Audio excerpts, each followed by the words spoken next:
he needs to stay in there except for maybe Clyburn, South Carolina. Otherwise, you have all of these politicians that are like, you know what, maybe it is time. And Nancy Pelosi, I don't think ever went to the White House and said, here's my reasoning, here's what I think. Where you are is going to be the most fascinating state for me, because I'm going to see how California changes after the horrific fires and after this change in leadership that I think people are going to want. And I want to go over that because I talked to James Woods the other day about this on Saturday night. And he was not an ambassador to Hollywood, but the president has named them. Yeah. I mean, and that's the whole thing is California, you're right. You can see if it's a pendulum, it's been left for so many years, and you can see it coming back. Back in a moment. You listen to the Brian Kilmeade Show. Washington, D.C., the sight and the sounds of inauguration for the 47th President of the United States. Don't move.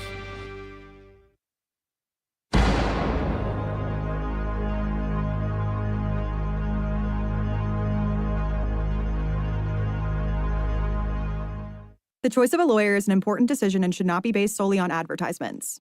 You entrusted a nursing home with the care of a loved one, but they violated that trust. If your family member has been the victim of nursing home neglect, call Onder Law at 844-BED-SORE.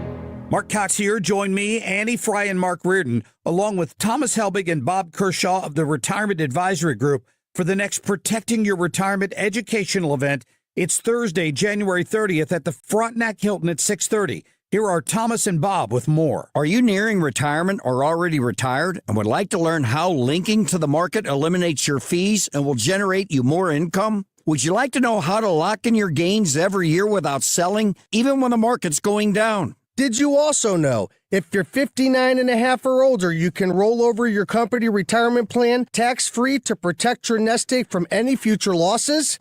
You'll get all the answers and more. If you're 59 and a half or older, you can't afford to miss this event. Protect your retirement nest egg. Join the official financial advisors of my show, Thomas Helbig and Bob Kershaw, Thursday, January 30th at the Frontenac Hilton at 6:30. Go online at retirementkey.com. That's retirementkey.com. I was having a lot of sinus infections. My sinuses were clogged, pressure, headaches. Linda suffered for years with chronic sinus infections. You don't feel like doing anything. When you feel like your head is completely clogged, all you want to do is just lay down and sleep. And the pressure, it's just not fun, always walking around with a headache. Now, her issues are gone. How? A minimally invasive procedure done in the office of St. Louis Sinus Centers called balloon sinuplasty. I really did not know what it was like to feel like you're really breathing and not being so clogged up. I would do it again in a heartbeat, and I would definitely recommend it for someone else. Do you suffer with chronic sinus infections, facial pain, pressure, congestion? Find out if balloon sinuplasty is the solution for you. Set an appointment today with St. Louis Sinus Centers. Call 314-230-9333. 314-230-9333. That's 314-230-9333. Tony La Russa here. Has your loss of energy and weight gain thrown you a curveball in your relationship? If so, go see my friends over at Victory Men's Health. Discreet first-class professionals will help you hit those curves out of the park. VictoryMen'sHealth.com. That's VictoryMen'sHealth.com. Hey guys, Glover here with my friends at Triton Exteriors, specifically my friend Tim Nesbitt, who is the owner. He is from the customer service business, 20 years in the restaurant business. So the answer is yes. What's the question? Anything you need. Hospitality, personal service. We're upscale. We're a James Hardy company. Roofing and siding and gutters and great value. Tim just texted me and he beat the next closest bid by $15,000 just this week. You can call 314-717-1159 or triton-stl.com. Inauguration Day on 97.1 FM Talk. We've got you covered all day.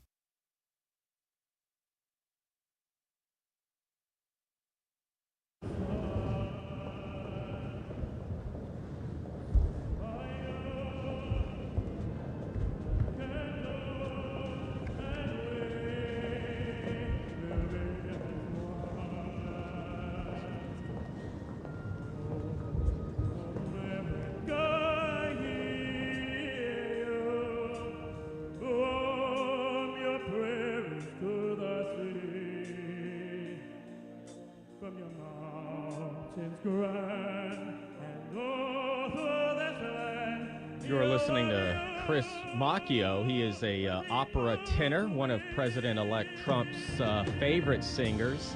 And this is part of the pomp, the ceremony. the performances here that take place every presidential inauguration, but every president kind of puts their own flair on it, their own touch on it, and this certainly is one of the flares that the president-elect, Donald Trump, would bring to a presidential inauguration, an operatic tenor. Well, look, there are a lot more stars in Washington this time around than there were during Trump's first inauguration. I mean, this is quite a stirring rendition, but we also have some big pop stars like Carrie Underwood in town to perform at the president-elect's second inauguration. The Village People performed last night at the rally at Kid Rock One. as well. Kid Rock, but some unconventional people who in the music world or in the celebrity world would not be considered conservatives are here, are part of the pageantry. That is also a good sign that we're not starting off this second Trump term in a very polarized. I mean, the country is polarized, but there is an effort to kind of bring everyone together. Let's continue to listen here to Chris Macchio as you listen to the presidential inauguration on Fox News Radio and the Fox News app.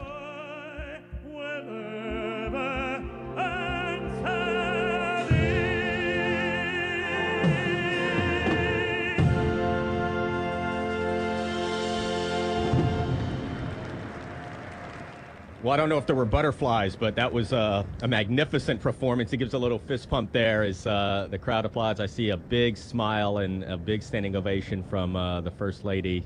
He shakes hands with Kristi Noem, who is the Department of Homeland Security Secretary designate, as he leaves the stage. And we move closer now to the introductions of the principals here. The president-elect, the vice president. The Clerk of the House of Representatives, the Honorable Kevin F. McCumber, Mr. John Bessler, Mrs. Kelly Johnson, Mrs. Iris Weinschall Schumer, and Mrs. Jennifer Scalise. So the spouses of congressional leaders now making their way in. The congressional leaders themselves will walk in with kind of an official party here, but another example of kind of how hard it is to get on this stage, right? Not a ton of space inside the U.S. Capitol Rotunda where this event is happening. And now the second lady, Usha Vance, being let in, as well as the first lady, Melania Trump, being escorted in. She is wearing a flat-brimmed hat, a black hat, very sleek jacket and scarf. Big smile on her face as she takes her seat, escorted by military officers.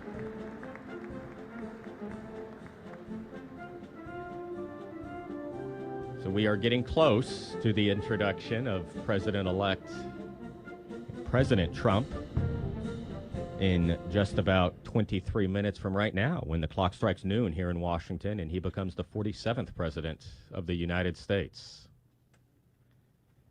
Again, this event looks and sounds a little different than inaugurals over the last few decades. It was moved indoors to the U.S. Capitol Rotunda, given the frigid cold wind chills here in Washington, D.C.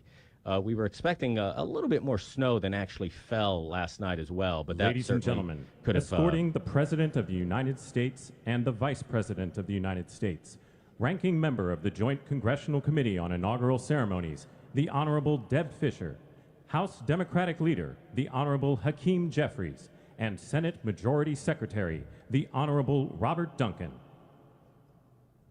So Hakeem Jeffries, who will basically take on the role of one of the top Trump critics, at least the first 2 years of this administration. Walking in. Ladies and gentlemen, the President of the United States, the Honorable Joseph R. Biden Jr., and Vice President of the United States, the Honorable Kamala Devi Harris. And now the President and Vice President walking in for the last time with those introductions. And again, another just symbolic viewing of the transfer, the peaceful transfer of power, not just from one administration to the next, but in the case of the Vice President, she lost this election to the president-elect, and she just walked in with President Biden, who has a big smile on his face. He looks up at the rotunda. He is wearing a royal blue tie, a navy blue suit. Looks very stoic. Certainly the last time he probably was introduced with the with Hail to the Chief being played for him. Ladies and gentlemen, escorting the Vice President-elect, the Executive Director for the Joint Congressional Committee on Inaugural Ceremonies, Mr. Michael Wagner, Senate Deputy Sergeant-at-Arms and Doorkeeper, Jason Bell, and House Deputy Sergeant-at-Arms, Mr. Sean Keating. Now you see J.D. Vance, the Vice President-elect, about to enter here. Again, they don't come through a door as they would during an outdoor inauguration, but a curtain opens up here as the music plays to introduce J.D. Vance, the Vice President-elect, former senator from Ohio. Ladies and gentlemen, the Vice President-elect of the United States, the Honorable J.D. Vance. J.D. Vance walks in, a big smile on his face, navy blue suit, red tie. Shakes a few hands, shakes the hand of President Biden and takes his seat. He will be sworn in just a few minutes as well to officially become Vice President of the United States.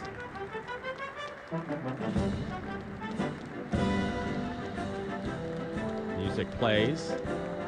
And we should note as well that as President-elect Trump is about to be introduced, he will be led out by Amy Klobuchar, who was the chair of the Joint Commission on Inaugural Ceremonies. So a Democrat and will lead him, just as Republican Deb Fischer led out President Biden. So again, these are events that are well choreographed, irrespective of party. People play their roles, and it leads for a very nonpartisan event, at least here for the next hour or so, before it'll be politics as usual in Washington. I was going to say this may be the most bipartisan moment we'll see in quite some time, but it is important to see the pageantry of Republicans and Democrats sitting together, talking with each other in this handover of power. Ladies and gentlemen, escorting the President-elect, the Staff Director for the Joint Congressional Committee on Inaugural Ceremonies, Elizabeth Farah, House Sergeant-at-Arms, the Honorable William P. McFarland, Senate Sergeant-at-Arms and Doorkeeper, the Honorable Jennifer A. Hemingway, Senate Majority Leader, the Honorable John Thune, and the Joint Congressional Committee on Inaugural Ceremonies, House Democratic Leader, the Honorable Hakeem Jeffries, House Majority Leader, the Honorable Steve Scalise, Speaker of the House of Representatives, the Honorable Mike Johnson, Senate Democratic Leader, the Honorable Charles E. Schumer, Ranking Member of the Joint Congressional Committee on Inaugural Ceremonies, the Honorable Deb Fischer, and Chairwoman of the Joint Congressional Committee on Inaugural Ceremonies, the Honorable Amy Klobuchar.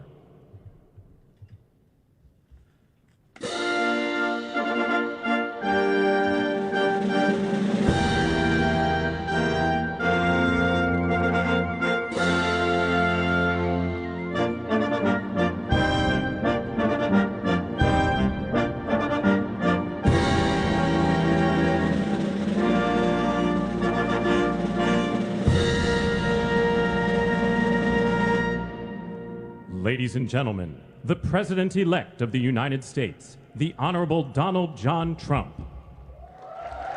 And here comes the 47th President of the United States, President-elect Donald Trump. He walks out into the Capitol Rotunda. A kiss to his wife, Melania Trump. Shaking the hand, patting the back of President Biden, the two sharing, exchanging a few words there, a smile between the two of them. As the president-elect now takes his seat, and this ceremony will get underway. He will become President of the United States in just 17 minutes at noon Eastern Time. He will be sworn in by the Chief Justice. He will use two Bibles, the Lincoln Bible, which he used for his swearing in 8 years ago, as well as a family Bible that was given to him as a young boy by his mother. And now you hear the applause from inside the U.S. Capitol Rotunda as President-elect Donald Trump stands next to his vice president, the vice president-elect, J.D. Vance. Can see the president-elect mouthing thank you, smiling, taking in this moment. Some chants of USA being heard. A couple of fist pumps there by the president-elect as well. Melania Trump standing right behind him with a big smile on her face. Ladies and gentlemen, please be seated. And now this ceremony will get underway. It's a pretty quick ceremony, all things considered. I see Melania Trump, as she takes her seat, is holding those two Bibles that President-elect Trump will use to be sworn in. There is an overflow room as well, we are told, in Emancipation Hall, which is kind of just a floor below where this ceremony is taking place. It's the main entryway to the U.S. Capitol Visitors Center. Can certainly hold several hundred people there as well, as this ceremony was moved indoors. Please welcome the chairwoman of the Joint Congressional Committee on Inaugural Ceremonies, the Honorable Amy Klobuchar. Amy Klobuchar, a Democratic senator from Minnesota who has planned this event over the last many months. Good morning, everyone. Welcome to the 60th presidential inauguration. Today, President-elect Trump and Vice President-elect Vance will take their oaths of office, and we will witness the peaceful transfer of power at the heart of our democracy.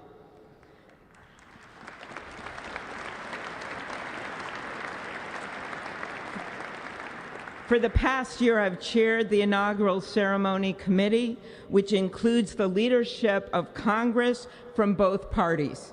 We thank the committee and Capitol staff and law enforcement who worked so hard over the last year, and especially the last 3 days. You've done a beautiful job, and you have shown grace under pressure.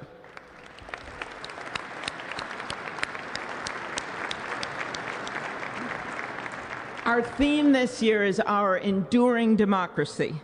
The presence of so many presidents and vice presidents here today is truly a testament to that endurance. We welcome President Biden and Dr. Biden. We welcome Vice President Harris and Doug Emhoff, President Obama, President Clinton and Secretary Clinton, President Bush and Laura Bush, Vice President Pence, Vice President Quayle and Marilyn Quayle. The justices of the United States Supreme Court are with us, all 9 of them I counted, and of course the Trump and Vance families. This ceremony marks what will soon be 250 years of our democracy. It is the moment when leaders elevated by the will of the people promise to be faithful to our Constitution, to cherish and defend it.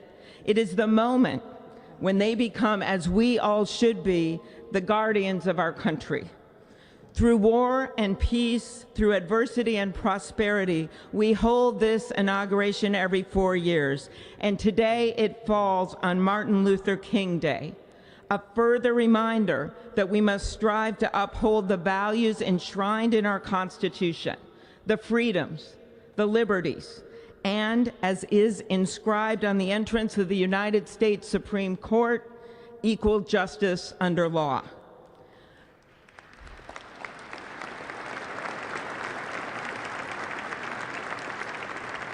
But what makes this moment more than a passing ceremony is all who are watching it across the country, the people of this nation, the ordinary people doing extraordinary things.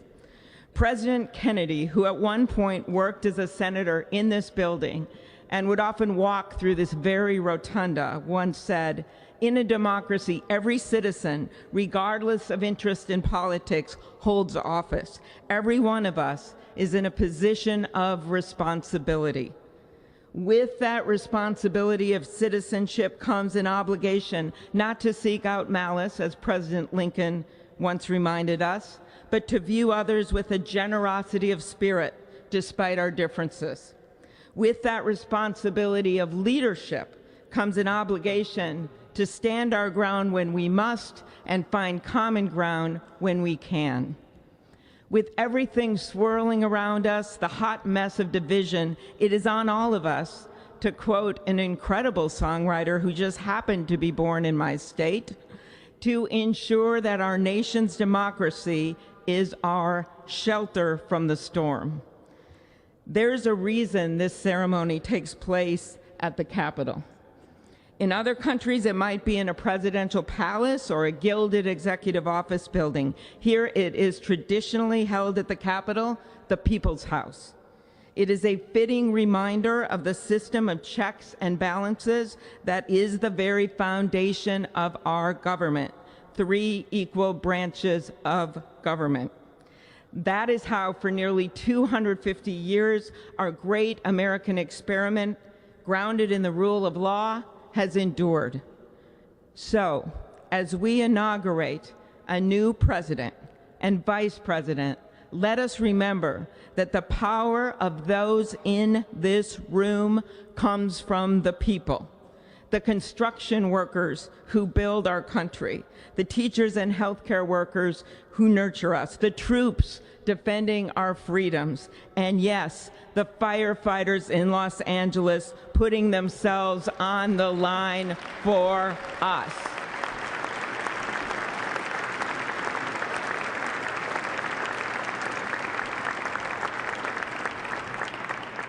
Our democracy's strength and grit must match theirs.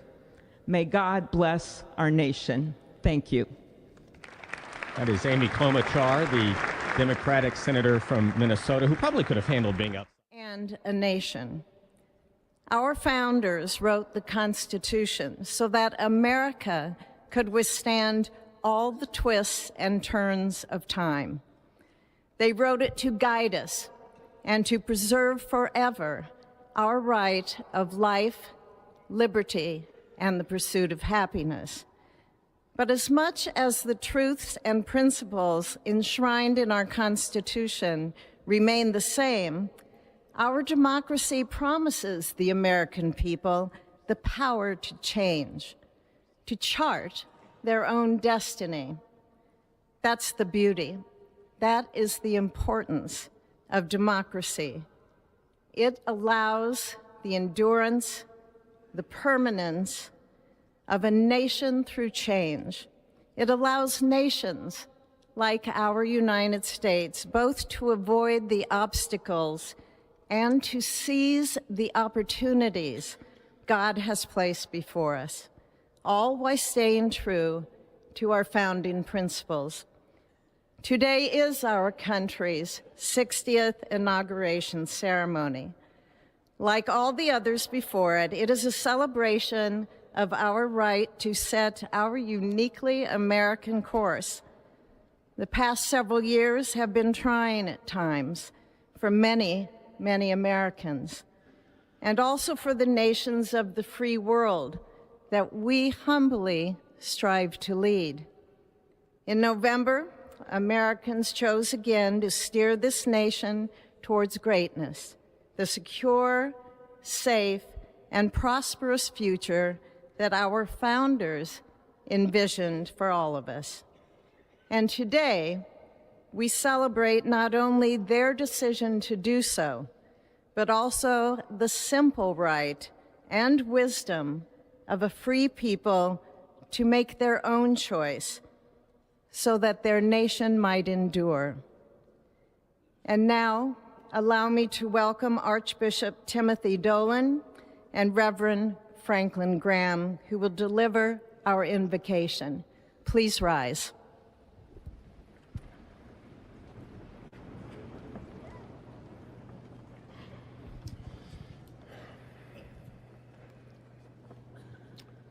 Be still and know that I am God, supreme among the nations, supreme on the earth. Let us pray. Remembering General George Washington on his knees at Valley Forge, recalling Abraham Lincoln at his second inaugural, with malice toward none, with charity for all, with firmness in the right as God gives us to see the right. Remembering General George Patton's instructions to his soldiers as they began the Battle of the Bulge 8 decades ago: pray.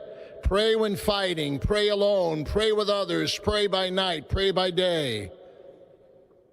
observing the birthday of the Reverend Martin Luther King, who warned, "Without God, our efforts turn to ashes." We, blessed citizens of this one nation under God, humbled by our claim that in God we trust, gather indeed this Inauguration Day to pray for our President Donald J. Trump, his family, his advisors, his cabinet, his aspirations, his vice president, for the Lord's blessings upon Joseph Biden, for our men and women in uniform, for each other whose hopes are stoked this new year, this Inauguration Day.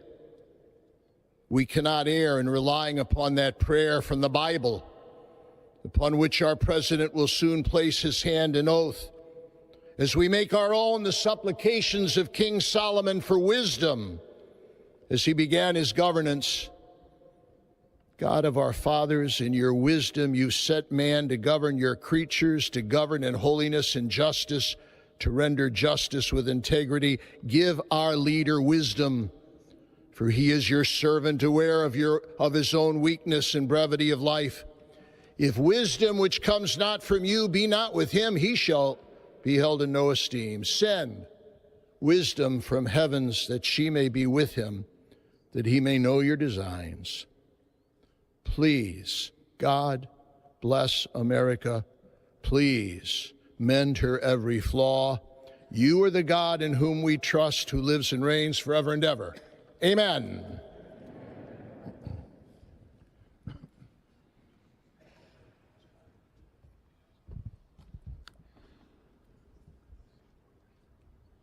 Mr. President, the last 4 years, there are times I'm sure you thought it was pretty dark.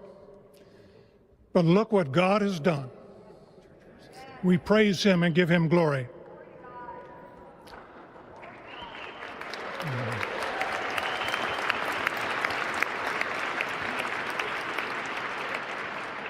Let us pray. Our Father and our God, thou hast said, "Blessed is the nation whose God is the Lord." As the prophet Daniel prayed, "Blessed be the name of God forever and ever. For wisdom and might are his. He changes the times and the seasons. He removes kings. He raises up kings. He gives wisdom to the wise and knowledge to those who have understanding." Our Father, today, as President Donald J. Trump takes the oath of office once again, we come to say thank you, O Lord our God. Father, when Donald Trump's enemies thought he was down and out, you and you alone saved his life and raised him up with strength and power by your mighty hand. We pray for President Trump, that you'll watch over, protect, guide, direct him. Give him your wisdom from your throne on high. We ask that you would bless him and that our nation would be blessed through him. We also ask that you would bless and protect Melania as First Lady. We thank you for the beauty, the warmth, and grace that she shows not only to this nation, but to the whole world. We thank you for Vice President-elect J.D. Vance and his wife Usha and their young family. May he be a strength to President Trump, to stand beside him, to hold up his arms like Aaron held up the arms of Moses in the midst of battle. The prophet Samuel reminded the people, it was you that brought them up from the land of Egypt. And he said, now stand still, that I may reason with you before the Lord. So, Father, we take this moment to stand still, to remember the great things that you have done for this nation. Thank you for the protection, the bounty, the freedoms that we so enjoy. We remember to keep our eyes fixed on you, and may our hearts be inclined to your voice. We know that America can never be great again if we turn our backs on you. We ask for your help, and we pray all of this in the name of the King of Kings, the Lord of Lords, your Son, my Savior, and our Redeemer, Jesus Christ. Amen. Ladies and gentlemen, please welcome Associate Justice Kavanaugh to administer the Vice Presidential Oath of Office. And so now the swearing-ins begin. Not a huge surprise that Justice Kavanaugh will swear in J.D. Vance here. His wife, Usha Vance, clerked for Kavanaugh when he was a judge on the U.S. Circuit Court of Appeals here in Washington. Now, the vice president-elect. His kids are right. Yeah, they're with them. They're kind of getting everybody in place here. It's hard. Listen, Usha Vance is going to hold one of their young children and the Bibles, and this is going to be quite a Please raise your right scene. hand That's multitasking. and repeat after me.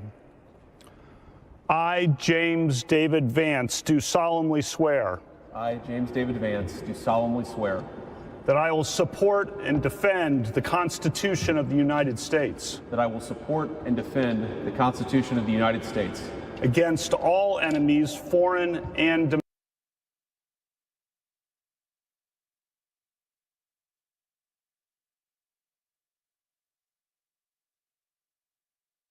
of the United States, that I will support and defend the Constitution of the United States against all enemies, foreign and domestic, against all enemies, foreign and domestic, that I will bear true faith that I will bear true faith and allegiance to the same, and allegiance to the same, that I take this obligation freely that I take this obligation freely without any mental reservation without any mental reservation or purpose of evasion, and that I will well and faithfully discharge and that I will well and faithfully discharge the duties of the office on which I am about to enter. So help me God. So help me God. Congratulations, Mr. Vice President.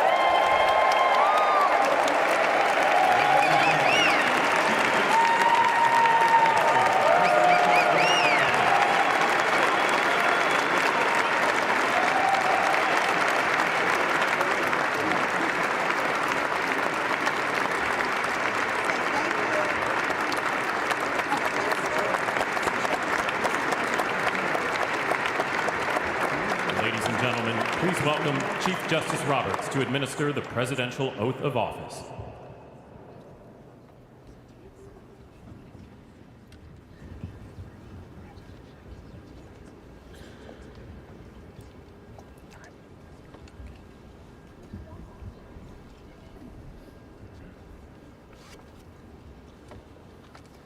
Please raise your right hand and repeat after me.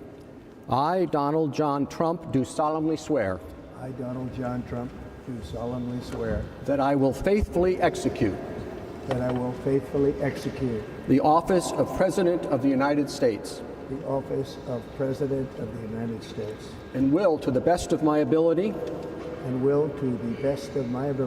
preserve, protect, and defend the Constitution of the United States. So help me God. Congratulations, Mr. President.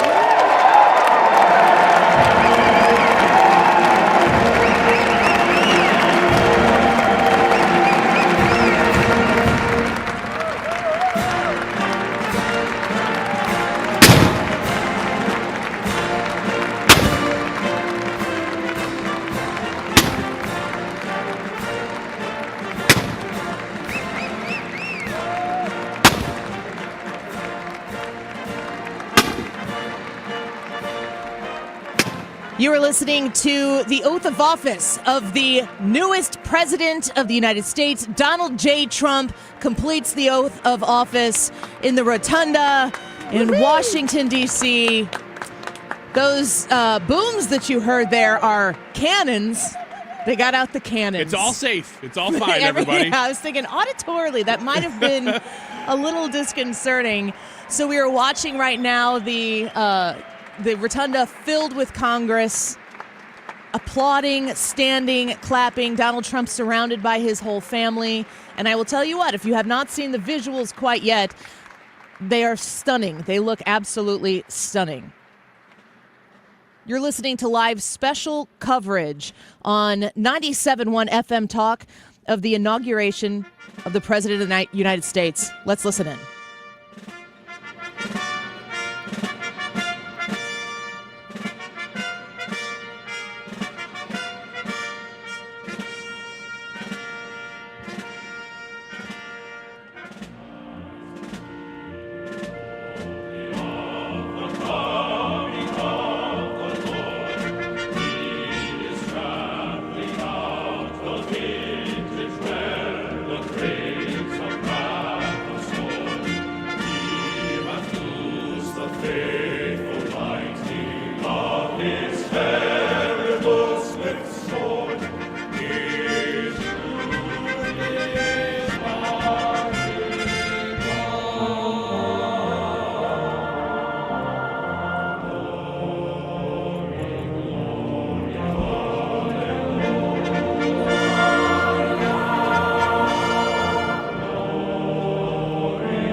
You're listening to live coverage of the inauguration of Donald Trump as the 47th President of the United States.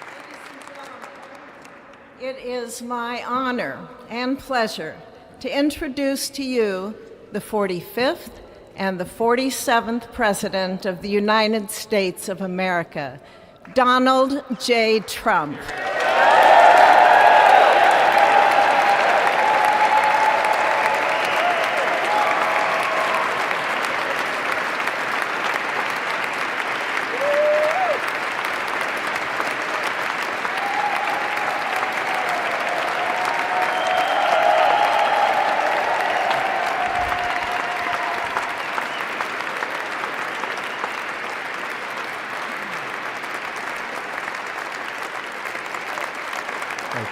Thank you very much, everybody. Well, thank you very, very much.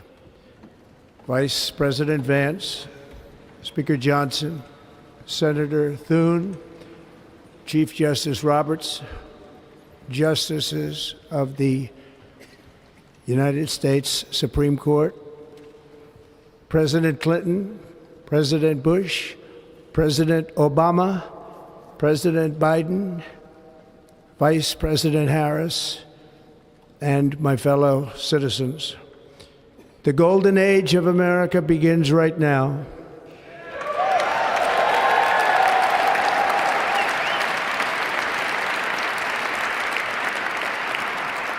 From this day forward, our country will flourish and be respected again all over the world. We will be the envy of every nation, and we will not allow ourselves to be taken advantage of any longer. During every single day of the Trump administration, I will very simply put America first.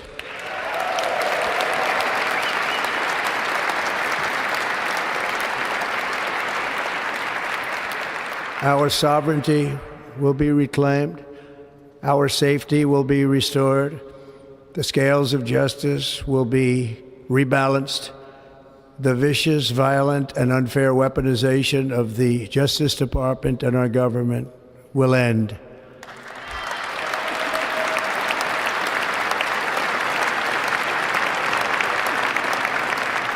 And our top priority will be to create a nation that is proud, prosperous, and free.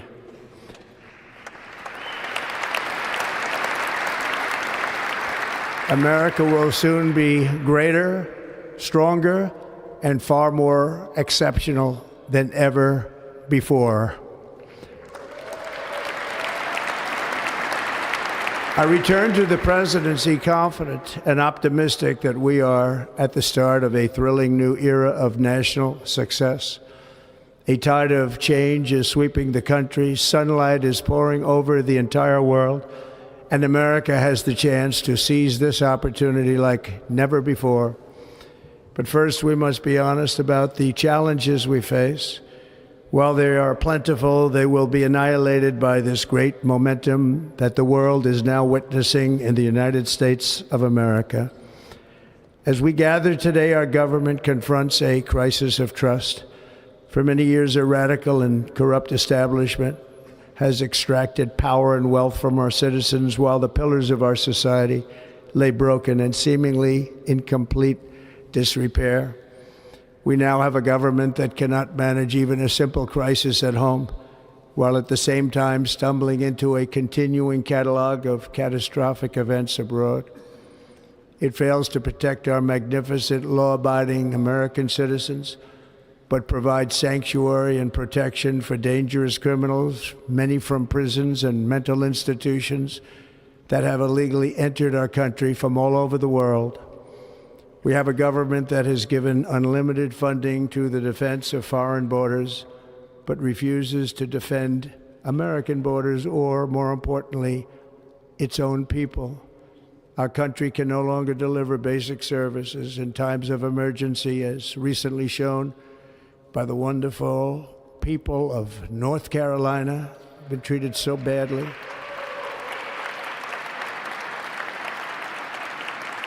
And other states who are still suffering from a hurricane that took place many months ago.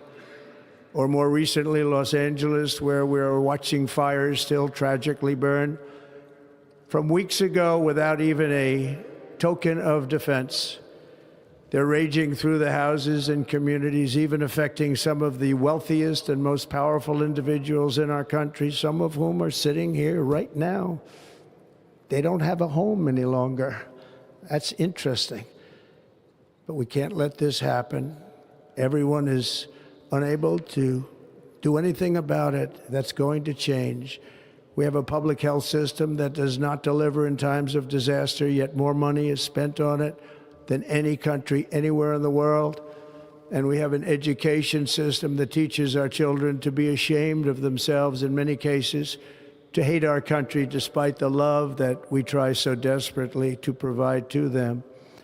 All of this will change starting today, and it will change very quickly.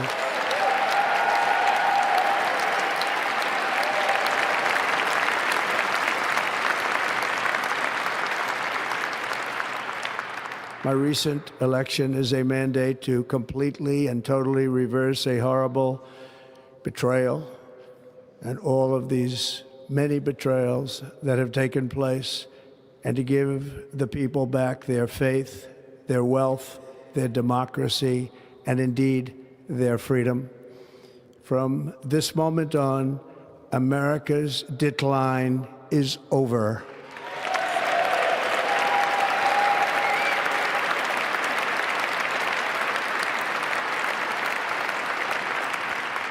Our liberties and our nation's glorious destiny will no longer be denied, and we will immediately restore the integrity, competency, and loyalty of America's government.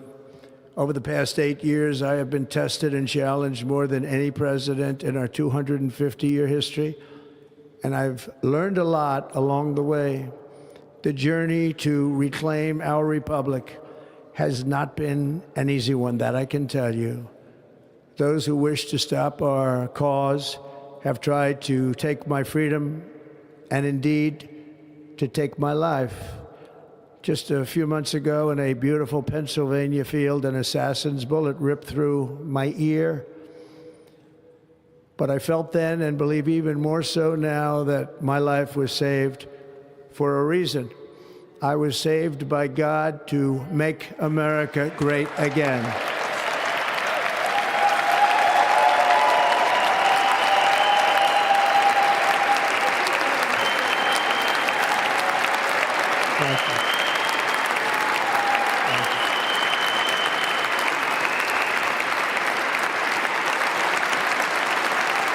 Thank you very much.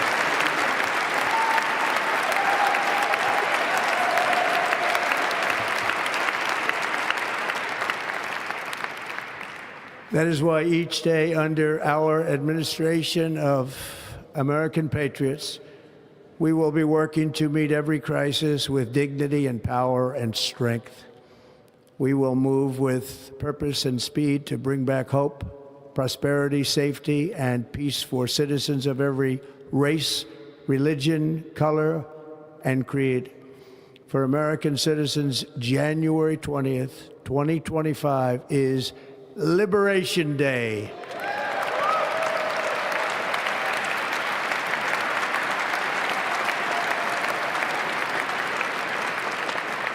It is my hope that our recent presidential election will be remembered as the greatest and most consequential election in the history of our country. As our victory showed, the entire nation is rapidly unifying behind our agenda with dramatic increases in support from virtually every element of our society, young and old, men and women, African Americans, Hispanic Americans, Asian Americans, urban, suburban, rural. And very importantly, we had a powerful win in all 7 swing states. And the popular vote, we won by millions of people. To the Black and Hispanic communities, I want to thank you for the tremendous outpouring of love and trust that you have shown me with your vote. We set records, and I will not forget it. I've heard your voices in the campaign, and I look forward to working with you in the years to come. Today is Martin Luther King Day, and his honor, this will be a great honor, but in his honor we will strive together to make his dream a reality. We will make his dream come true.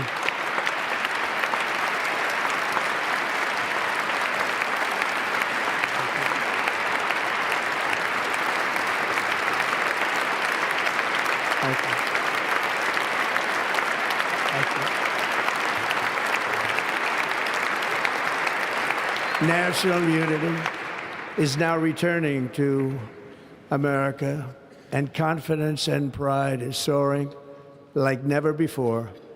In everything we do, my administration will be inspired by a strong pursuit of excellence and unrelenting success.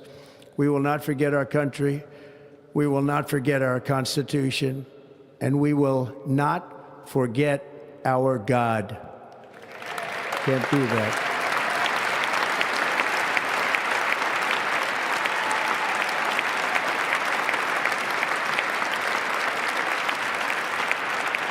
Today, I will sign a series of historic executive orders.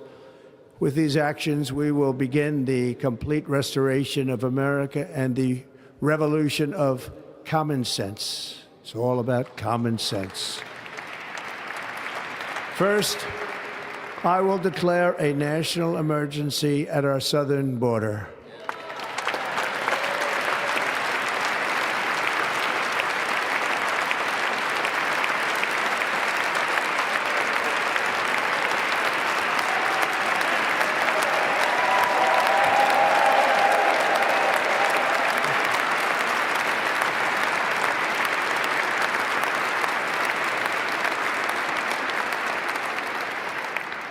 All illegal entry will immediately be halted, and we will begin the process of returning millions and millions of criminal aliens back to the places from which they came. We will reinstate my Remain in Mexico policy.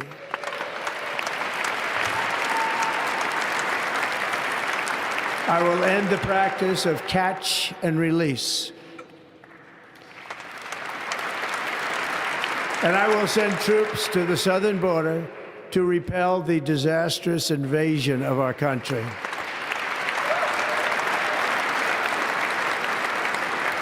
Under the orders I signed today, we will also be designating the cartels as foreign terrorist organizations.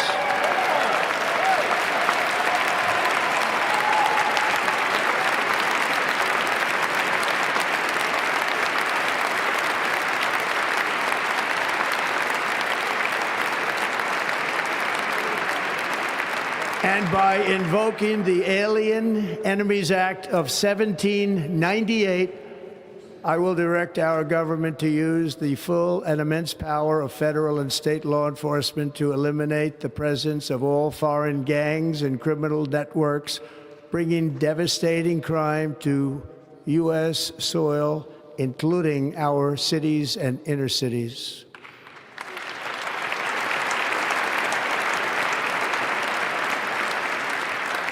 As Commander-in-Chief, I have no higher responsibility than to defend our country from threats and invasions, and that is exactly what I am going to do. We will do it at a level that nobody's ever seen before. Next, I will direct all members of my cabinet to marshal the vast powers at their disposal to defeat what was record inflation and rapidly bring down costs and prices.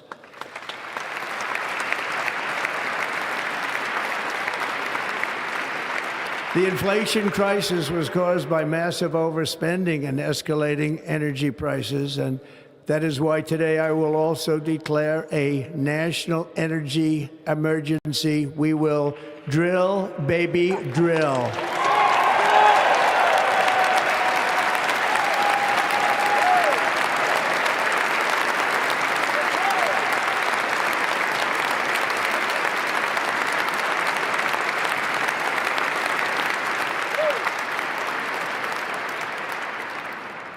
America will be a manufacturing nation once again, and we have something that no other manufacturing nation will ever have, the largest amount of oil and gas of any country on earth, and we are going to use it. We're going to use it. We will bring prices down, fill our strategic reserves up again, right to the top, and export American energy all over the world. We will be a rich nation again, and it is that liquid gold under our feet that will help to do it. With my actions today, we will end the Green New Deal and we will revoke the electric vehicle mandate, saving our auto industry and keeping my sacred pledge to our great American auto workers.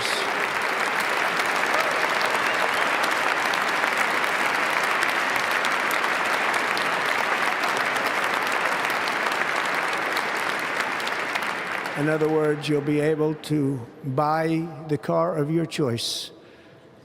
We will build automobiles in America again at a rate that nobody could have dreamt possible just a few years ago. And thank you to the auto workers of our nation for your inspiring vote of confidence. We did tremendously with their vote. I will immediately begin the overhaul of our trade system to protect American workers and families. Instead of taxing our citizens to enrich other countries, we will tariff and tax foreign countries to enrich our citizens.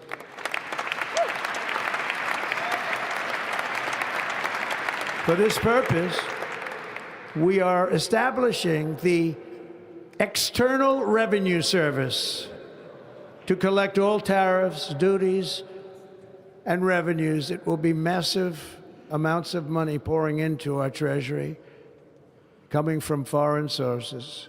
The American dream will soon be back and thriving like never before to restore competence and effectiveness to our federal government. My administration will establish the brand new Department of Government Efficiency.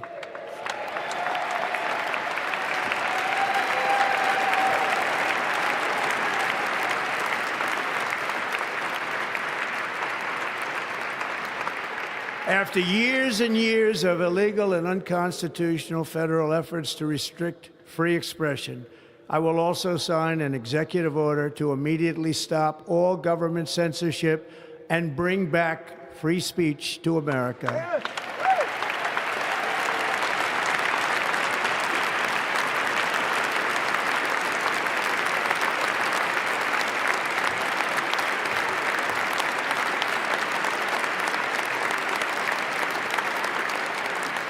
Never again will the immense power of the state be weaponized to persecute political opponents, something I know something about. We will not allow that to happen. It will not happen again. Under my leadership, we will restore fair, equal, and impartial justice under the constitutional rule of law.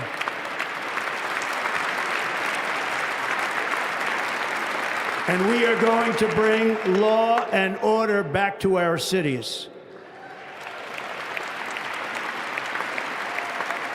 This week, I will also end the government policy of trying to socially engineer race and gender into every aspect of public and private life.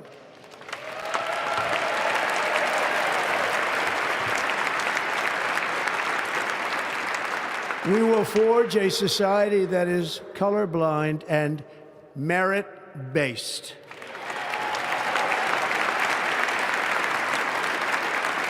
As of today, it will henceforth be the official policy of the United States government that there are only two genders, male and female.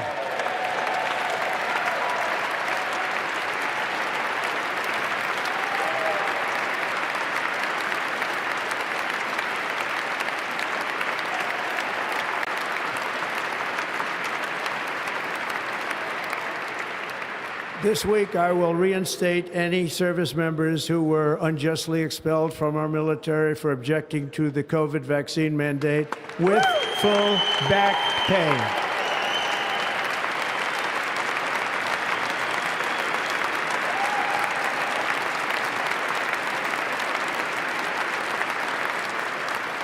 And I will sign an order to stop our warriors from being subjected to radical political theories and social experiments while on duty. It's going to end immediately. Our armed forces will be freed to focus on their sole mission, defeating America's enemies.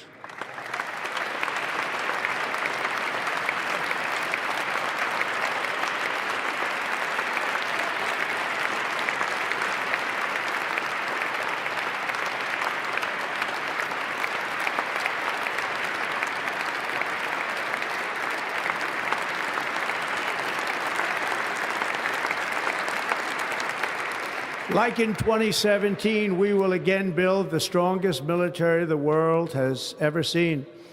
We will measure our success not only by the battles we win, but also by the wars that we end, and perhaps most importantly, the wars we never get into.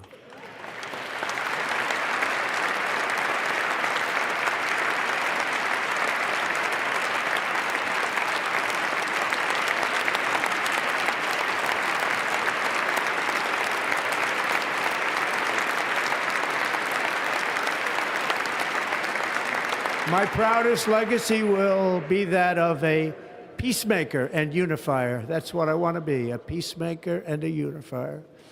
I'm pleased to say that as of yesterday, one day before I assumed office, the hostages in the Middle East are coming back home to their families.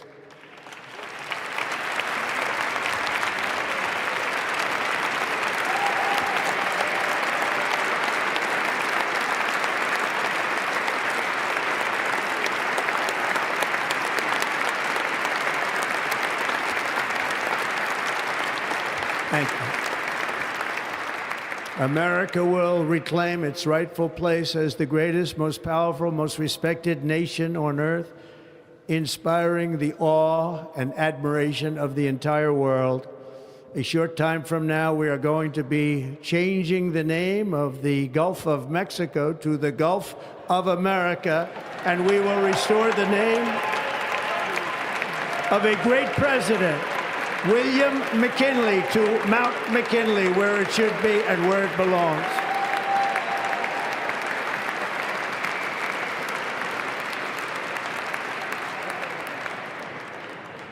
President McKinley made our country very rich through tariffs and through talent.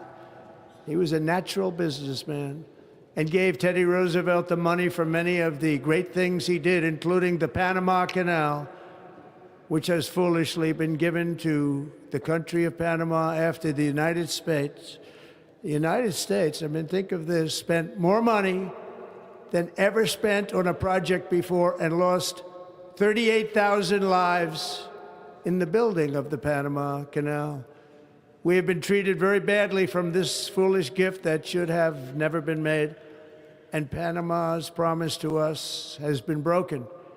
The purpose of our deal and the spirit of our treaty has been totally violated. American ships are being severely overcharged and not treated fairly in any way, shape, or form, and that includes the United States Navy. And above all, China is operating the Panama Canal, and we didn't give it to China, we gave it to Panama, and we're taking it back.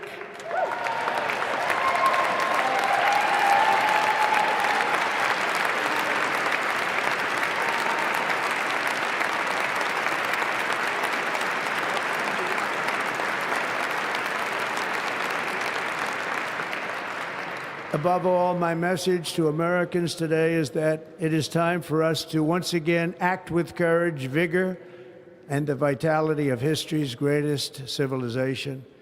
So as we liberate our nation, we will lead it to new heights of victory and success.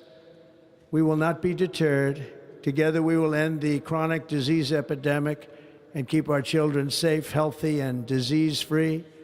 The United States will once again consider itself a growing nation, one that increases our wealth, expands our territory, builds our cities, raises our expectations, and carries our flag into new and beautiful horizons. and we will pursue our manifest destiny into the stars, launching American astronauts to plant the stars and stripes on the planet Mars.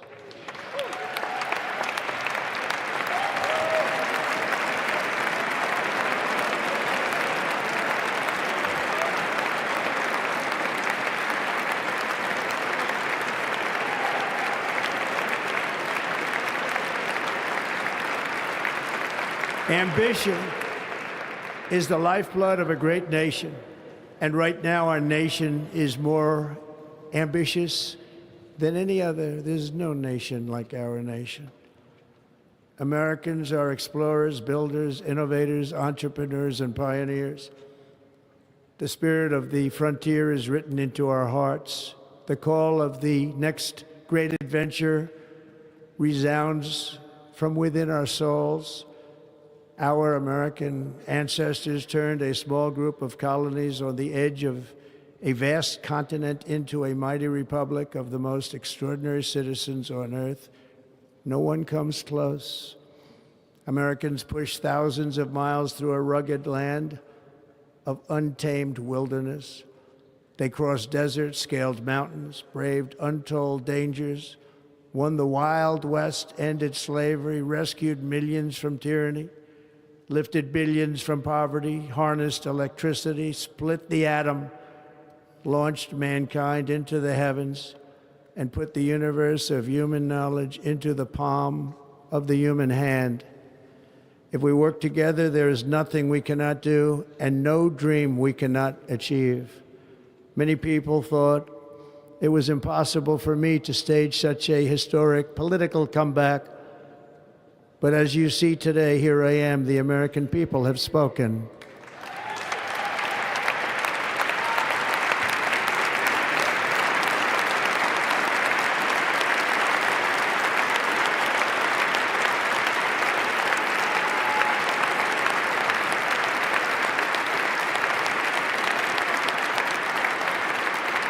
I stand before you now as proof that you should never believe that something is impossible to do. In America, the impossible is what we do best.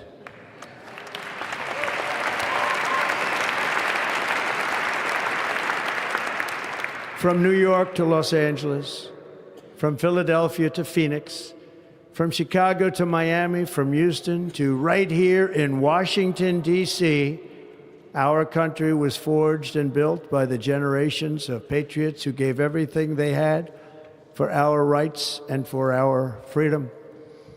They were farmers and soldiers, cowboys and factory workers, steel workers and coal miners, police officers and pioneers who pushed onward, marched forward, and let no obstacle defeat their spirit or their pride. Together they laid down the railroads, raised up the skyscrapers, built great highways, won 2 world wars, defeated fascism and communism, and triumphed over every single challenge that they faced. After all we have been through together, we stand on the verge of the 4 greatest years in American history. With your help, we will restore America, promise, and we will rebuild the nation that we love, and we love it so much. We are one people, one family, and one glorious nation under God. So to every parent who dreams for their child, and every child who dreams for their future, I am with you, I will fight for you, and I will win for you. We're going to win like never before.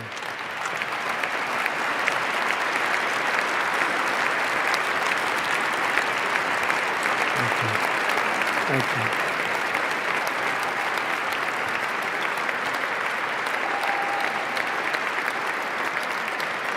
Thank you. Thank you. In recent years, our nation has suffered greatly, but we are going to bring it back and make it great again, greater than ever before. We will be a nation like no other, full of compassion, courage, and exceptionalism.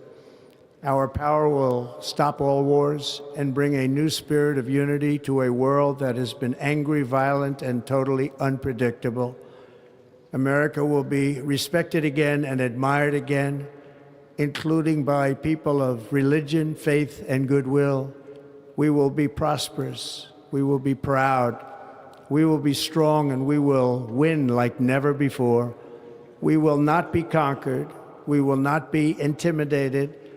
We will not be broken, and we will not fail. From this day on, the United States of America will be a free, sovereign, and independent nation. We will stand bravely. We will live proudly. We will dream boldly, and nothing will stand in our way because we are Americans. The future is ours, and our golden age has just begun. Thank you. God bless America. Thank you all. Thank you. Thank you very much.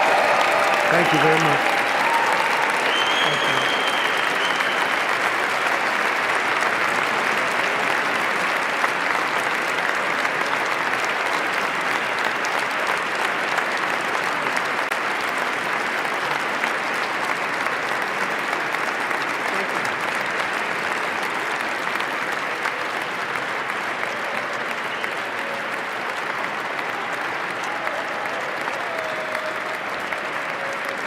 Ladies and gentlemen, performing America the Beautiful, please welcome the Armed Forces Chorus and Carrie Underwood.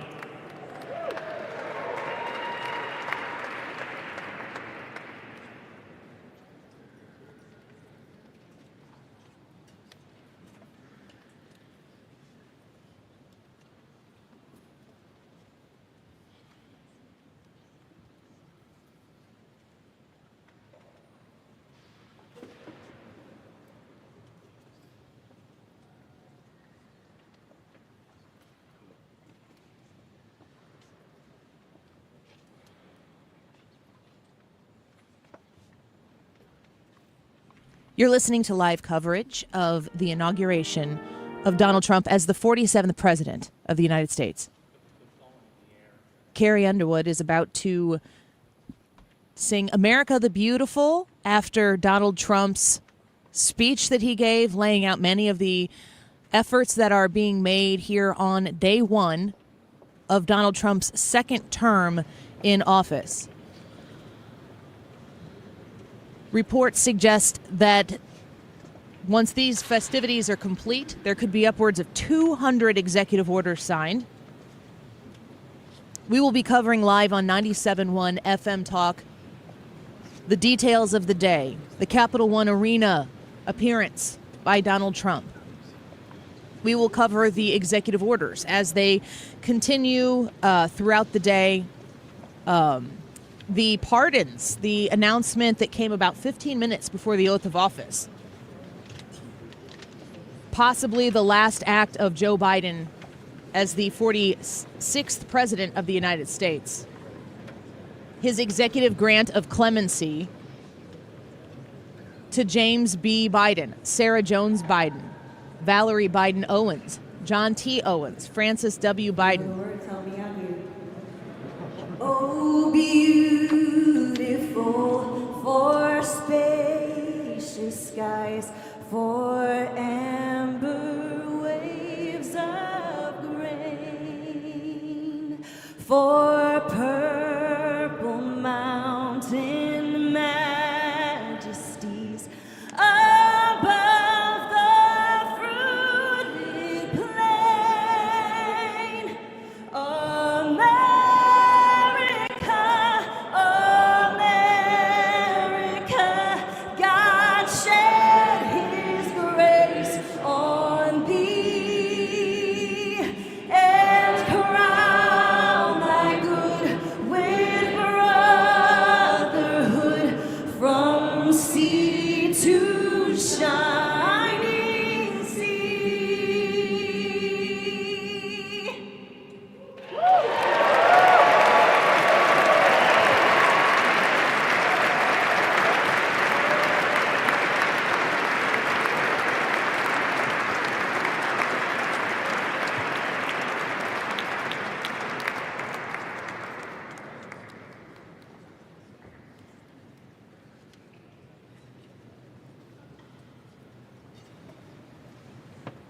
Ladies and gentlemen, Senator Fisher will now introduce the benediction clergy. I now call on Rabbi Ari Berman, Pastor Lorenzo Sewell, and Reverend Frank Mund to provide prayers of benediction.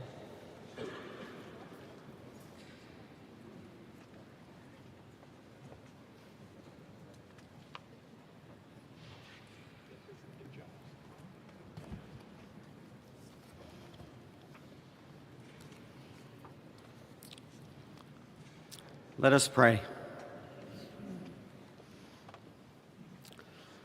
Almighty God, your prophet Jeremiah walked the streets of Jerusalem and blessed its inhabitants with the Hebrew words, Baruch HaGever Asher Yiftach BaHashem. Blessed is the one who trusts in God. Thousands of years later, this great nation, which adopted these words as its motto, "In God we trust," stands at a moment of historic opportunity. Americans are searching for meaning. Our merciful Father, help us rise to meet this moment. Bless President Donald J. Trump and Vice President J.D. Vance with the strength and courage to choose the right and the good. Unite us around our foundational biblical values of life and liberty, of service and sacrifice, and especially of faith and morality, which George Washington called the indispensable supports of American prosperity. Guide our schools and college campuses, which have been experiencing such unrest, to inspire the next generation, to pair progress with purpose, knowledge with wisdom, and truth with virtue. Hear the cry of the hostages, both American and Israeli, whose pain our president so acutely feels.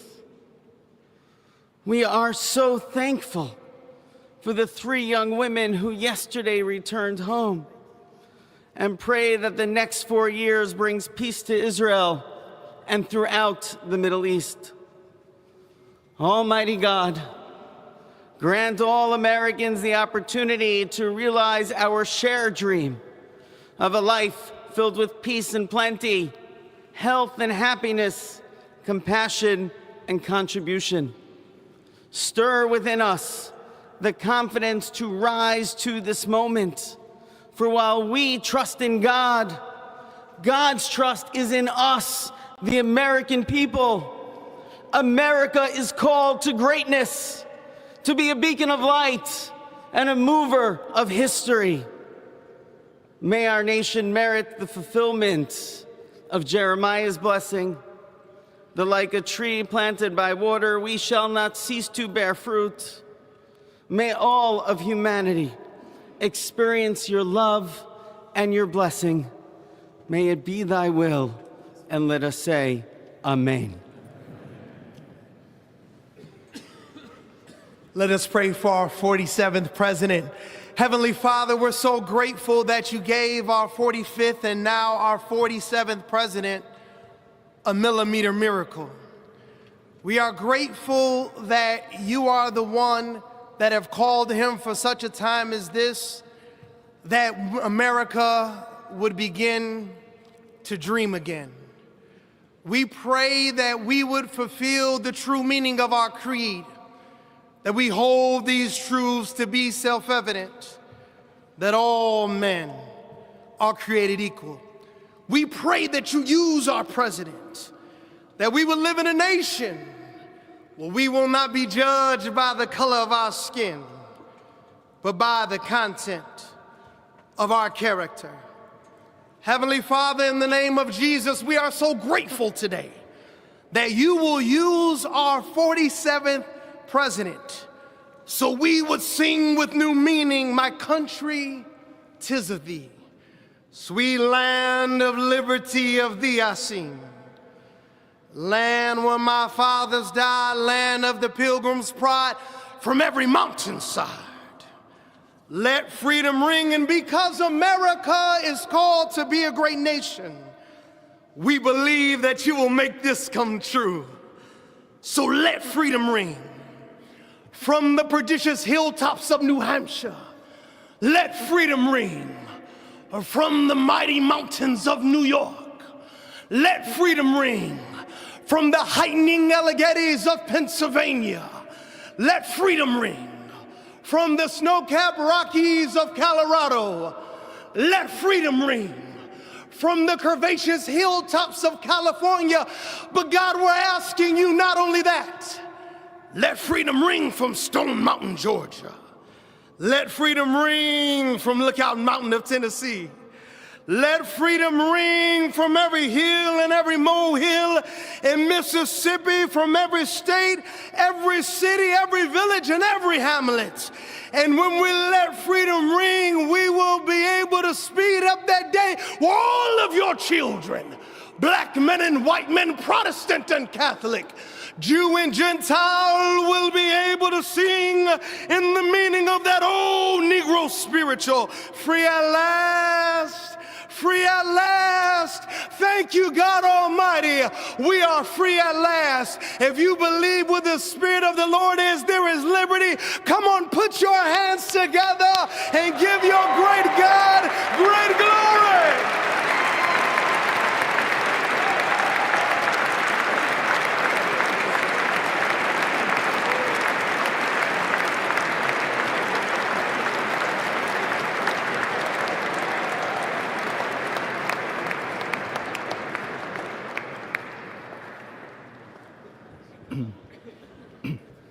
Almighty and eternal God, we gather here today in reverence, joined in our shared hopes and dreams for our beloved nation.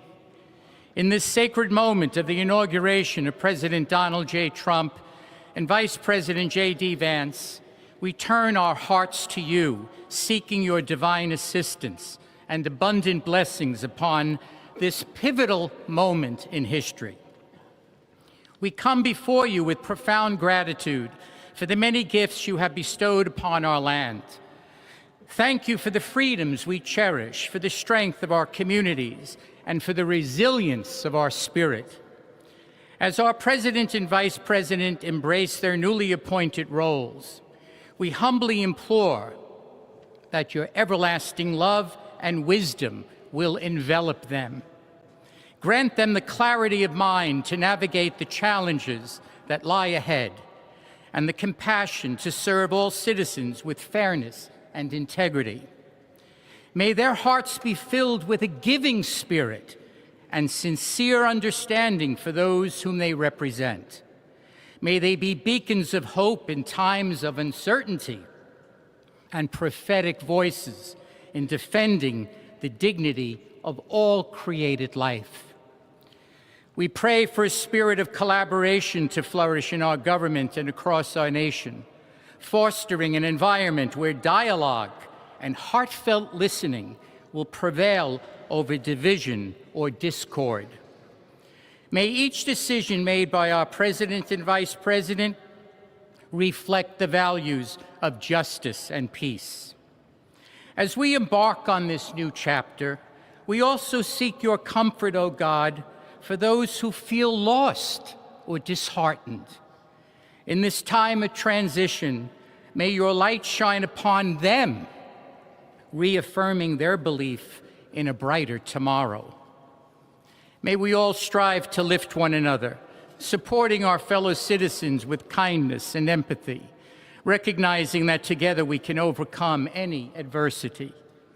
Grant us the strength to endure, the courage to face our fears, and the clarity to see the light that remains, even when clouds of uncertainty may gather.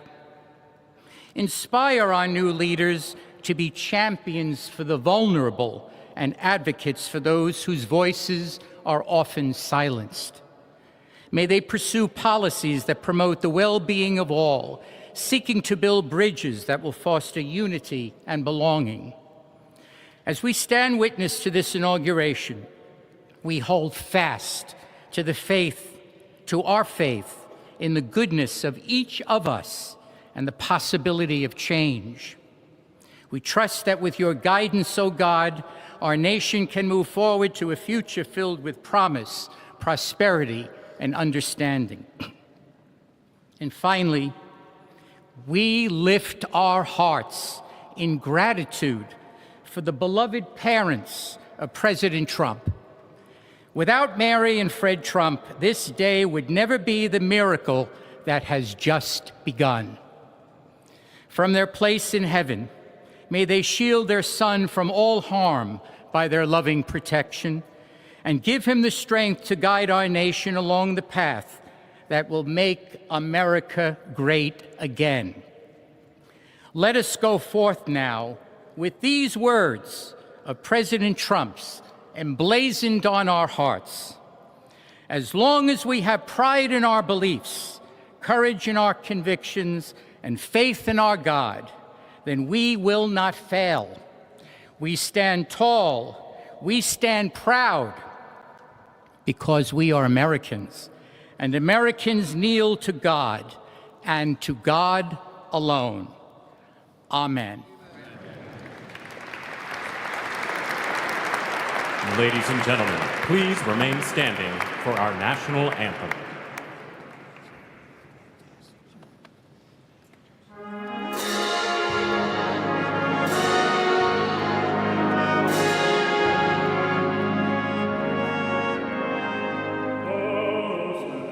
Can you say, o'er the dawn's early light, what so proudly we hailed at the twilight's last gleaming, whose stripes and bright stars through the perilous fight are the ramparts we watched were so gallantly streaming, and the rockets in glee have been blasting in earth, keep proof to the night that our flag was still there. Oh, say does that song famous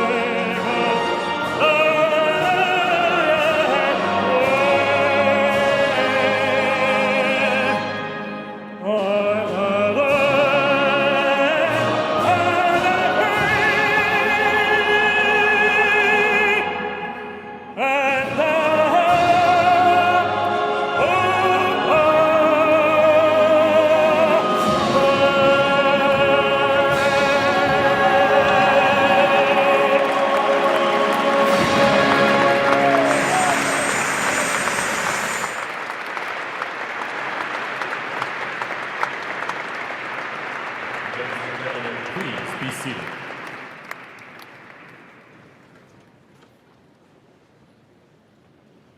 You've been listening to live coverage of the inauguration of Donald Trump as the 47th Remain president. in your seats while the president and official party depart the platform. You are we've been taking this in. The rotunda is full. And when I say full, there is no extra space in that room right now. I was just saying off the air how privileged I feel to have gone on my son's 8th grade class trip to Washington, D.C. last May, because I stood in that room. And many of you have stood in that room because you can walk through this room as a citizen of the United States, as a visitor, as a tourist. The handing over of the office of the presidency just took place among the people who are representing you in government, among the people who are supposed to be accessible to you, who represent you in districts and states. And watching Donald Trump take that oath of office and become the president once again is a true testament to the will of the people being heard in some of the most sacred of halls that exist in our country. Donald Trump is President Donald J. Trump once again. It is official. We understand that there are upwards of 200 executive orders to be signed today, And we believe that Donald Trump might be heading right now to sign some of those while he remains in the Capitol.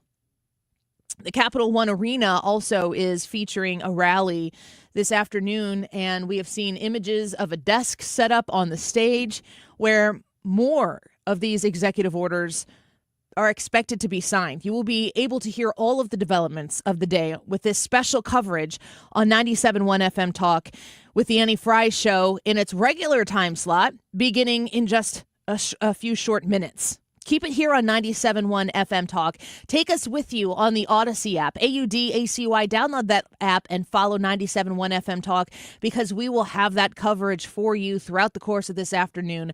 Join us. You can hang out with us on the Annie Frey YouTube channel as well as we celebrate the inauguration of Donald Trump. Folks, he's back and we'll be back right after this.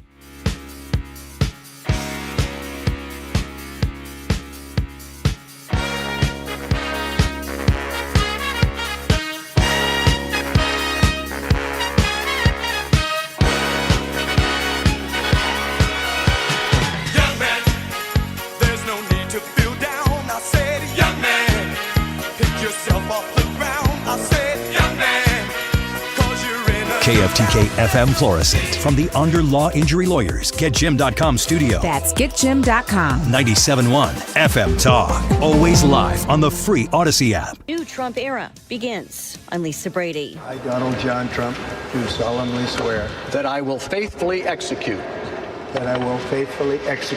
the office of President of the United States.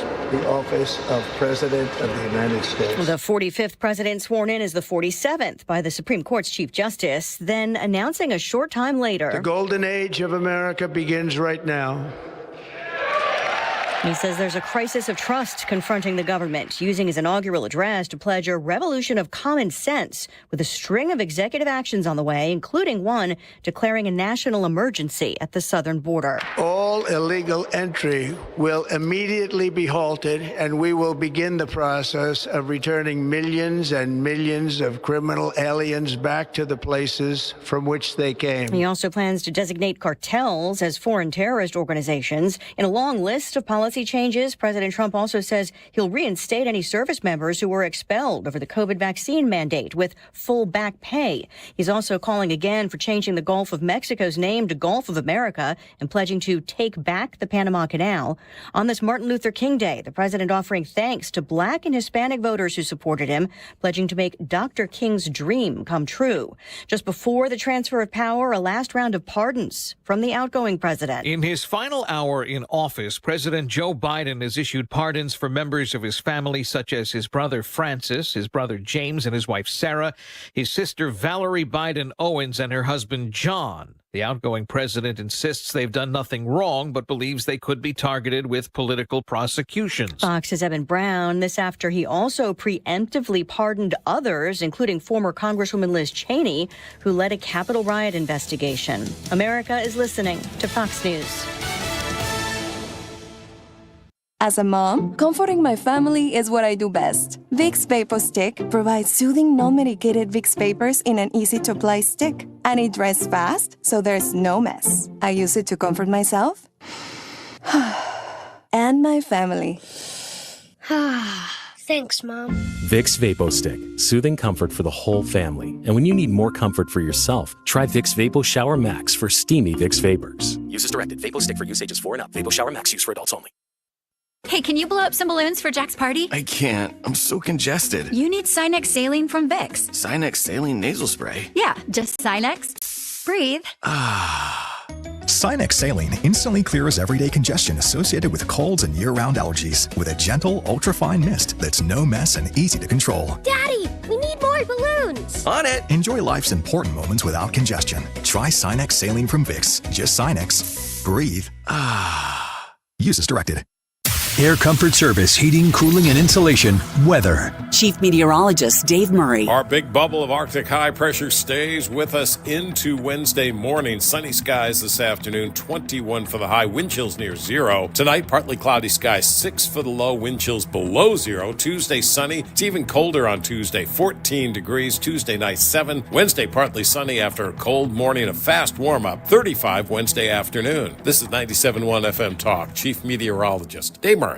Attention, Missouri residents in need of care at home. If you have Medicaid and need assistance with daily activities, you can receive free in-home care from a loved one, funded by Medicaid with no cost to you. Freedom Care, Missouri's #1 home care provider, gives you the power to choose who provides your care, and they get paid instantly. Imagine your daughter, son, a close relative, or trusted friend helping you with cooking, transportation, laundry, and other activities in your own home. You get the help you need, and your caregiver gets paid instantly after their shift. Freedom Care has over 5,000 five-star Google reviews and is #1 in Missouri for in-home care. If you have Medicaid and want great care from a loved one that's 100% free to you, go to freedomcare.com or call 314-557-3027. That's 314-557-3027. 314-557-3027. Freedom Care, we're here for you. Dear employer, my name is Phil Martin. My name is Michael Roskovich. Ronaldo Bird. Zach Deiser. I am writing to express my excitement at the opportunity to join your team. As someone on the spectrum, I possess a unique set of skills that sets me apart from other candidates. My detail-oriented nature allows me to communicate complex ideas, to break down data, to have no fear in meeting new people. I may communicate in ways that are different from what you are used to. Structure, routine, and clear expectation. Help me do my best work. My autism allows me to have a perspective that needs to be seen and heard. It allows me to make the world safer and improve systems in ways others can't. It allows me to bring people's inner worlds to life with my artwork. My autism will bring your team important insights. Thank you for your consideration. An autistic inclusive workplace is good for business. It's time to make a change. Learn more at autismspeaks.org/win. In sitcoms, when someone has a problem, they just blurt it out and move on. Well, I lost my job and my parakeet is missing. How was your day? But the real world is different. Managing life's challenges can be overwhelming. So, what do? We get support. The Huntsman Mental Health Institute and the Ad Council have mental health resources available for you at loveyourmindtoday.org. That's loveyourmindtoday.org. See how much further you can go when you take care of your mental health. Hair Volume is the best-selling hair tablet in the world and one of many award-winning natural hair products from New Nordic. Purchase at newnordicusa.com or CVS. That's newnordicusa.com. That is exactly what I needed to hear. Thank God someone here knows what you're talking about. That's us, that's right. Gotta love this American ride. All right, you need to take the time and get the full picture. Come on, turn the radio on. It's Saturday and I won't be long. Don't get me wrong, I love the ladies. I mean, they rev my engine, but they don't belong in the newsroom. It is Anchor Man, not Anchor Lady. What do you want from me? I'm not America's sweetheart. Goodness sake, kid. Keep your voice down. Your father's listening to the radio.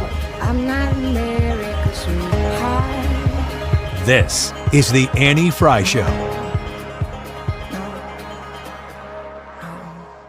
Welcome to the Annie Frey Show and to 97.1 FM Talk. It is Inauguration Day. It is Martin Luther King Jr. Day, and it is a good day, and we are grateful that you are here. We have been listening to special coverage this morning of the inauguration, the oath of office, the beautiful performances that took place, and it has been an amazing thing to see. I am excited to have you here along with us. We are going to continue this is going to remain quite a bit of a fluid situation. We're watching right now as the Biden family is preparing to leave Washington, D.C. And I specifically remember, Ryan, when the Bidens took office, I remember watching Donald Trump and Melania Trump get on the plane and leave, and they showed the plane as it was leaving. I assume that right now the news media will likely end up doing the same for the Bidens as they leave. And I remember feeling a depth of sadness. And in the midst of all of that as well, there was so much turmoil, of course, just a dramatic pendulum shift of tone and tenor in the country. A lot of people in the country in 2020 or 2021, I should say, were incredibly relieved and happy to see that changing of the guard. And it's a moment in time to reflect on. Of course, that pendulum has shifted back once again, but Donald Trump's reentry into the office of the presidency is being welcomed by many more than he could have done should he have won that election in 2020. Yep, it is a fun day. I mean, we're watching this. We'll be reporting on it all day. Right now, they're standing outside the Capitol. They are shaking hands. So this is that moment that Annie was just talking about 4 years ago. This is the moment Trump was getting on the plane and leaving. It is a completely different, dare I say, vibe today. Isn't it the worst when you hate the word, but you're like, gosh dang it, it's the best word? But it really is. Mood? This is what the majority chose. I mean, that's the way it always is, but this is what the majority chose this time, and it is very celebratory. Everybody knows what they're getting into. That's a big difference this time, is that in 2016, it was such a surprise. Even hearing him speak at his inauguration, it was a surprise that he didn't sound like other presidents. This time, everybody knew what we were getting. And everybody who voted for him, and I think even some who didn't, are very excited about some of the reforms that he is going to initiate immediately. So I'm going to invite you, Ryan, to watch us on the live stream here that you were on, because apparently I've seen a lot of this scuttlebutt on X as we were listening to the inauguration speech, where Donald Trump laid out very, very handily what he is going to do now that he is once again the president of the United States. But a lot of people are saying that whitehouse.gov, I mean, that's a switchover that happens, of course, with these types of things. And when I'm going to visit it I'm going to visit it here on my internet, and I'm going to talk to you about what it is that we end up seeing. So when you go to whitehouse.gov, this does not look like a government website. Ooh, wow. It's got Donald Trump. He's clearly on a stage somewhere. It's a shot from below, so he looks in charge and command, and he's pointing out into what you would assume is the crowd. It says, "America is back." And then it says, "Every single day I will be fighting for you with every breath in my body. I will not rest until we have delivered the strong, safe, and prosperous America that our children deserve and that you deserve. This will truly be the golden age of America." And then it's got a link to executive actions, news, and then it shows the administration. This is something that I had up to talk about multiple times last week, and we didn't get around to it. But Donald Trump's new presidential portrait. The reason why I think this one is as interesting as some people have talked about it, first you have to go back and look at the 2016 presidential portrait. Donald Trump was standing there with the biggest, toothiest smile on his face. And it always struck me when you would see the official portrait of President Trump, it always struck me how joyful he looked in that moment, because that's not really a reflection of how you see him on a regular basis. It really looks as though he worked to mimic the well-lit version of his mugshot in his new presidential portrait. We'll get back to the coverage of this. We just watched as President Trump and First Lady Melania Trump. Oh my gosh, she's so beautiful. If you haven't seen her, this is a whole, there's so many things that have just changed in America. So starkly changed in America. Melania Trump being celebrated for her fashion all weekend and now. But we watched as Donald Trump and Melania bid farewell to former President Joe Biden and First Lady Jill Biden as they boarded Marine One at the White House. There were some, cheek kisses between the First Ladies. And now we watch that trip, that departure that we were talking about at the beginning of this segment. I remember watching Donald Trump fly away and having great sadness as I observe that, there are people in this country right now as excited and as happy as we feel. There's some serious fretting taking place with American voters. There is. There is not in this room. No. That kind of fretting. I'll tell you what. I just want to acknowledge that it is a multi-layered situation. Sure. But we have been, I mean, if you've been tuning in, we started coverage of this during Kilmeade. We kind of went into live coverage, halfway through Kilmeade today, just so that we could hear some of the speeches and everything that was happening live. We've been covering this. It has been very celebratory. A lot of what he announced, we knew, but I do want to just take this moment to say, look, if you're just tuning in to the Annie Frey Show, because we usually come on at noon, even though we've been broadcasting for a while today, this is very exciting. And watching this happen, I can tell you what, there are two people I just saw, as the Bidens are departing, and, there's a lot of ceremony still happening. Of everybody that you're watching, Bidens clearly don't look like they're happy. Donald Trump, like you just said in his official portrait, he's got that same face. He's getting down to business. You know who looks like they're having a great time is the Vances. They are having a real good time. J.D. Vance is smiling and waving and just can't wait to shake everybody's hand. I mean, he's the vice president of the United States. What a surreal experience it's got to be for him. And Usha Vance, the new second lady, or the second lady, that's what she's called, of the United States. Man, she was ear to ear. She was grinning like crazy. They are having a really good time. And I think a lot of us are just celebrating right now. So you mentioned that the Bidens weren't looking too happy. I don't believe that they look as melancholy in the appropriate moments. I mean, there are times where they were in the background of Donald Trump saying, for 4 years, essentially, this has been a dumpster fire. He didn't say it like that, although wouldn't put it past him. But he's in his inauguration speech speaking to the very specific problems that the United States of America faces currently. And those problems are all spearheaded by the man who was sitting just to his immediate left over his shoulder. Mm-hmm. Kamala Harris right there as well. And the thing that I appreciated the most about that speech, which we carried here live on 97.1 FM Talk, the thing I appreciated the most about the speech was it was about what Americans need. It's about what America needs. It's about the reality of the situation that America is in.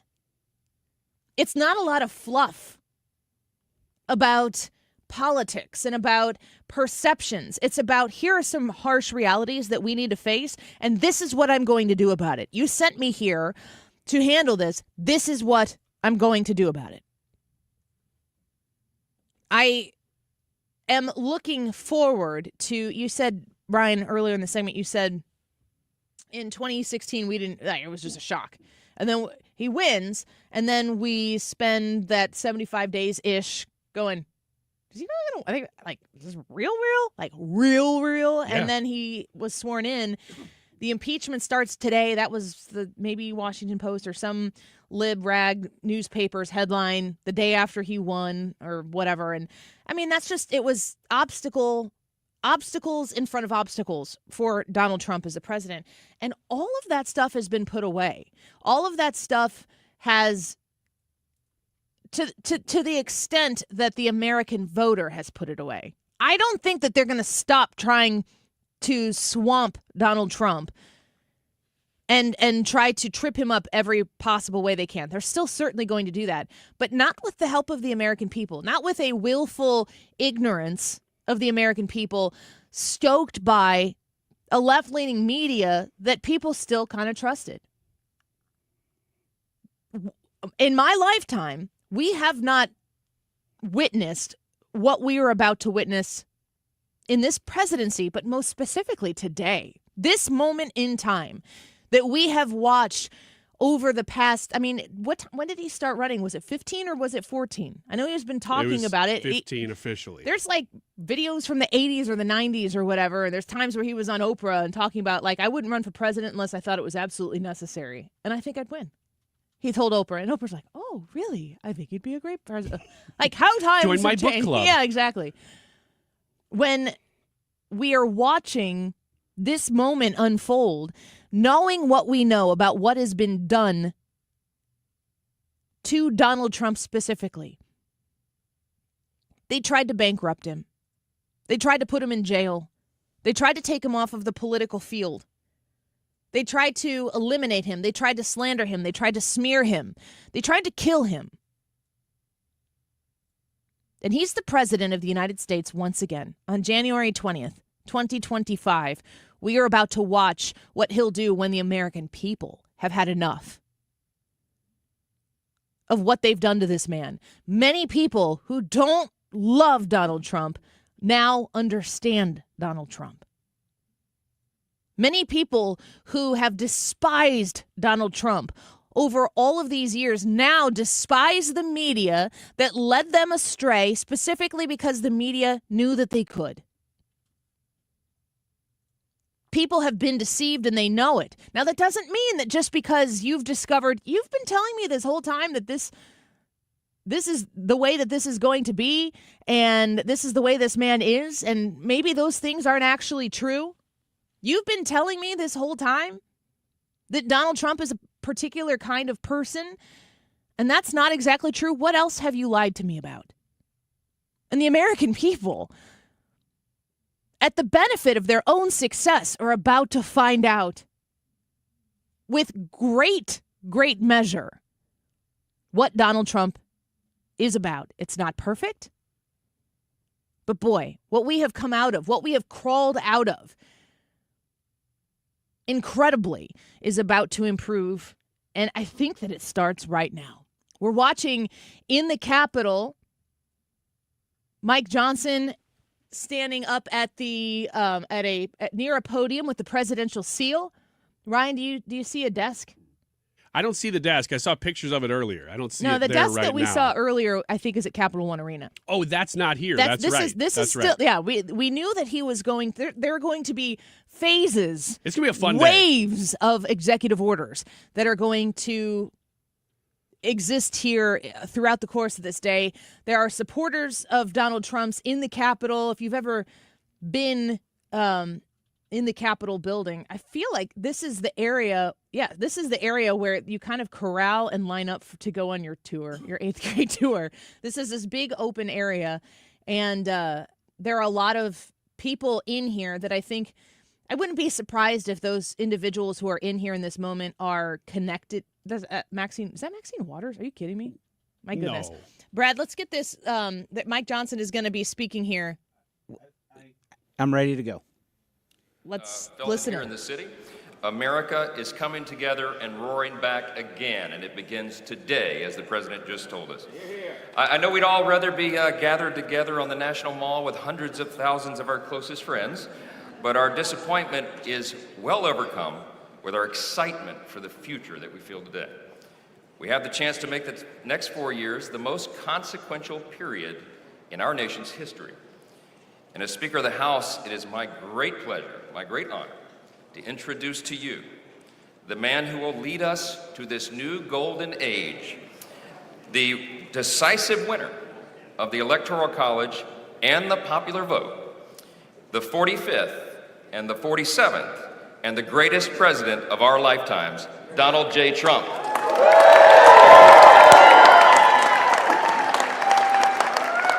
So from Emancipation Hall, supporters standing all around this stage. Donald Trump is going to take this stage. Mike Johnson is there. I see Steve Scalise, the senator who was part of the inauguration ceremonies, is also on this stage. Emancipation Hall is this huge open room that spans multiple stories. So it's this wide open. There are pillars. There are beautiful marble statues in this room. And down the stairs comes both Donald Trump, First Lady Melania Trump, followed by Vice President J.D. Vance and Second Lady Usha Vance, as they walk up to the stage to take the podium in front of supporters that, you know, as we were talking about earlier at the actual oath of office ceremony, a lot of people obviously couldn't fit in there. It's like very, very restricted. It's going from smaller to bigger kind of all day, isn't it? Yeah, and trying to get face with and spend some time with all of these various supporters who have come to Washington, D.C. This has been somewhat controversial moving these events inside. People spend money to come stay in hotels, to eat, to travel. And in the midst of all of that, moving all of these things indoors makes it more difficult for folks to participate in. Vice President J.D. Vance. Thank you all so much for being here. And was that a hell of a speech or what? That was That was a good way to start it off. You know, I didn't know exactly what the president would put in that speech, and I hoped to myself that he wasn't going to hold back, and sir, you didn't hold back. That was a hell of a way to start the next 4 years. But I just want to say from the bottom of my heart, and I know I speak for the president and for all of us, thank you, thank you, thank you for making this possible. We love you. We wouldn't be here without you, and we're going to make America great again together for the next 4 years.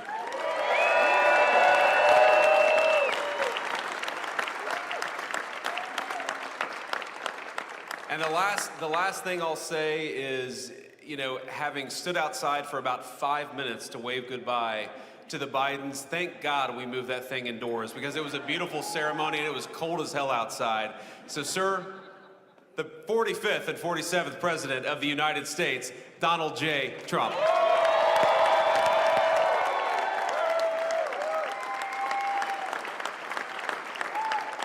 No, he's right. I said, oh, look at this beautiful sunny day. We blew it, and then I went outside and we were freezing. You would have been very unhappy. The sun was very deceptive, I will tell you. It is cold out. And I'm sort of saying, you know, that was so beautiful today. Maybe they should do it there every 4 years. Does that make sense? I don't know. Because, you know, the outdoor thing is really good, but it gets a little cold around this time of the year, as some people have noticed.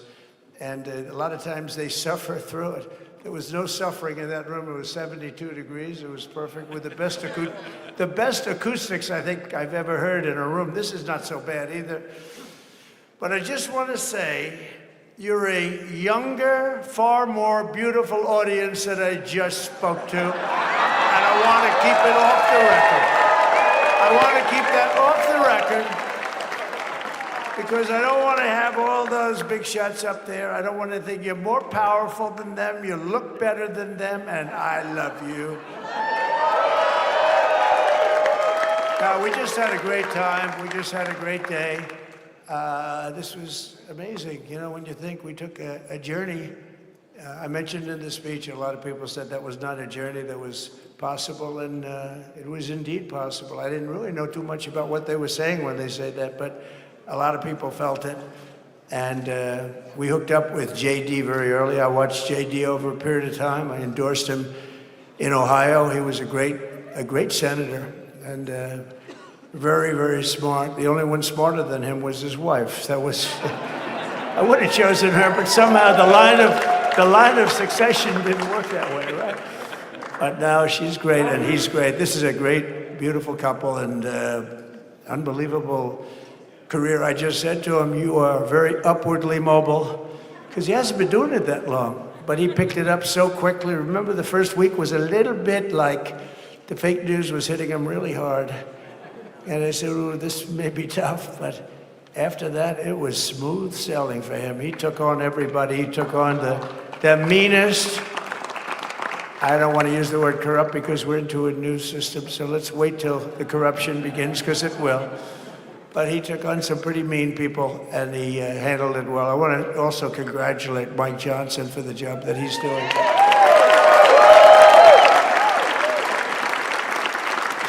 Steve, we gave him a majority of almost nothing, and then I said to make it tougher on him, let me take 2 or 3 of the people, right?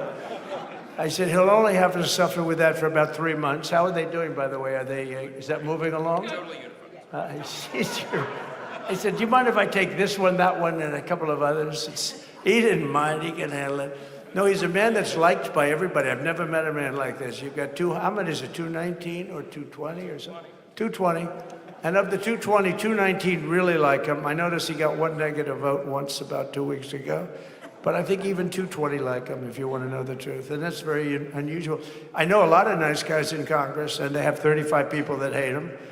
So if you have 35 people that hate you and you only have 1 or 2 or 3 votes, you'll have 5, I think.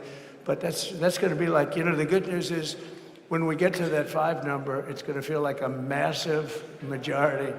You could be really nasty to a couple of them at least. You know?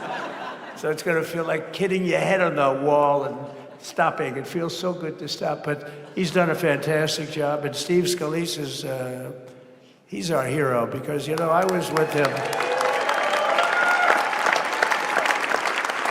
You talk about being shot.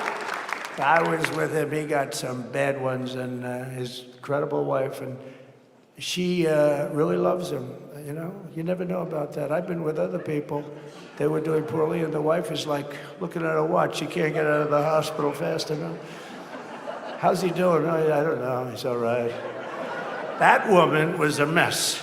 She was crying and crying. No, they're going to take him. They're going to take him. I told Steve when he finally woke up, it was a while too.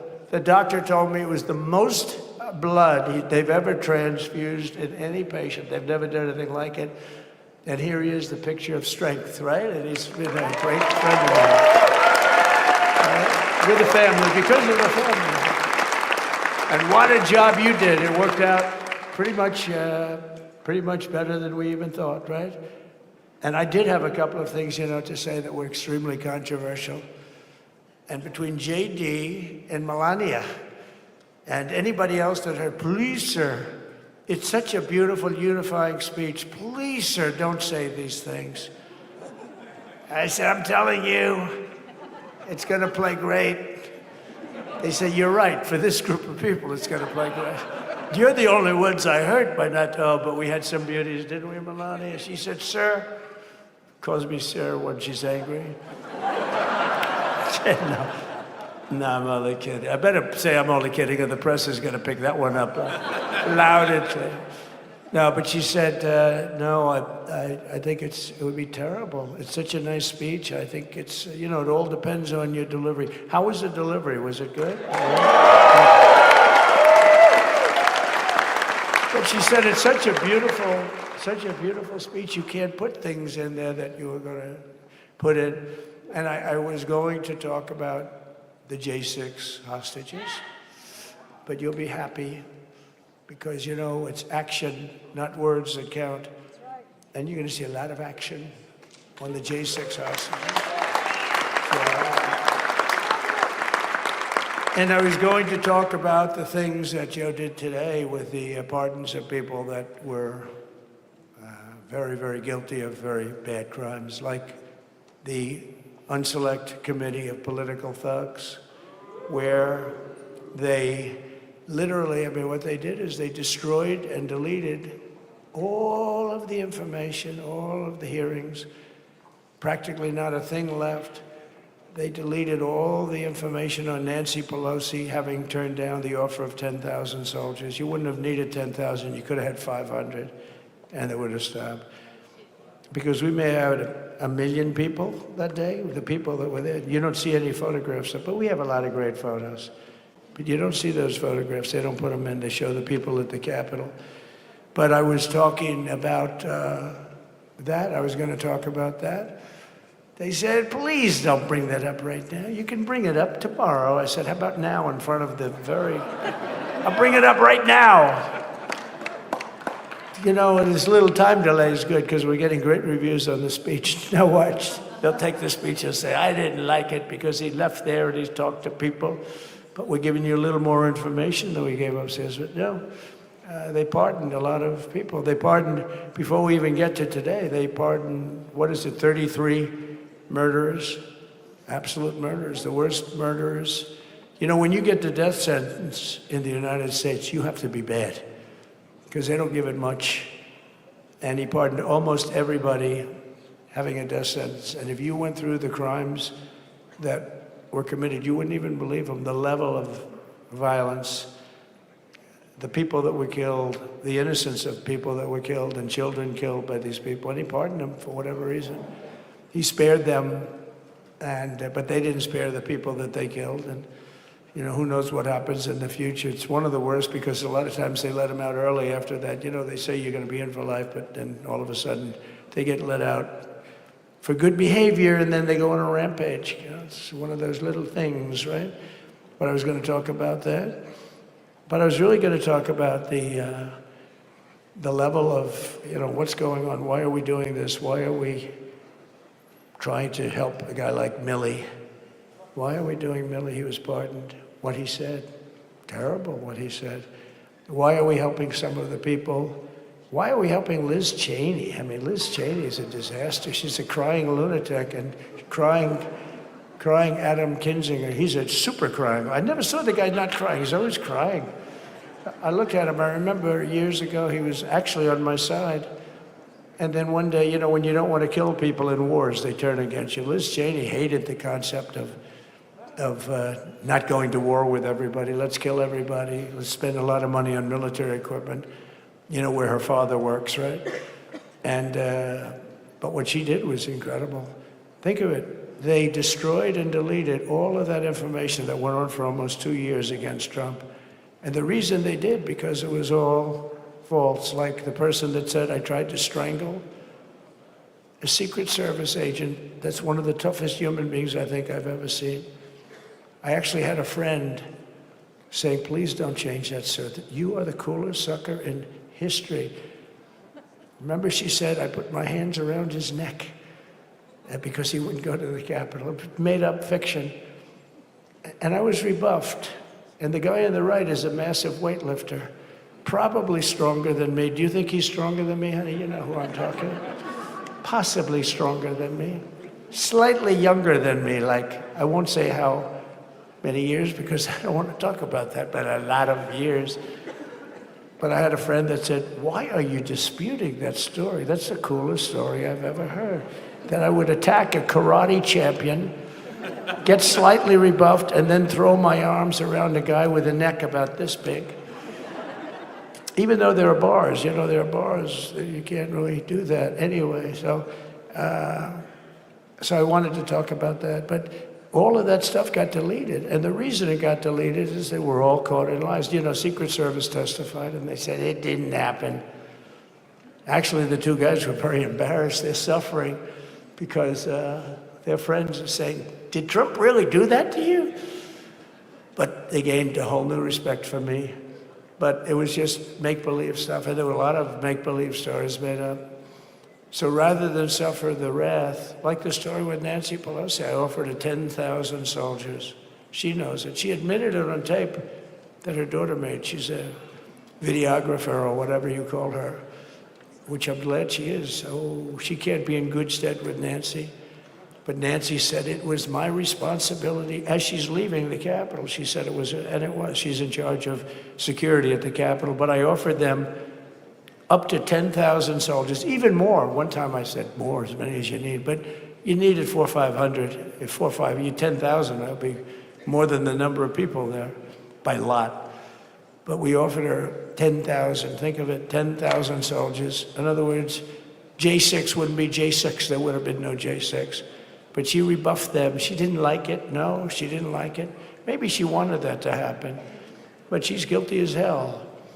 And now we would have to go through the process because they destroyed all evidence. They deleted everything. There's virtually nothing left. The other fake story and so many other fake stories. And many people came out on our side, and those people now, we've got to find them. There's nothing left. So that's a criminal offense. If that were a civil case, it would be a criminal offense. If that happened civilly where you did that, it would be a criminal offense. So I decided I'm not going to make this speech complicated. I'm going to make it beautiful. I'm going to make it a unifying speech. And then when they said we have a group of people that are serious Trump fans, I said, this is the time to tell those stories.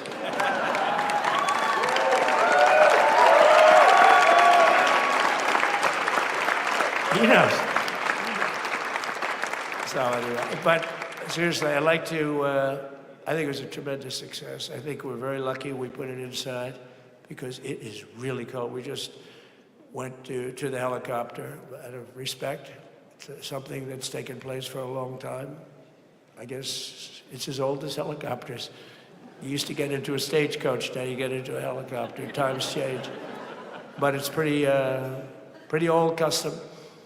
And it's a beautiful custom, actually. It's a beautiful custom. I wish we could have had a better relationship. I wish we could have had a better relationship between Republicans and Democrats. I was with Senator Schumer. I said, Chuck, I think it's time we all start getting along a little bit because it doesn't make sense. I mean, we literally never get a Democrat vote. They never get a Republican vote, almost. And although there is a bill coming up very shortly that we have a lot of Democrat votes, right? That's going to be a very beautiful bill. We're going to have a deciding, I would say, within a week or so, I think. And it's going to be a very good bill. You all know what I'm talking about. So I just want to thank you all for being here. You have been our fans from day one. All these people all over. You've been our fans. This has been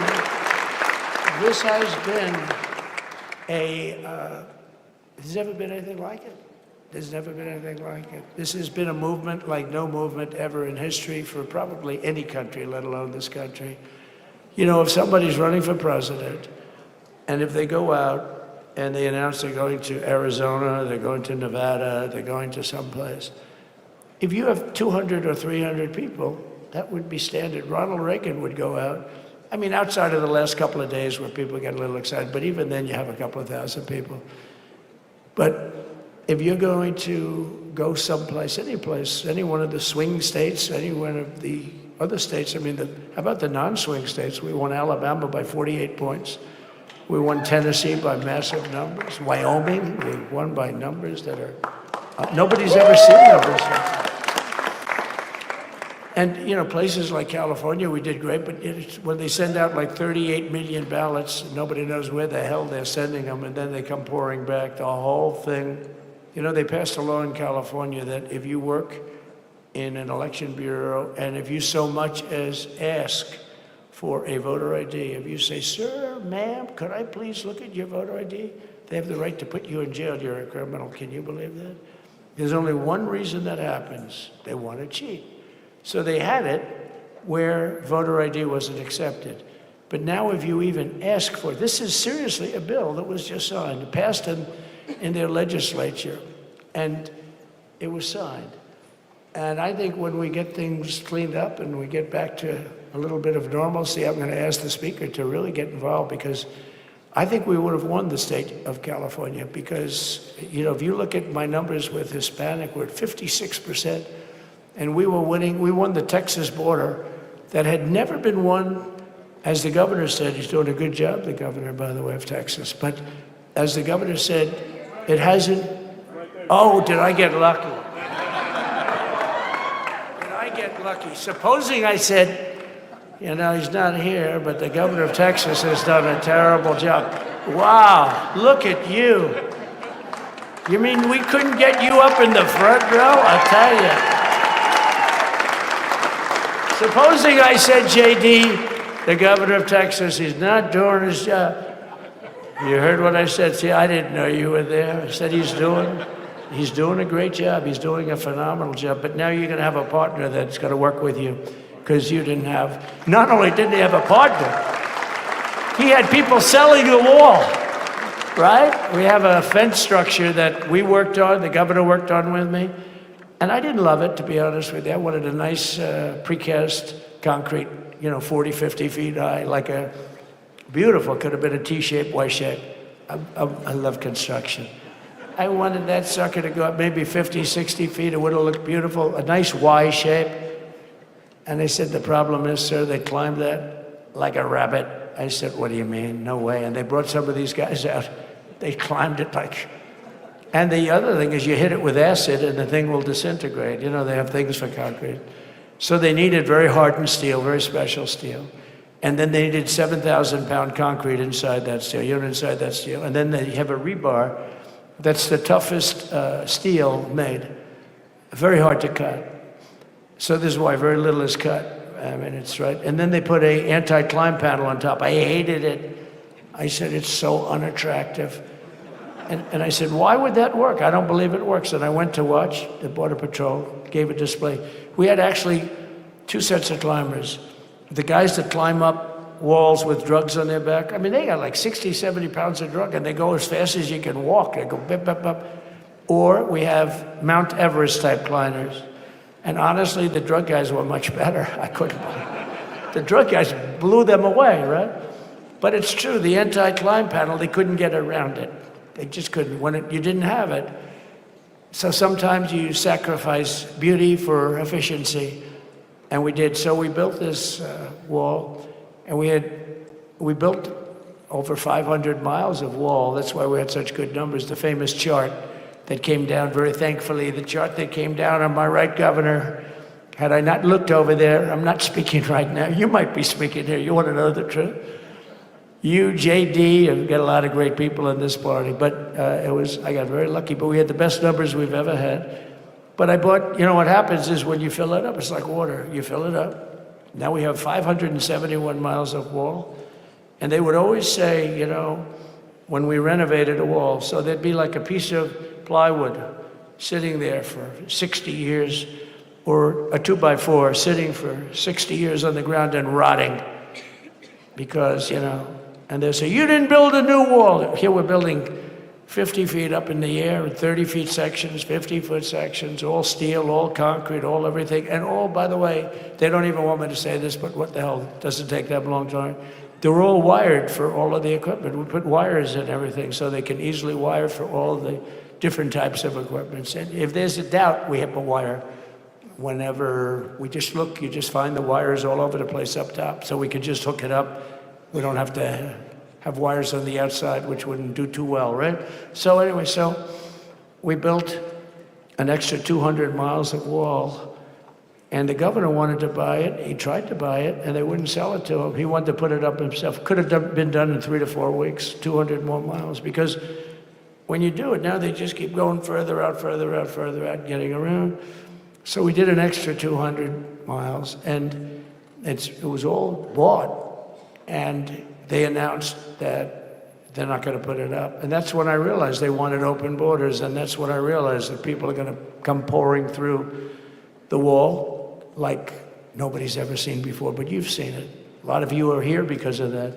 I made it my #1 issue. They all said inflation was the #1 issue. I said I disagree. I think people coming into our country from prisons and from mental institutions is a bigger issue for the people that I know.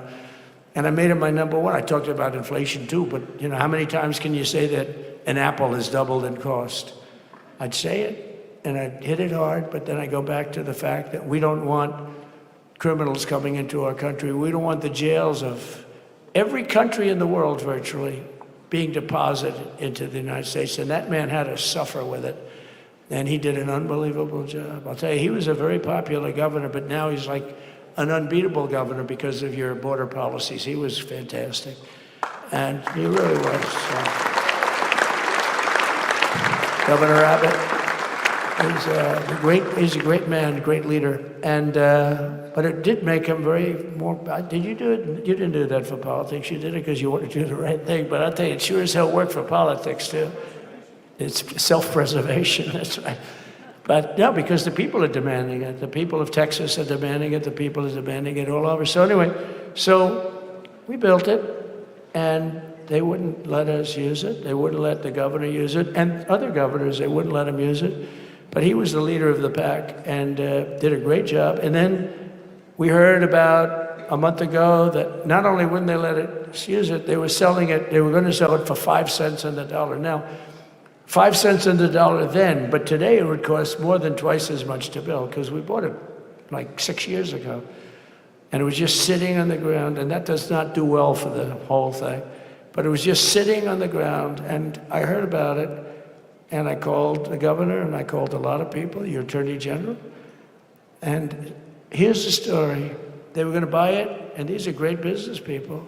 They were going to buy it for 5 cents on the dollar or less. And they were calling us up, we'll sell it to you for 200 cents on the dollar. In other words, it will cost you twice as much, so it's 200 cents on the dollar. I said, can somebody explain that to a judge? I mean, how corrupt is that? You'd think they'd say, maybe we'll sell it to you for 20 cents, 30 cents, but not 200 cents. So they were going to buy something for 5 cents, and they were going to sell it to us for a fortune. They were going to make they'd have it down in Fortune magazine, they'd put it of the deal of the year, okay? you buy something like that. But it was so corrupt and so horrible. And when we told that to the administration, they didn't care. They just kept going forward. They couldn't care less. And they kept going forward. They knew that they were trying to sell it back to us. They would have sold it back to us. You would have ended up buying it. You would have paid probably 50, 60 cents, who knows. But they were going to use it for scrap metal, but then they made a much better deal. They could just buy it and sell it to us for 15, 20 times what they paid. 20 times, think of it, like 20 times what they paid. And we wouldn't let it happen. And the governor with his attorney general, Ken Paxton, they made a fantastic, they're a good lawyer. He's pushed around pretty good by people, right? I said, you got a great attorney general. They should leave him alone. He was with me. But Ken and the governor went to court, and a judge actually became incensed and actually called for an investigation. How could a thing like this happen? So he stopped it. So we're waiting to put that wall up. And now that you have a new president, that wall will go up so fast. The governor will complain, sir. This is Greg Abbott, sir. Please, the wall is going up too fast. Please don't do that. You know the story about winning? No, we're going to win too much. We're winning too much. Please, stop. People always love that one. We'll do this with the wall. Governor Abbott calls, sir, the wall is going up too fast. We can't take it. We just can't take it. No, I think you'll be very happy if the wall goes up too fast, right? But we'll get that dude and we'll work with you on that. But it was a great decision by a great Texas judge, right? And it was beautiful to watch. He stopped them right in their track. I mean, they were literally loading this stuff onto trucks. It was terrible. Honestly, it was terrible. And he wouldn't take it. So I'm so glad I mentioned that they have a really good governor in Texas. And I swear, I didn't know he was here. I swear to you, it sounds like a setup. I didn't know you would end. Did I get lucky? I said the right thing. Because there have been moments when I wasn't so happy with him, you know? But not too many, I can tell you that. So anyway, it's good to see you too, Governor. Great. But I just want to thank everybody. You've been incredible. I recognize so many of you. It's so crazy. But this has been a long journey. This was a journey that started in 2015, probably started 20 years before that. People used to say, you're going to run for president? You're going to run? And I always said, no, I don't want. And then one day I said, let's give it a shot. And what I talked about then was the border, too. I think it probably was the number one issue for me. Back in 2015, 2016, I talked about the border. And now I talked about the border, but this border is much worse. We fixed the border. It was totally fixed. There was nothing to talk about. 2020, by the way, that election was totally rigged, but that's okay. It was a rigged election. You know the only thing good about it? It showed how bad they are, showed how incompetent, and frankly, historically, this is a much bigger event. If that would have gone like it should have. The bad thing about it is some bad things happen, like a lot of people in our country that wouldn't be in our country right now. So, you know, that's the bad part. But I will say that it started in 2015, and right from the beginning, we went to the top. Day one, they announced Trump, and Trump went to number one and stayed there for the whole primary. And then we took on Hillary. She didn't look too happy today. We took on Hillary. A very nice person, but we took on Hillary and we defeated Hillary, and then we did much better the second time in 2020. You know, we got millions more votes. We got millions, like 10, 12 million more votes than we did the first time. No president has ever gotten that many more votes. I got like 9 million more than anybody else had ever gotten, and they said we lost. And because of that, I said to Melania, what do you think? And she said, you want to do this again? And had we lost, and had I thought we lost, I wouldn't do it again, because that's like the ultimate poll, right? But I knew how well we did, and this time we made it too big to rig. It was so big. They tried. They tried like the butt. They tried to do it, and around 9:02, they gave up. Last time they did bad things, but this time they just said, you know, I don't know if you saw, Mr. Speaker, in Washington, they had placards. They were all set to march. They thought it'd be closer. A gentleman asked me, a very respected gentleman asked me yesterday, how come the polls were so wrong? They showed you winning, but not in a landslide. I said, because people that are true Trumpers are so angry at the whole polling system and at the writers, the fake news, that they don't want to talk to anybody. So when you call somebody from Trump, who are you voting for? They say, it's none of your business. I'm not telling you. And that was probably 40% of the people they called. So they would discard that one, and they didn't show that. And then when the election happened, the vote came, and it was much different, much higher than, we're going to win, but they really thought, they couldn't believe, the one man said, it was so much higher. We won all 7 swing states. We won the popular vote by millions of votes, which is hard for a Republican. I'll tell you who came through. The unions came through. The auto workers were great. The Teamsters were great. The firemen were great. I think almost every union was great. The only one that weren't great, although Sean was great, and the Teamsters, Sean O'Brien, the head of the Teamsters, was fantastic. But generally speaking, the head of the union was against Trump, but the union would be with us for like 80, 85%. Look what we did with the auto workers in Michigan. Look what we did with the Teamsters. The Teamsters were unbelievable. They were a solid Democrat vote, and they voted for Trump. So we had a great experience. Now we have to go to work and get it done, because we have to do something that's going to be great. We're going to turn our country around, and we're going to turn it around fast. And I think this was a better speech than the one I made upstairs, okay? I think this was better, JD. I think this was much better, and I got to see my friend. So, Governor, take care of yourself. You call me, we'll start working. You know what that means with him? He's going to be calling me tomorrow morning at about 6. And I said, how about next week? You call me, and we're going to get it started real fast. We'll really help you a lot. You've done a fantastic job protecting something which it's not supposed to be for the states. And amazing job you've done. Thank you very much. And I want to thank everybody. And I have a First Lady who's been incredible.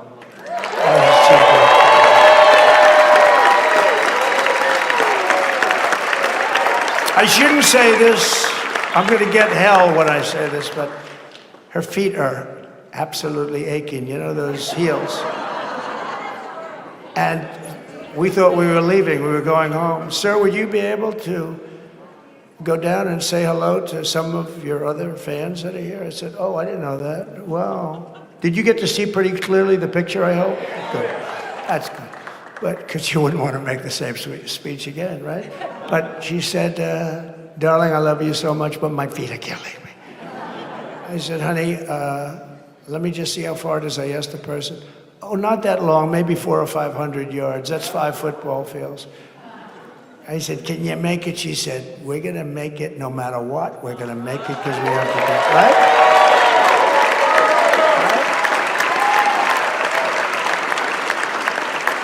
And then we went out to the helicopter, though, just prior to this, and said goodbye. And it's a custom, and the wind is blowing like crazy. And with the hat that she's wearing, she almost blew away. We almost lost her. She was being elevated off the ground. She almost blew away. No. So we all appreciate it, because she's been a great First Lady. A beautiful and a great First Lady. And they love our First Lady. You know, JD, whenever I make a speech, I see hundreds of times, we love our First Lady, and they do, and they should. She's great. So I just want to thank you very much. I just want to thank everybody. And I felt that, I said to JD, should we give him the A treatment, the B treatment, the C, the D, or the F? You know what the F is? Hello, everybody. Thank you for being here. Bye-bye. I gave you the A+ treatment. Thank you. Thank you all. Thank you, Governor. Thank you all very much. Appreciate it. President Trump speaking.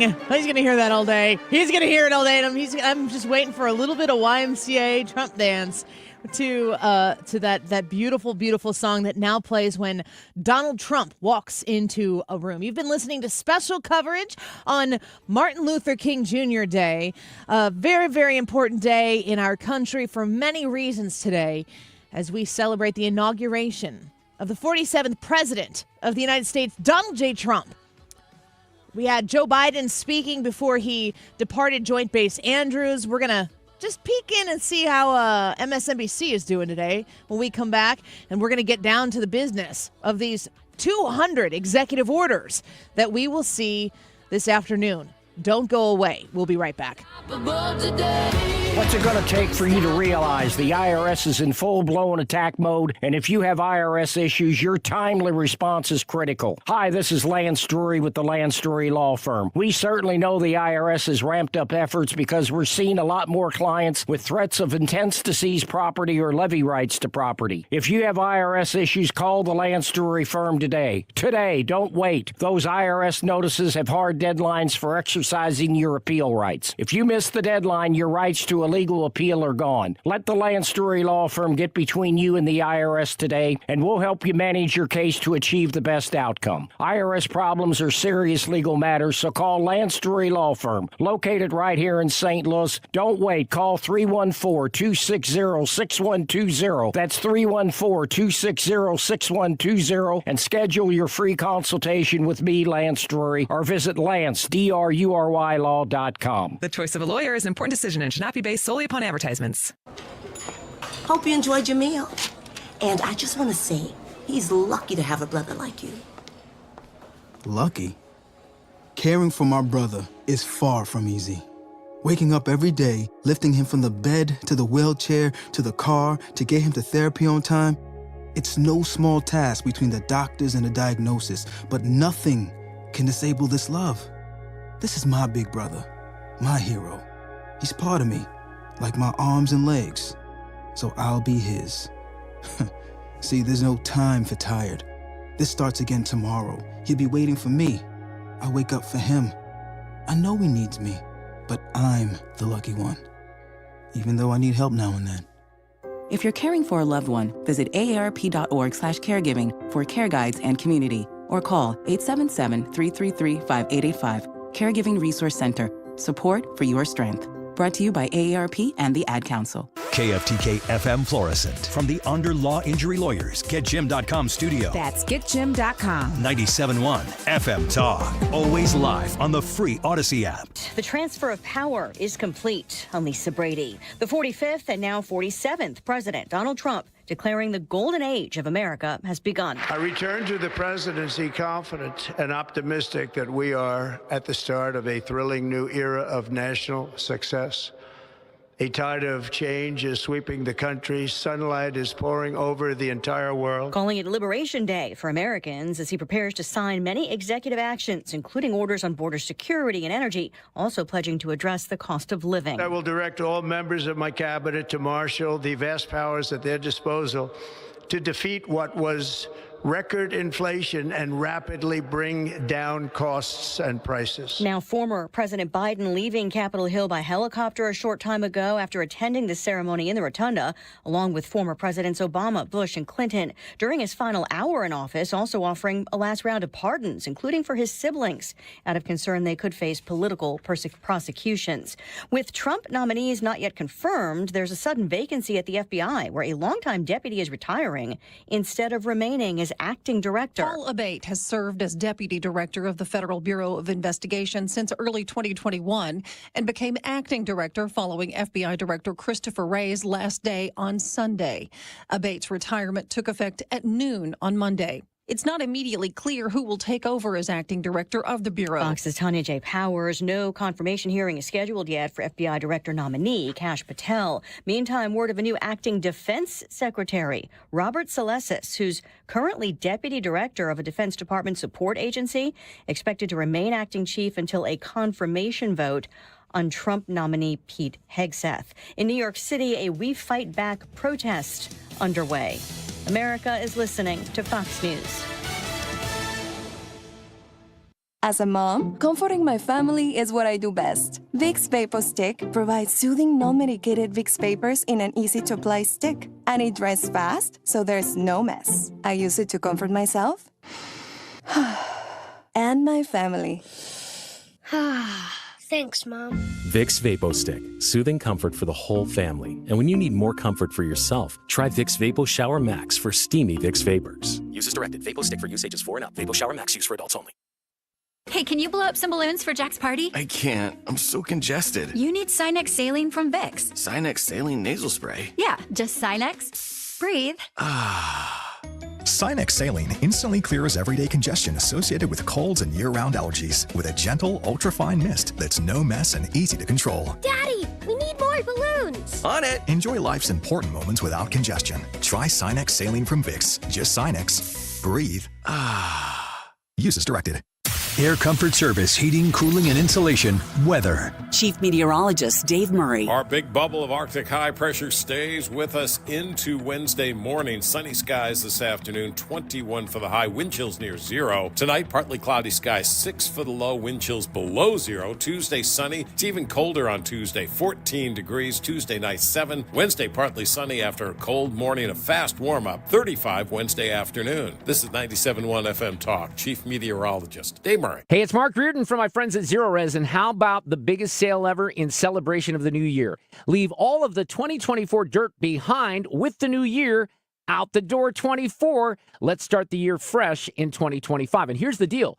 24% off all cleaning services for the month of January when you mention my name or 97.1 FM Talk.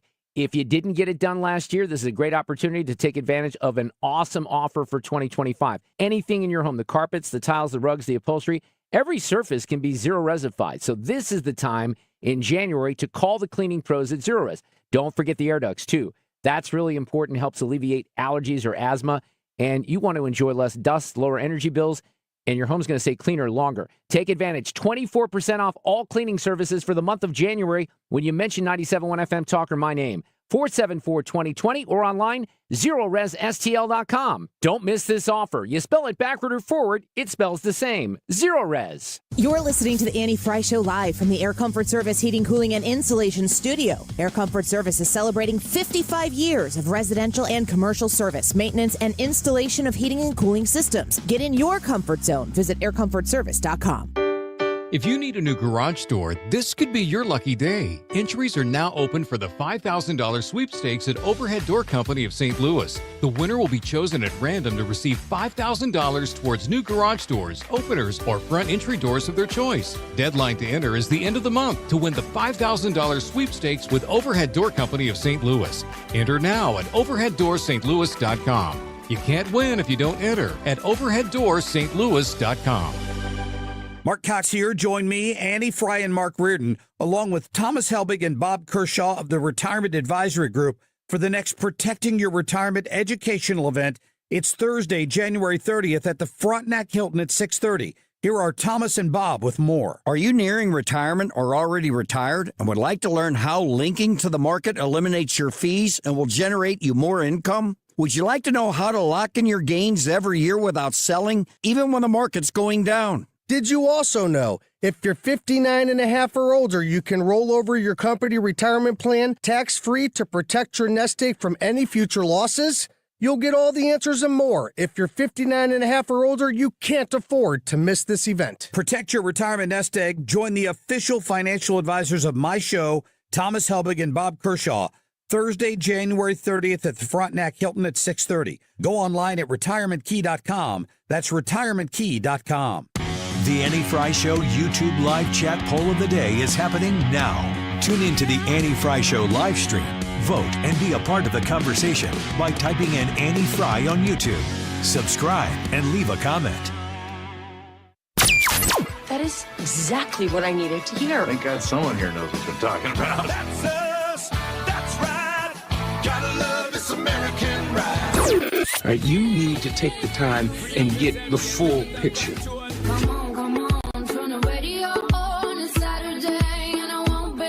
Don't get me wrong, I love the ladies. I mean, they rev my engine, but they don't belong in the newsroom. It is Anchor Man, not Anchor Lady. What do you want from me? I'm not America's sweetheart. Goodness sake, kid. Keep your voice down. Your father's listening to the radio. I'm not America's sweetheart. This is the Annie Frey Show. This is the Annie Frey Show. This is Martin Luther King Jr. Day, and this is the day that Donald Trump has been sworn in to become the 47th President of the United States. Thank you for being with us here today. We are going to be covering the developments as they continue to happen. We've listened to the inauguration ceremony, the swearing in.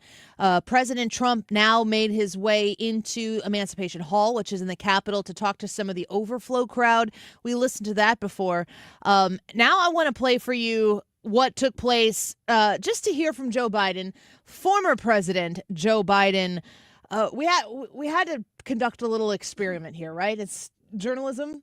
That's what we do. So sometimes when it sounds fun. Yeah, we dabble. And this is why we dabble. So we thought we were listening to President Trump speaking. We're carrying that for you. But they had a split screen up on the news channels we were watching, and they were showing that the Bidens were making their way to a huge hangar at Joint Base Andrews Airport because they board a plane and they leave. They probably go to one of their vacation homes that they've been frequenting for 40% of the former president's presidency.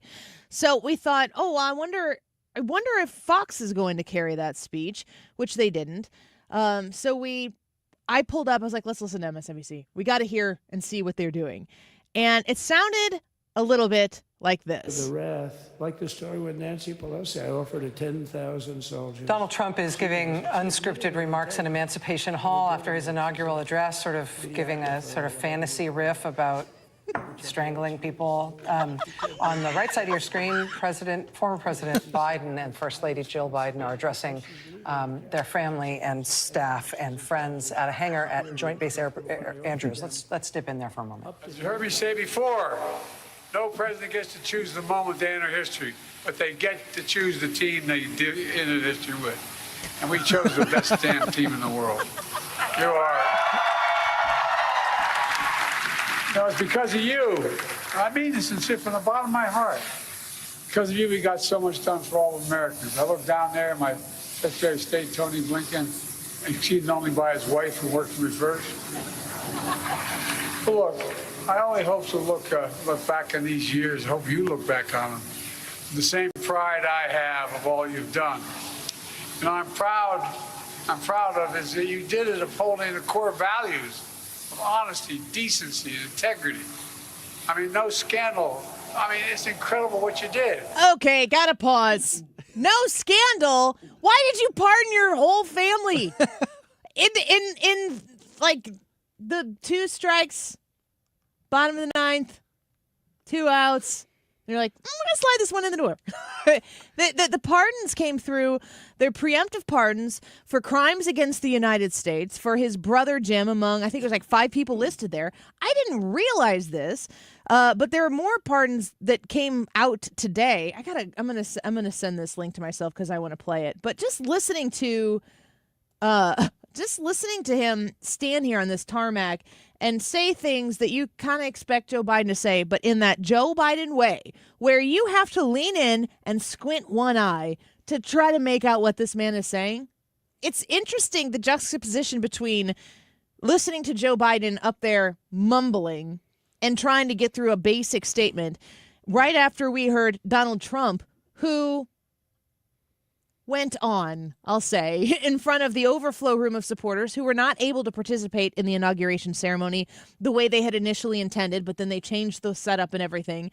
So what he was doing, and he kind of said this at the end, we were talking about this off the air, Donald Trump gave him the A+ treatment. He spent time with them on an incredibly important day because those people were important to him, to his presidency, to his reelection, and he wanted to give them that time, and he did.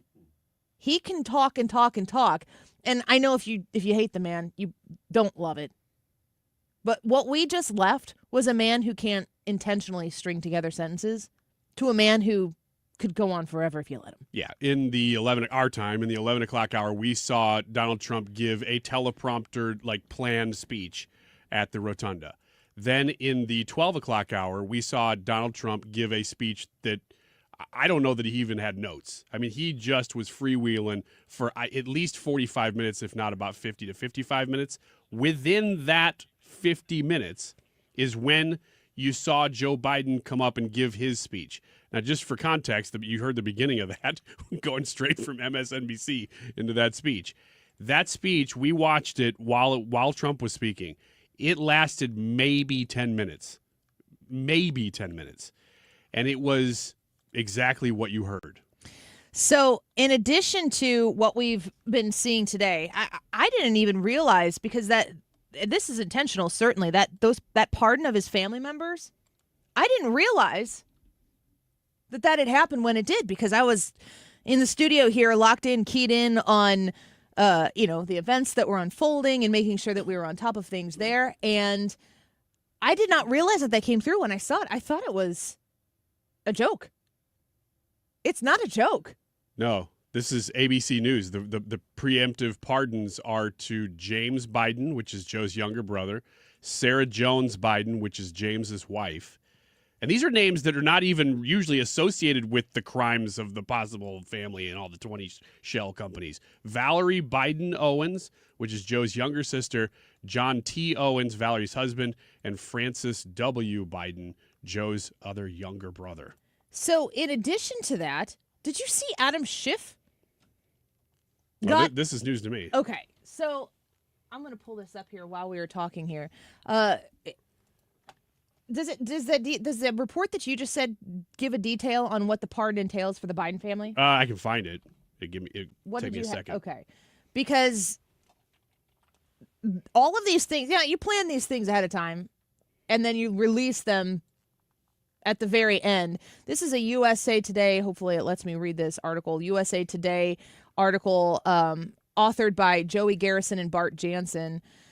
On some of these other pardons. They report hours before leaving office, President Joe Biden on Monday issued blanket preemptive pardons for potential targets of Donald Trump in an unprecedented move to shield some of the incoming president's top foes from criminal prosecution. Those given pardons include Anthony Fauci, former director of the National Institute of Allergy and Infectious Diseases, retired General Mark Milley, former chairman of the Joint Chiefs of Staff, and the lawmakers and staffers from the House committee that investigated the Capitol attack on January 6, 2021. Those lawmakers include former GOP reps Liz Cheney, Adam Kinzinger, and Senator Adam Schiff of California. Now, I'm going to play for you here real quickly. December 2020. Let's listen to Adam Schiff with MSNBC's Joy Reid. Have you ever heard of somebody getting a preemptive pardon who was innocent of all crime? Who's just an innocent person? Have you ever heard of that? Just somebody getting a blanket pardon and they're an innocent person?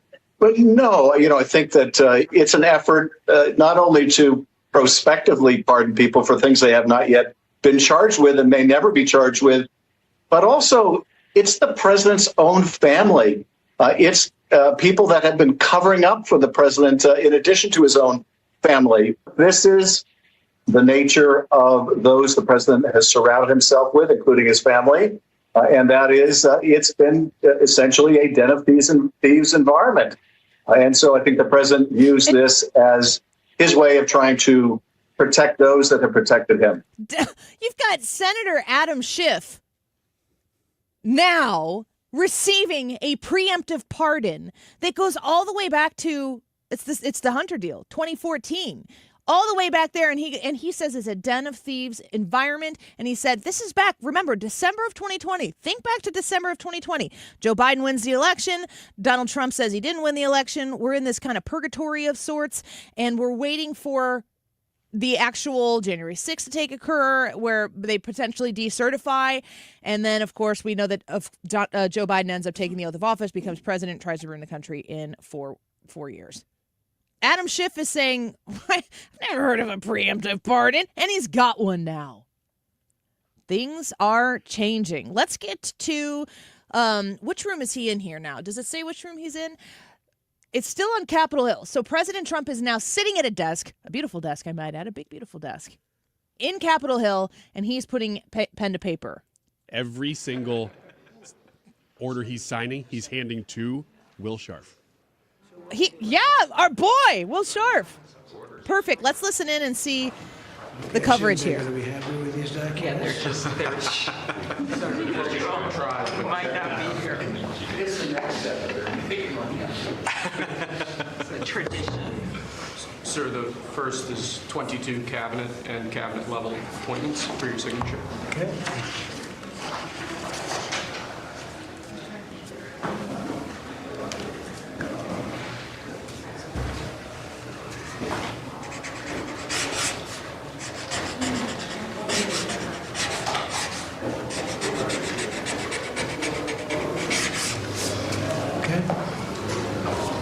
The next one will be, excuse me.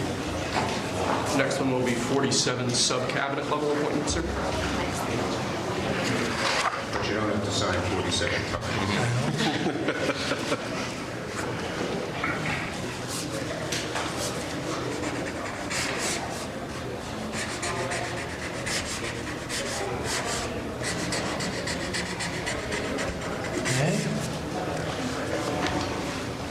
Thank you, sir. Now 31 acting designations and appointments to effectively take control of the government. Let's do that. That's important. Sounds important, doesn't it?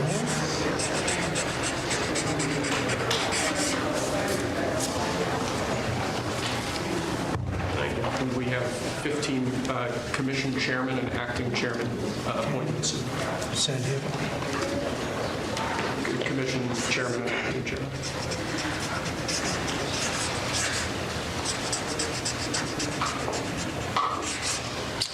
He was number one at Harvard also. You know that? Good counsel. They have something in common. Thank you, sir. Lastly, we have a proclamation ordering that on all future inauguration days, including this inauguration day, that flags shall be flown at full mast. Very important.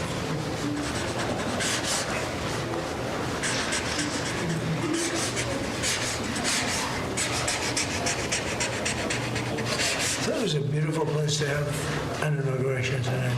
The sound was so good. The temperature was 72 degrees, but the sound was so good. So maybe something to think about. I don't know. Thank you. Okay. Good acoustics. Yes. All right. Now thank you. So you've got President Trump sitting at a desk, J.D. Vance, Speaker of the House, also Scalise, Hakeem Jeffries, Will Sharf, our boy, in the background. So I don't know if I can call him. He's like a man now, right? He's grown up and gone to D.C. Look, Mr. Sharp goes to Washington. He's the same guy he's always been. He's just now receiving executive orders straight from the president's hands. Man, even you two could one day ascend from the ranks of the Annie Frey Show and do something as cool as what Will Sharf is doing right now. No, I don't think I could. No, this is it? I don't think I could do what he's done. I'll be here with you doing it all along. We gathered around the television here in the studio. I'm going to send that picture to Will and be like, we saw you on TV. So like, guys, let's take a quick break. When we come back, we'll get down to the bottom of what was just signed here at the Capitol. We know that there are a series of events that are going to take place today that are going to include pen to paper, marker to paper. You can hear that. You heard Speaker Johnson say the acoustics in here are fantastic. Let's get to the bottom of it when we return. What has been signed so far and what will be coming up. We're also going to speak with Hans von Spakovsky at 2:05 and get his reaction to the events of the day, the executive orders that are in place. We got to remember, there are a lot of these things that he's going to sign into. It's not law, it's an executive order, but he's going to sign the executive orders, and then a lot of this stuff is going to get put into the court system. But he's going to do it. He said 200 today, potentially. You got it all right here on the Annie Frey Show on 97.1 FM Talk.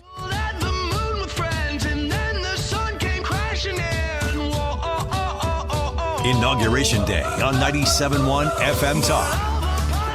The Annie Frey Show is streaming online. Watch us live on YouTube and subscribe.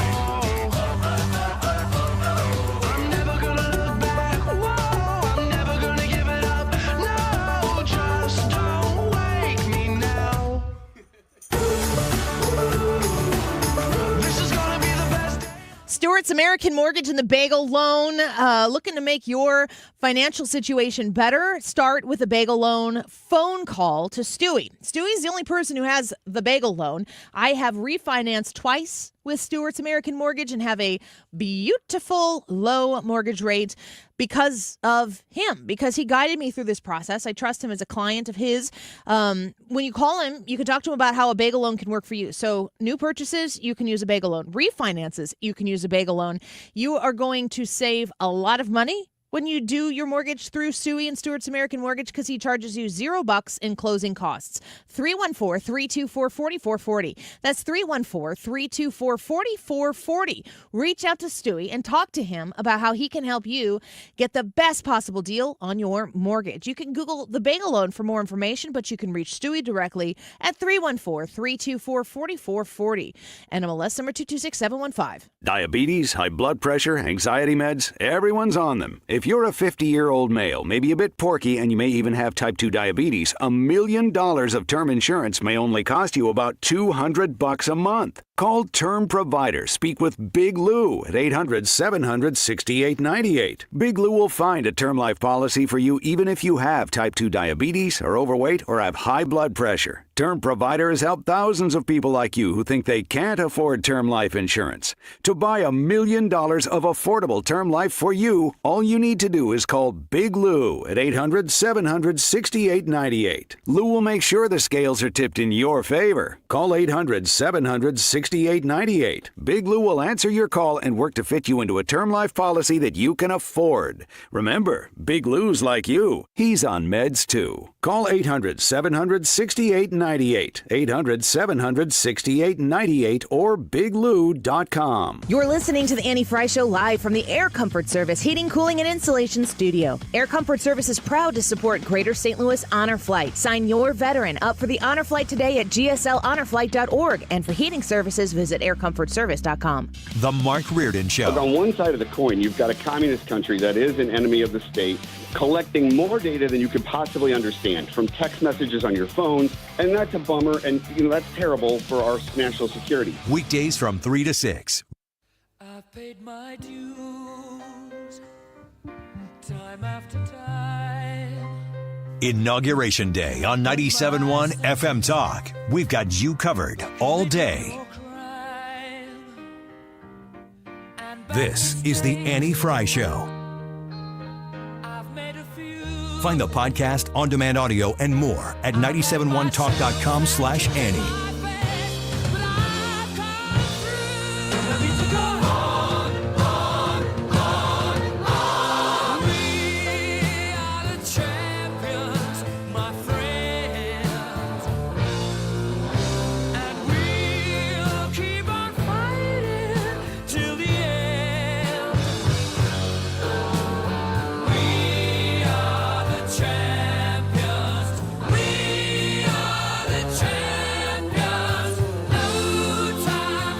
Welcome back to the Annie Frey Show. It's a good day. It's a good day. It's a good day.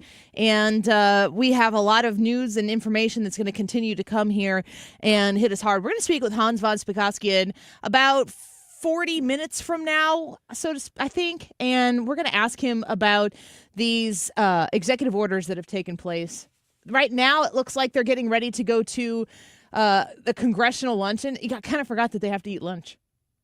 Oh, I never forget about that. I know you don't. Don't waste time at a luncheon, but you got to eat. So it looks very nice. Looks very beautiful there.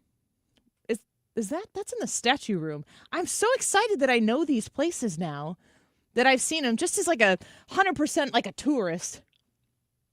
I've never been there.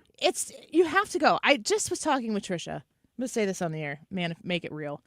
I was talking with Trisha last week, and I said, you know how like a lot of these shows will go on a trip to Europe. I don't want to go to Europe. I would be fine with that, but if I went to Europe, no. If we all went to Europe, I want to take like an Annie Frey Show class trip to DC. Okay. And I want to go on like the tourist charter bus and everything, and we just get led around DC like it's the first time you've ever seen it. That would be awesome. We also need to broadcast from there. Yeah, that's part of the deal. Okay, good. Yeah. Talk to a whole bunch of people while we're there. Wouldn't that be fun? Yeah, it'd be great. Meet the president, walk around the Oval Office like we own the place. When I went in May, at the beginning of May, it was there was nobody there. Nobody working there. Every 8th grader in America was there. It was like, oh. Well, that's good. Teeming with people. That's good. I like to hear that people are still making tours, seeing the Capitol, being a part of the process. Then my husband and I went back over July 4th weekend. That's when the Cardinals were playing at Washington Nationals Park. And since it was a holiday, there weren't people there either. So it's an incredible thing to be able to go and to take it in. And I remember saying to my husband when we were there, I'm like, I want to come back if Trump wins. Everything just, I know we're on a particular side of this victory. I know we're excited about it. Trump is our guy. But everything feels better now. Like there's a hope that exists now that every day that we woke up, came to do our job at work, it was like, how are we going to do this today? I'm so excited for every passing minute of news that we're about to get now. It's funny on days like this with all the ceremony because you do have people from both parties all together, and it's not a bad thing. But you can see why Washington is so slow to move and why a disruptor is such a problem. Because everybody kind of has the way that they go about things. You see people from opposite branches of the government, opposite parties, the sides of the government. I saw earlier, I think it was Mitch McConnell talking with Elena Kagan. You know, these are just things in images you don't see much because Washington has a way about it, and they just kind of bring you in. You've seen it 1,000 times. Some congressman who runs on change, he goes there or she goes there and just kind of gets swallowed up in the system. That's what's so exciting about right now is that we really do have a person who is not being swallowed up by Washington. They are there to do the opposite. You say you're going to come at me?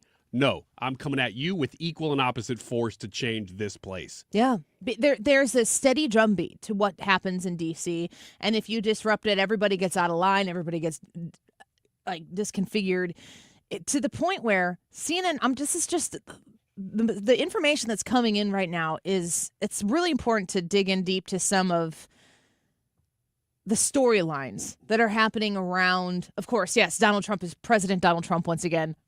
Praise the Lord that Donald Trump is back. Watching Kamala Harris sit behind Donald Trump and Joe Biden. Joe Biden kind of has an old man appearance about him when he's sitting in a room, and that just is what it is. Kamala Harris, I do feel for Kamala Harris in the sense that to lose anything, I mean, that's isn't that the biggest thing you can, as far as competition goes? Much bigger. I can't think of losing something bigger than what she lost. And I don't feel sorry for her as a candidate, as a politician, as a career woman. But if you can relate to that, that would just be incredibly painful to go through. And to listen to Donald Trump give a speech that lists item by item by item of everything that you worked for, it's just done. Yeah, it's great. It's happening fast. It will happen fast. Yeah, it's great. I think we're going to get done with today, us just even broadcasting, and go, what actually just happened? Exhale. Yeah, and just be like, that's real. We're watching this happen. We're watching dramatic. I said this weekend, these confirmation hearings, sometimes they're kind of boring, and that's okay. The more boring they are, actually, the better they're going. But these are people who are going to have a dramatic impact on your life.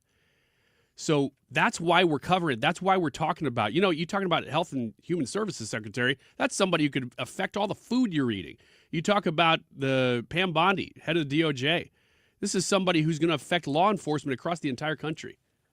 These are people who are going to affect your life. And that's the type of stuff that on the surface, people know this. They know that this is a dramatic change. But there are other storylines that you're going to see emerge here that are incredibly interesting. And it's going to be the reaction to the people who have had the whole rug pulled out from underneath them. What are they going to do? Because if you've been peddling a storyline and a narrative for a long time and it's been proven false or it's been upended completely, let's take, for instance, CNN Politics on then Twitter, now X, December 3rd, 2020.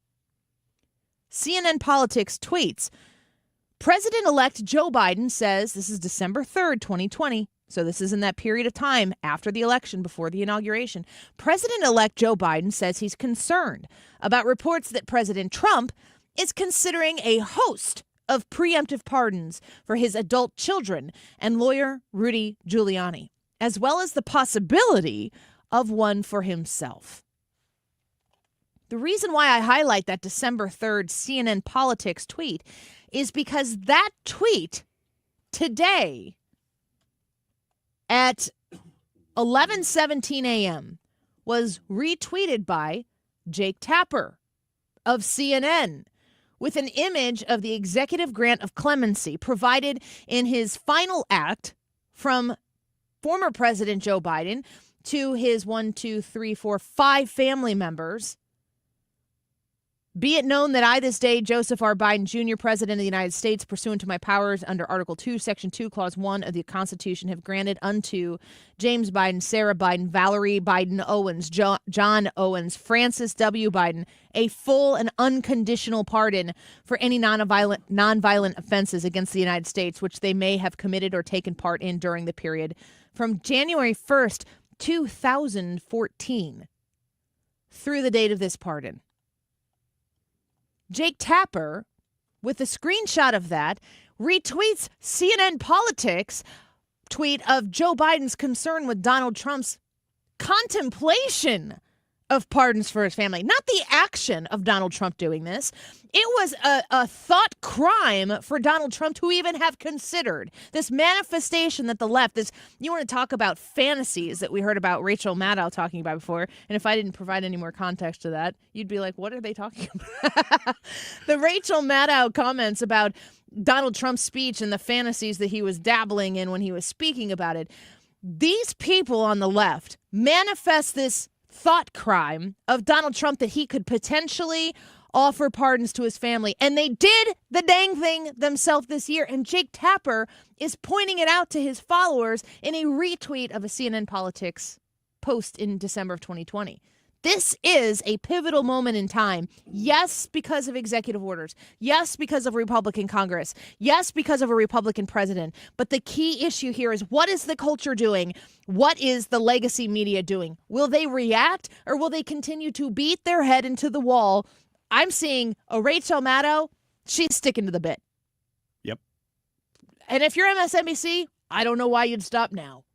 What is CNN going to do? If CNN even starts to lean into that idea of reporting news, and yes, if you have a CNN where they have 3 liberal progressive commentators and 1 really strong conservative one, that's what Fox does in the converse, but they do present people who, if you're on the left, you're like, well, you know, Jessica Tarloff or Harold Reynolds or whomever it might be, Juan Williams, they represent me, and you cheer for them. And you watch them. We know you watch them because the ratings say so. What happens if the people who run this swamp-ridden Washington, D.C. government, what happens if they don't have the cover for the media? And is the media chicken or egg? Is the media not doing it anymore because they're not going to have the cover in the swamp, because there's a new sheriff in town, because Donald Trump is back in the Oval Office, he is in charge, and he knows exactly every single corner of this swamp-ridden government to go into, to shine a light on, and he has been fearless in his nominees who will do that. They're not saying all the right things in the right ways so that they can try to slick by the swamp creatures in the Senate and get confirmed. They're saying it like it is. They're telling it like it is, and America voted for them saying it like it is. All this manufactured joy and, oh, those people over there, they're the racists, and we're joy, and we're like super masculine and Midwestern and normal. We're normal. They're weird. Everyone was like, stop it. You can't do this to us anymore. And if you don't have a media that is constantly on that steady drumbeat of beating it into your head that it's like a whole gaslighting thing, you're like, I just don't really feel like this is the case, but everybody is saying it is, but I don't really feel like it's the case. That game is over. Today is the first day of living in reality. And it's going to be a bumpy ride. Just buckle up. Absolutely. Absolutely. This is not going to be, look, today reminds me a whole lot of November 5th, when we got a moment to celebrate, and then in the middle of the night, we heard that Trump called his team back in and said, yeah, we're not going to take a day here. We took about 4 or 5 hours, but we're getting back to work immediately. We're in that 4 or 5 hours right now. This is the part where we celebrate. It's fun. We're hearing about everything that's going to happen. And then within, maybe even by the end of our show here, we're talking about the next hour and a half, you're going to see him at Capital One Arena signing executive orders. He's already signed a few. The work begins now. And pulling up tree roots isn't pretty. It isn't easy. Pulling up weeds is necessary. That's about what we're going to be experiencing in the next 100 days, is pulling up really bad roots of really bad things that have been planted. Here's how you know things culturally are going to change through the media, that they're going to change as well. Alex Bruzewitz, he's like a young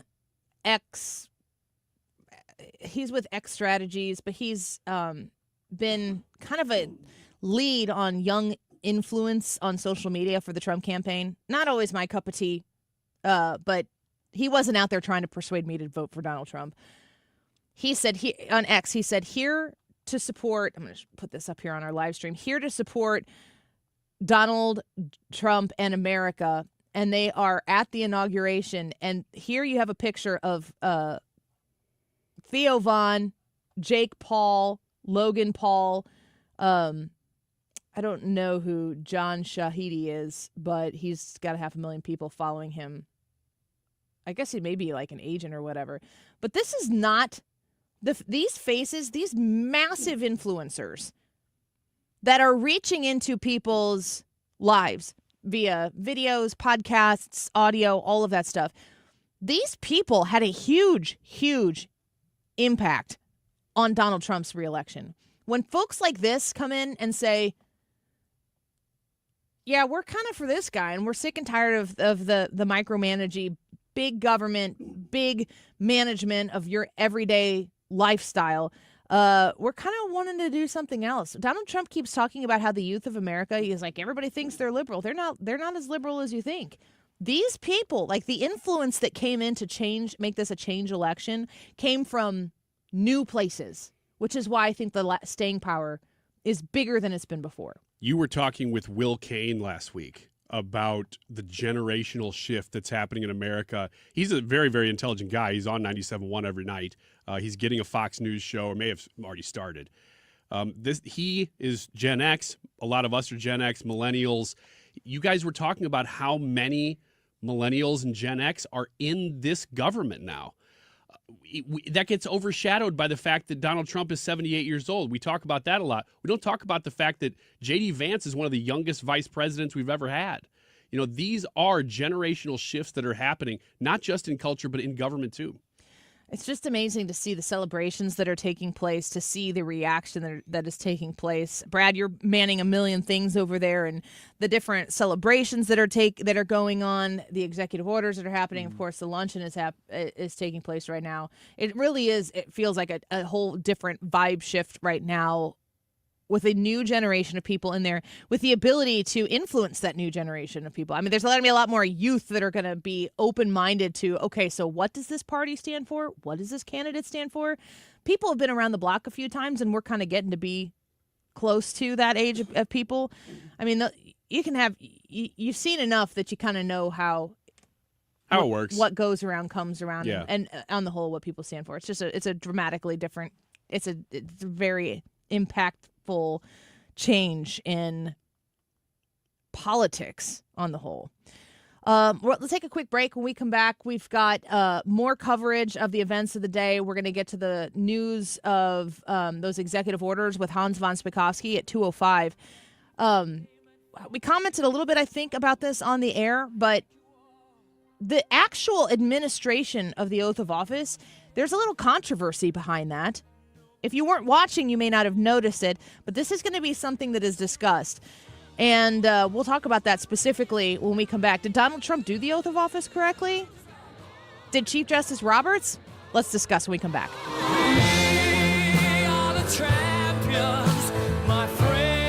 This is the Annie Frey Show. The Annie Frey Show is streaming online. Watch us live on YouTube and subscribe.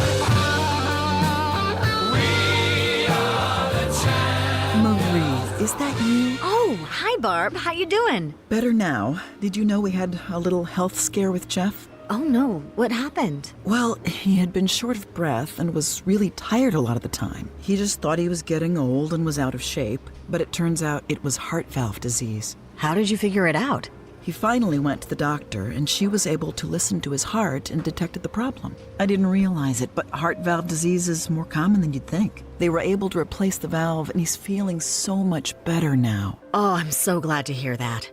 More than 5 million Americans are diagnosed with heart valve disease every year, but most people know nothing about the condition, and it can be deadly if untreated. That's why it's important to listen to your heart and ask your doctor if your symptoms may be due to heart valve disease or if you're at high risk. A message brought to you by Heart Valve Voice US. For more information about the symptoms and treatments for valve disease, go to heartvalvevoice-us.org. The choice of a lawyer is an important decision and should not be based solely on advertisements. If you've been injured in a truck accident, you need the best, Onder Law. Let us make your case our cause. Truck accident? Call Onder Law for a free review at 314 or 618-9000000. Gain peace of mind that your flooring and carpet installation will be done right the first time when you hire the experts at Michael's Flooring Outlet. They give all their clients attentive personal service, even bring toys for the kids of the household. It's a family-owned and operated business for 25-plus years. They make sure you make the right choice for your home. So if you have carpets or hard floors, you're going to be happy for years to come. 3 convenient locations in St. Charles County, 116 Main Street, in Old Town St. Peters at Mid-Rivers and Highway 70, in West County on Olive, and the store in Darden Prairie. Michael's Flooring Outlet, igotfloor.com. Well, we have a YouTube live chat poll today. I'm not sure we've mentioned it at all, but we'd like you to participate. It's a fun one. How many times have you voted for Trump? 0, 1, 2, or 3? This will be a fun one to give the results of. We'd like you to participate. You find it by typing in Annie Frey on YouTube, and today's date will come up. You can vote there. 144, this time check is sponsored by Jerry Kelly Heating and Air Conditioning. It's time for a $98 furnace tune-up. A new day for America. Please welcome President Donald Trump. We're going to make America great again. We've got you covered all day. Inauguration Day on 97.1 FM Talk.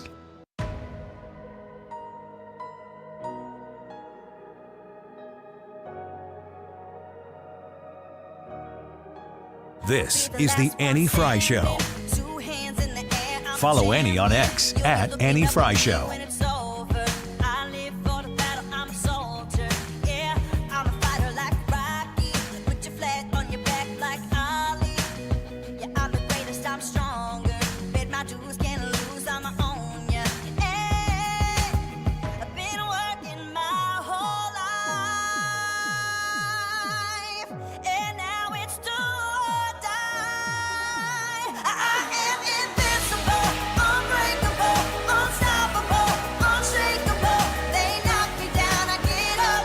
Welcome back to the Annie Frey Show. That's Carrie Underwood. She sang a beautiful rendition of God Bless America. Music did not play in the rotunda, and she's standing there in front of all of these leaders of our country, and it's not playing, and it's not playing.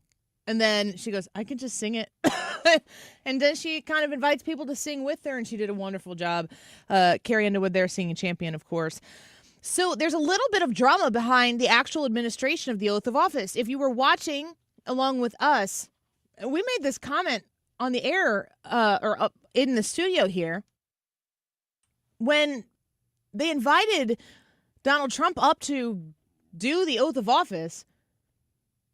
The family, Chief Justice Roberts didn't even wait for the family to show up and surround him. Like, this is a very important moment. It is a photo op, of course. It is something that, you know, that photograph, whatever they come up with, will be in the Smithsonian someday. Like, this is an incredibly important time. And Chief Justice Roberts rushed through the thing so fast that his family did not get to, they were like Ivanka is walking up in the middle of it.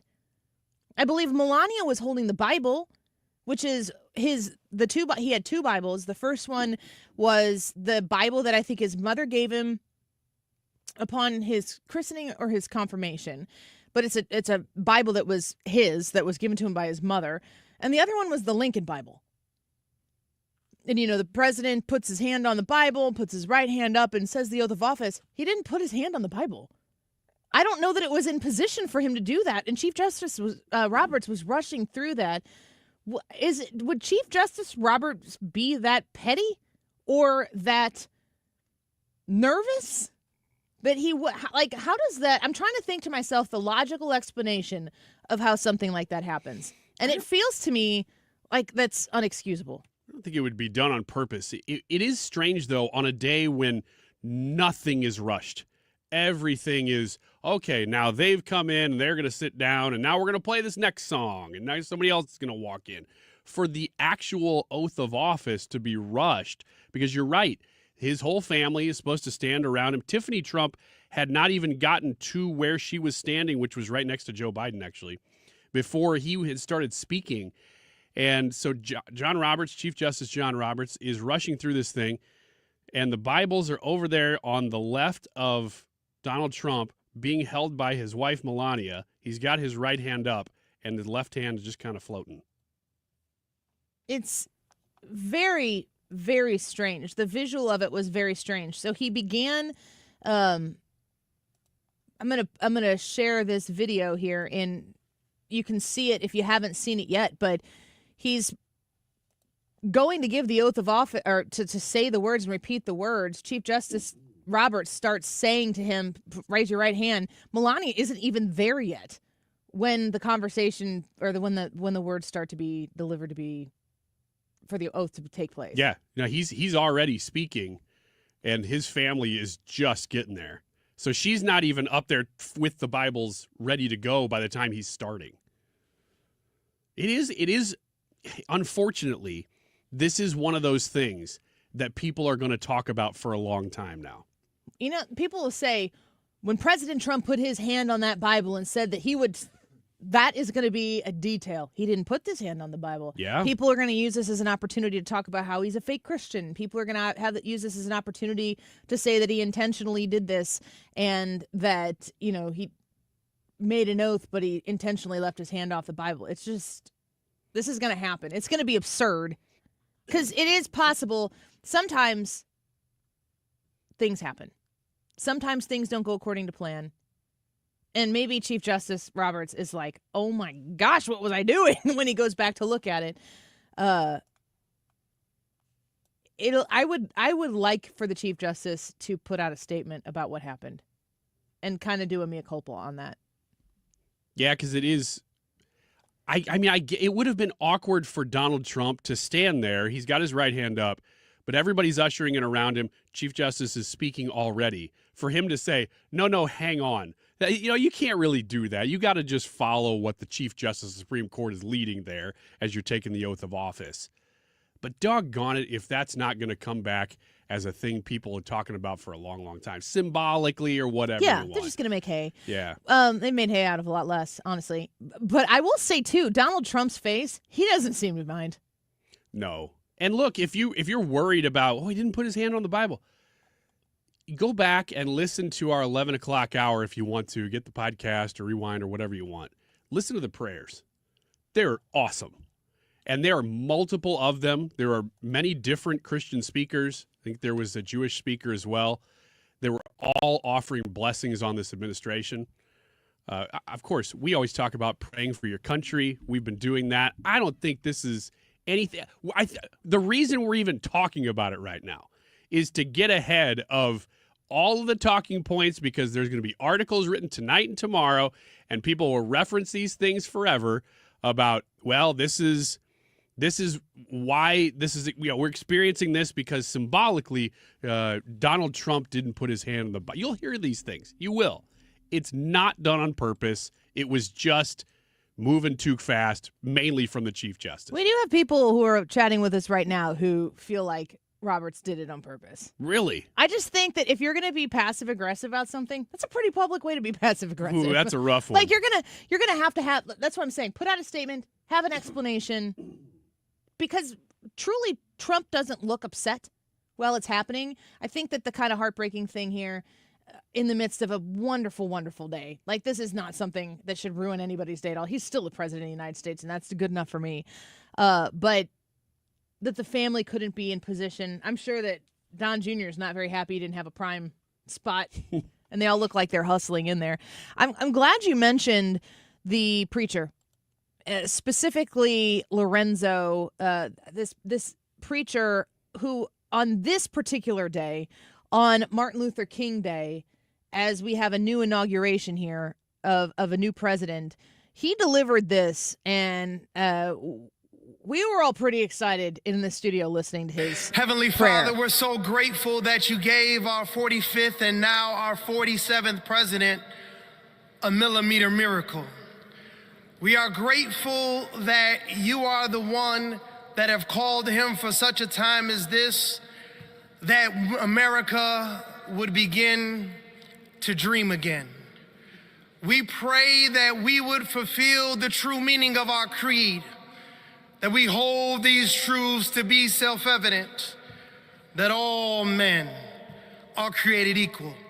We pray that you use our president, that we will live in a nation where we will not be judged by the color of our skin, but by the content of our character. Heavenly Father, in the name of Jesus, we are so grateful today that you will use our 47th president so we would sing with new meaning, my country, 'tis of thee. Sweet land of liberty, of thee I sing.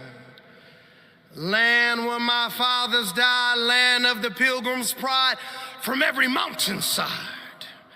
Let freedom ring, and because America is called to be a great nation, we believe that you will make this come true.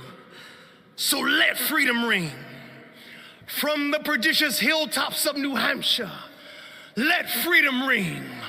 Or from the mighty mountains of New York, let freedom ring. From the heightening Alleghenies of Pennsylvania, let freedom ring. From the snow-capped Rockies of Colorado, let freedom ring. From the curvaceous hilltops of California, but God, we're asking you not only that, let freedom ring from Stone Mountain, Georgia. Let freedom ring from Lookout Mountain of Tennessee. Let freedom ring from every hill and every molehill in Mississippi, from every state, every city, every village, and every hamlet. And when we let freedom ring, we will be able to speed up that day where all of your children, black men and white men, Protestant and Catholic, Jew and Gentile, will be able to sing in the meaning of that old Negro spiritual, free at last, free at last. Thank you, God Almighty. We are free at last. If you believe where the Spirit of the Lord is, there is liberty. Come on, put your hands together and give your great God great glory. Yeah, it's worth hearing twice. Heck yeah. You don't get up there. Look, there are prayers at a lot of events, but a lot of them are rather generic. You don't get up in the midst of the inauguration and say, Heavenly Father, in the name of Jesus, if you're trying to be generic. You just don't. That's what I love about that. It was awesome to take in that moment. It's a really great punctuation on the end of an important ceremony here, and we got it covered for you here on the Annie Frey Show as we continue to move through this Martin Luther King Jr. Day, this Inauguration Day. The news continues to come. President Trump is back, and we are here with you. When we return, Hans von Spakovsky is going to join us, and we're going to get his expert opinions on some of the executive orders that have been announced. Ryan, you and I are going to go through these and talk about them in the 2 o'clock hour. They say 200 executive orders could be coming down today. And there's a lot to do. We've seen that the CBP app that immigrants have been using to come into the country and schedule a court date, it's gone. It's gone. And Donald Trump is back. Don't go away. We'll be here in just a few minutes. Don't think that I did it for the fame, yeah. I did it for the love of the game. Today is the day. A new dawn for America. Trump 2025. Hey, Hey, Jimmy Fallon here with a quick listening tip for you. If you miss Fox Across America or any of your other Fox News favorites, do not worry. I got you covered. You can stream previously aired shows with Rewind, available exclusively on the free Odyssey app. So if you're busy work days, it doesn't mean you have to miss out on the news. Listen to your Fox shows on your time with Odyssey. To get started, just download the free Odyssey app and search for Fox News Radio. That's Odyssey, A-U-D-A-C-Y.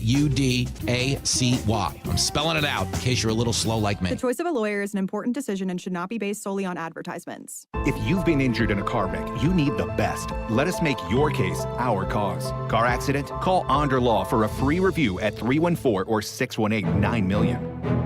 Mark Cox here. If you're nearing retirement or already retired, call my friends Thomas Helbig and Bob Kershaw with the Retirement Advisory Group. They'll show you how to link to the market without the risk. They're the official financial advisors of my show. Go online to retirementkey.com. January is a great time to practice your 2A skills at the Range St. Louis West, the only NSSF 5-star shooting range in St. Louis County. Right now, you have a chance to win a custom range-themed hockey jersey and a pair of tickets to a Blues game by playing their Shoots and Scores promo all this month. Go visit them at 14803 Manchester Road in Baldwin. You can shop online anytime at therangestl.com or follow them on Facebook, Instagram, and X. I'll see you at the range. Surprise! Surprise! You know, surprise parties, they can be fun, right? Well, financial surprises, not so much, especially when you're retired, like finding out you owe more in taxes than you thought you would, or having to go back to work to make ends meet. Maybe you think you'll be okay, but why not double check just to be sure? Call Marvin Mitchell at Compass Retirement Solutions and schedule a retirement double check. Marvin and his team have been helping families plan for retirement for more than 15 years. Call 314-373-1598 to schedule your retirement double check with Marvin Mitchell at Compass Retirement Solutions. That's 314-373-1598. Don't let a financial surprise derail your retirement dreams. Give Marvin and the team a call, 314-373-1598. Firm offers insurance services, investments, and services offered through Compass Retirement Group, a registered investment advisory in Missouri and in Illinois. My best friend Jimmy came over for coffee, said it's cold enough in here to play hockey. Well, my furnace broke and it's already late. Call Jerry Kelly cause they're open till 8, JerryKelly.com. They'll be here quick and have you feeling good, JerryKelly.com. Cause your furnace will be running like it should. They're certified technicians, I've been told. Will help you when it's hot and help you when it's cold, JerryKelly.com. They're fast and they're good and they got it going on, JerryKelly.com. KFTK FM Florissant. From the Under Law Injury Lawyers, GetJim.com studio. That's GetJim.com. 97.1 FM Talk. Always live on the free Odyssey app. He says America's decline is over. I'm Lisa Brady, Fox News. President Trump using the first moments of his second White House term to chart a new course for the next 4 years. Calling it the start of a golden age, President Donald Trump said his administration's aim is to give the people back their faith, their wealth, their democracy, and indeed their freedom. The president touched on the border and America's influence abroad is what he hopes to quickly reshape, also changing what he feels has been a perception of the United States as of late. We will be working to meet every crisis with dignity and power and strength. He also hints at expanding the U.S. footprint on and beyond this planet, saying he wants to see America's flag planted on Mars. Fox's Gernal Scott. A short time ago, the president signing the first documents of his new term, mainly procedural measures to make his cabinet nominees and other appointees official. Later, he's expected to issue a series of executive actions, including measures to roll back steps taken under President Biden. Chants of "Thank you, Joe," after a farewell speech from the now former president at Joint Base Andrews. My dad taught me the measure of a person, heard me say it before, is how quickly they get back up when they get knocked down. That's what we have to do right now. And we've always done our best as Americans. We never, never, never give up. Saying he's leaving office but not leaving the fight. Just before leaving office, announcing a final round of pardons aimed at protecting people from potentially politically motivated prosecutions, including President Biden's siblings and Liz Cheney, who as a congresswoman helped lead a Capitol riot investigation. In remarks to supporters after his inaugural address, President Trump criticizing those Biden pardons and hinting that he will make January 6th related pardons. America is listening to Fox News. As a mom, comforting my family is what I do best. Vicks VapoStick provides soothing, non-medicated Vicks vapors in an easy-to-apply stick. And it dries fast, so there's no mess. I use it to comfort myself and my family. Thanks, Mom. Vicks VapoStick, soothing comfort for the whole family. And when you need more comfort for yourself, try Vicks Vapo Shower Max for steamy Vicks vapors. Use as directed. VapoStick for use ages 4 and up. Vapo Shower Max use for adults only. Hey, can you blow up some balloons for Jack's party? I can't. I'm so congested. You need Sinex Saline from Vicks. Sinex Saline Nasal Spray? Yeah, just Sinex. Breathe. Sinex Saline instantly clears everyday congestion associated with colds and year-round allergies with a gentle, ultra-fine mist that's no mess and easy to control. Daddy, we need more balloons. On it. Enjoy life's important moments without congestion. Try Sinex Saline from Vicks. Just Sinex. Breathe. Use as directed. Air Comfort Service, heating, cooling, and insulation. Weather. Chief Meteorologist Dave Murray. Our big bubble of Arctic high pressure stays with us into Wednesday morning. Sunny skies this afternoon, 21 for the high, wind chills near 0. Tonight, partly cloudy skies, 6 for the low, wind chills below 0. Tuesday, sunny. It's even colder on Tuesday, 14 degrees. Tuesday night, 7. Wednesday, partly sunny after a cold morning, a fast warm-up, 35 Wednesday afternoon. This is 97.1 FM Talk. Chief Meteorologist Dave Murray. And a lot of people, when they come in, they'll say, I'm usually much more active, but since I've been in pain, I've had to limit the activities I'm doing. You're listening to Janelle, an arch support specialist at the Good Feet store. So he came in and he wanted to be able to keep up, play sports with his kids. And from there, we figure out which arch supports complement those activities. I fit him with the arch supports, and as I followed up with him, he's messaged me and said, I took my kids to the park today. We're walking, we're exercising, riding the bikes, and those are all things that he wasn't doing before because he was in pain. For over 25 years, the Good Feet store's arch support specialists have been helping folks to live the life they love without foot, knee, hip, or back pain getting in the way. Our goal is to have that long-term change for them. That's what's most important, is knowing that you leave an impact on someone's life. And I like that. Try them for yourself. Stop in for a free personalized fitting and test walk at the Good Feet store. Visit one of our 2 locations, Creve Coeur and Shiloh, Illinois, and at goodfeet.com. You're leaving for work, but the garage door won't open. Is it the opener? Is the spring broken? Now you're late and your car is trapped. Well, don't panic. Overhead Door Company of St. Louis is here with same-day emergency service. They won't leave you stuck. The original Red Ribbon Garage Door Company, trusted in St. Louis since 1926. Call 314-781-5200 or schedule online at overheaddoorsstlouis.com.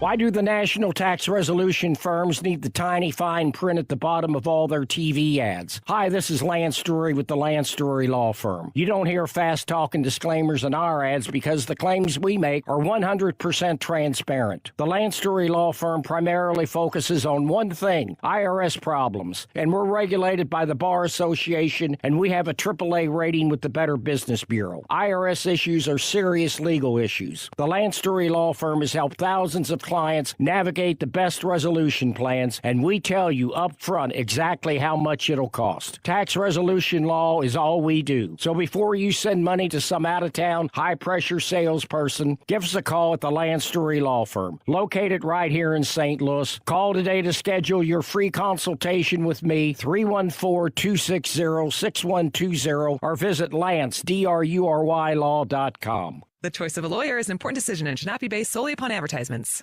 Hair Volume is the best-selling hair tablet in the world and one of many award-winning natural hair products from New Nordic. Purchase at newnordicusa.com or CVS. That's newnordicusa.com. We've got you covered all day and all term. The whole perception of the whole world is different. People from other countries have called me. They said, thank you. Thank you. Inauguration Day on 97.1 FM Talk. That is exactly what I needed to hear. Thank God someone here knows what they're talking about. That's us. That's right. Gotta love this American ride. All right, you need to take the time and get the full picture.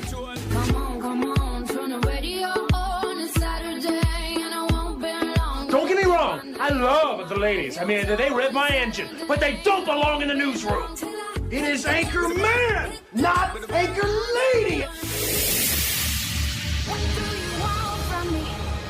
I'm not America's sweetheart. Goodness sake, kid. Keep your voice down. Your father's listening to the radio. I'm not America's sweetheart.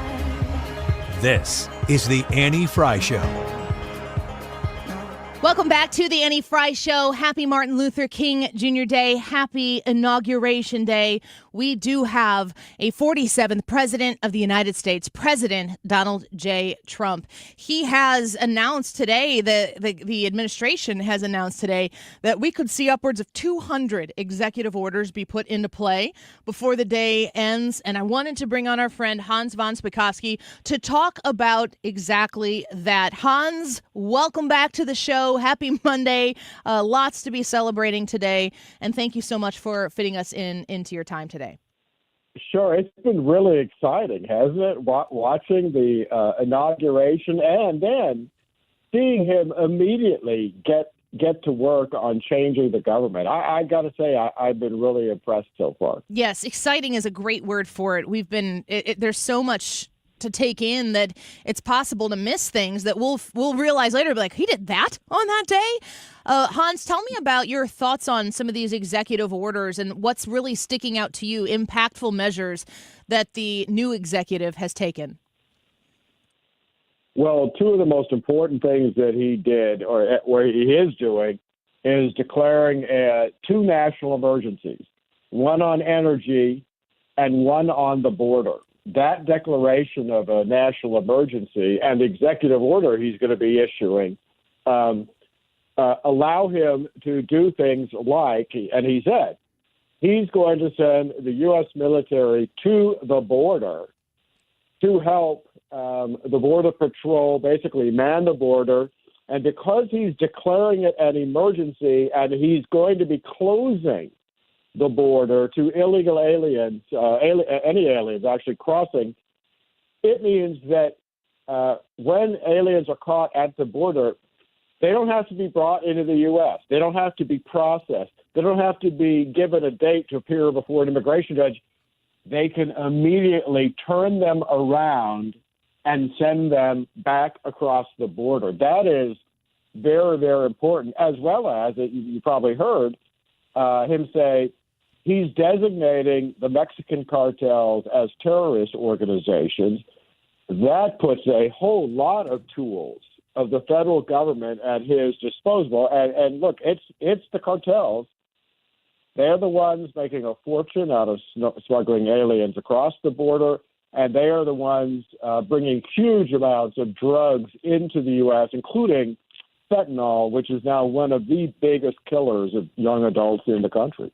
So, Hans, when you're listing all of these things that have just been put into play today, it may seem a little bit obvious, but these are all things that Joe Biden could have done yesterday, I would think, when he was the president.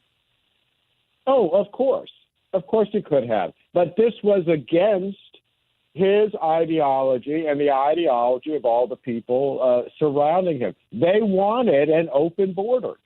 I mean, just the fact that they immediately started dismantling the parts of the border fence that Trump managed to get up along the border before he left office in 2020 tells you that this was a deliberate, intentional policy by Joe Biden. By the way, I don't know if you saw this, but after the inauguration ceremony, when the president went down into the Capitol Visitor Center, where there was kind of an overflow room, who was sitting in the audience that he talked to? Greg Abbott, the governor of Texas.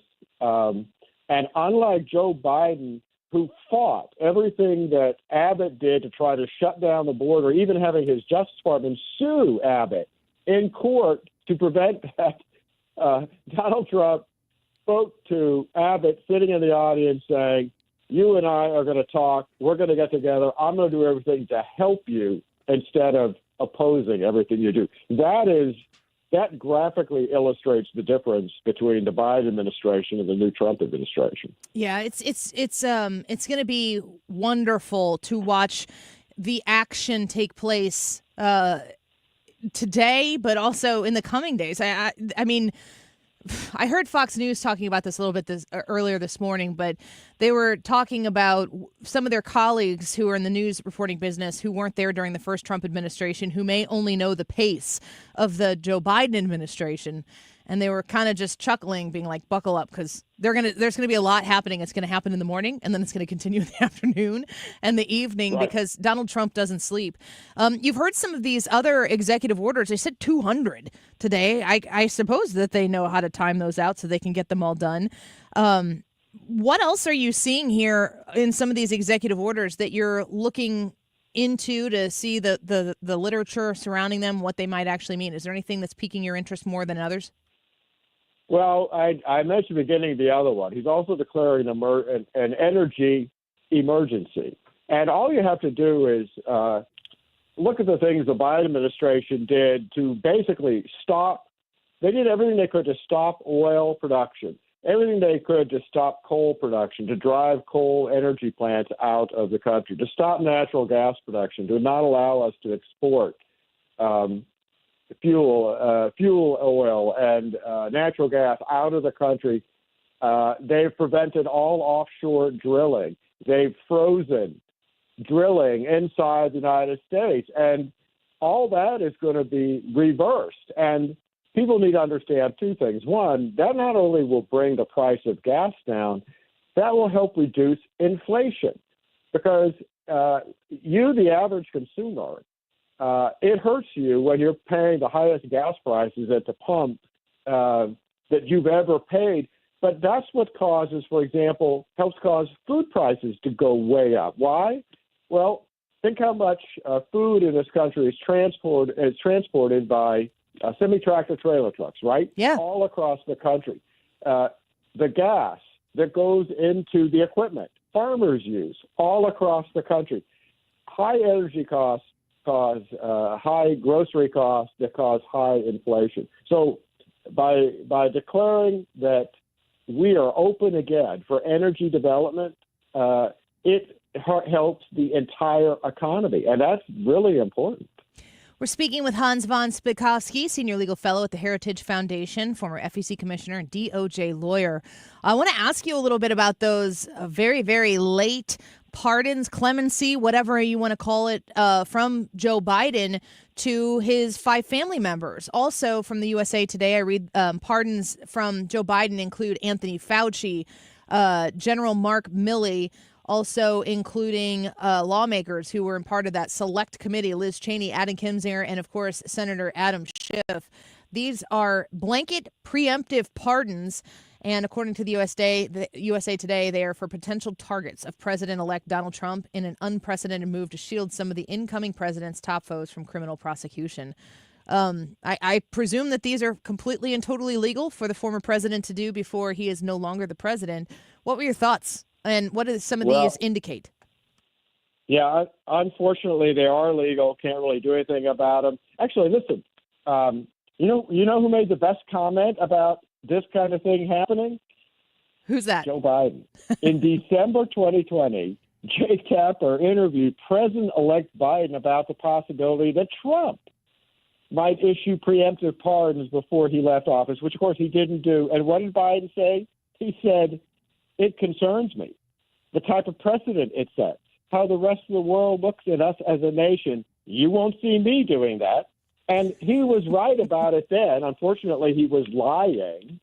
And this kind of thing, I actually believe that Joe Biden, 50 years from now, 20 years from now, will be considered among historians as one of the worst, most corrupt presidents in U.S. history. And these latest pardons, which, by the way, also included Leonard Pelletier, who was convicted of murdering 2 FBI agents, was pardoned by Joe Biden today, right before he left office.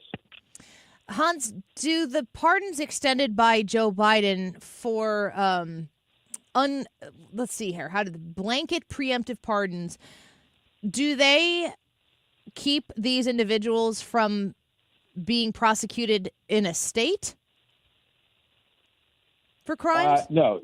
If you can find a state crime that could be prosecuted, if they engaged in any kind of civil misdeed, if they caused damages to someone, let's say, for example, that someone claims that Liz Cheney defamed them with the accusations she was making, these pardons only prevent criminal prosecution by the federal government. By the way, kind of interesting, if Congress continues to try to investigate, to find out what happened, for example, with the things that went on behind the scenes with the J6 committee, and they call in Liz Cheney to get her to testify, they subpoena her, guess what she now can't do? She can't claim the Fifth Amendment to avoid answering questions because she got a pardon. She can't be criminally prosecuted. So she can't sit there and say, I'm not going to answer that question because I might be prosecuted over it. Do you feel like just observing Donald Trump and Joe Biden together, certainly Jill Biden is kind of this enigma of people wondering where her current loyalties lie, because I'm sure she feels very, very betrayed by many people in her party.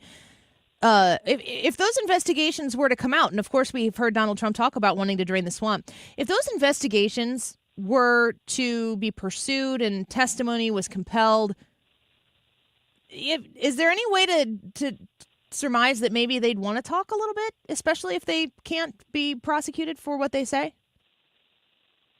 Well, maybe. I don't know. We'll just have to see. I think the other big thing that we're not seeing today, but that's going to happen, that's related to all this, is listen, whoever gets appointed to be the acting U.S. attorney in Washington, D.C. by Trump, and we haven't heard about that yet, I'm sure they are going to get direct orders to go through the still pending criminal prosecutions of people who were protesting at the Capitol on January 6th, 2021, and is going to be told to dismiss all of those lawsuits. And I suspect we may get pardons from President Trump of many of the people already convicted, especially those who were given lengthy sentences way out of proportion to what actually happened.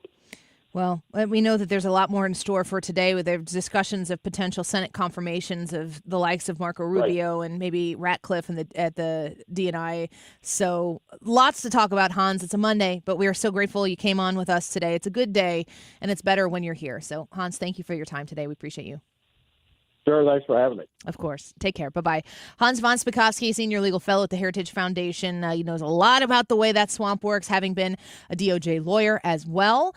And we're going to take a break. When we come back, we will get to the latest news that is happening. There's a congressional luncheon. It's taking place. If you've ever been to Washington, D.C. in the Capitol Hill, I feel like an expert now. I'm not. There's this room in the Capitol where they have statues. And every state, my recollection is every state gets to send a statue to be in this statue room. And that's the same room where you can go into the office of the leader of the Senate. The office of the Speaker of the House is right there. It's near where the rooms are where they vote, of course. And it's full of tables and chairs and people who are taking part in some Inauguration Day lunch. We're going to quickly break here, and we'll be back in not too long, so don't change the channel. We've got coverage for you live today on 97.1 FM Talk of the inauguration of Donald J. Trump as the 47th President of the United States. I can hardly believe my own words and my own voice, but we are officially here. We'll be right back.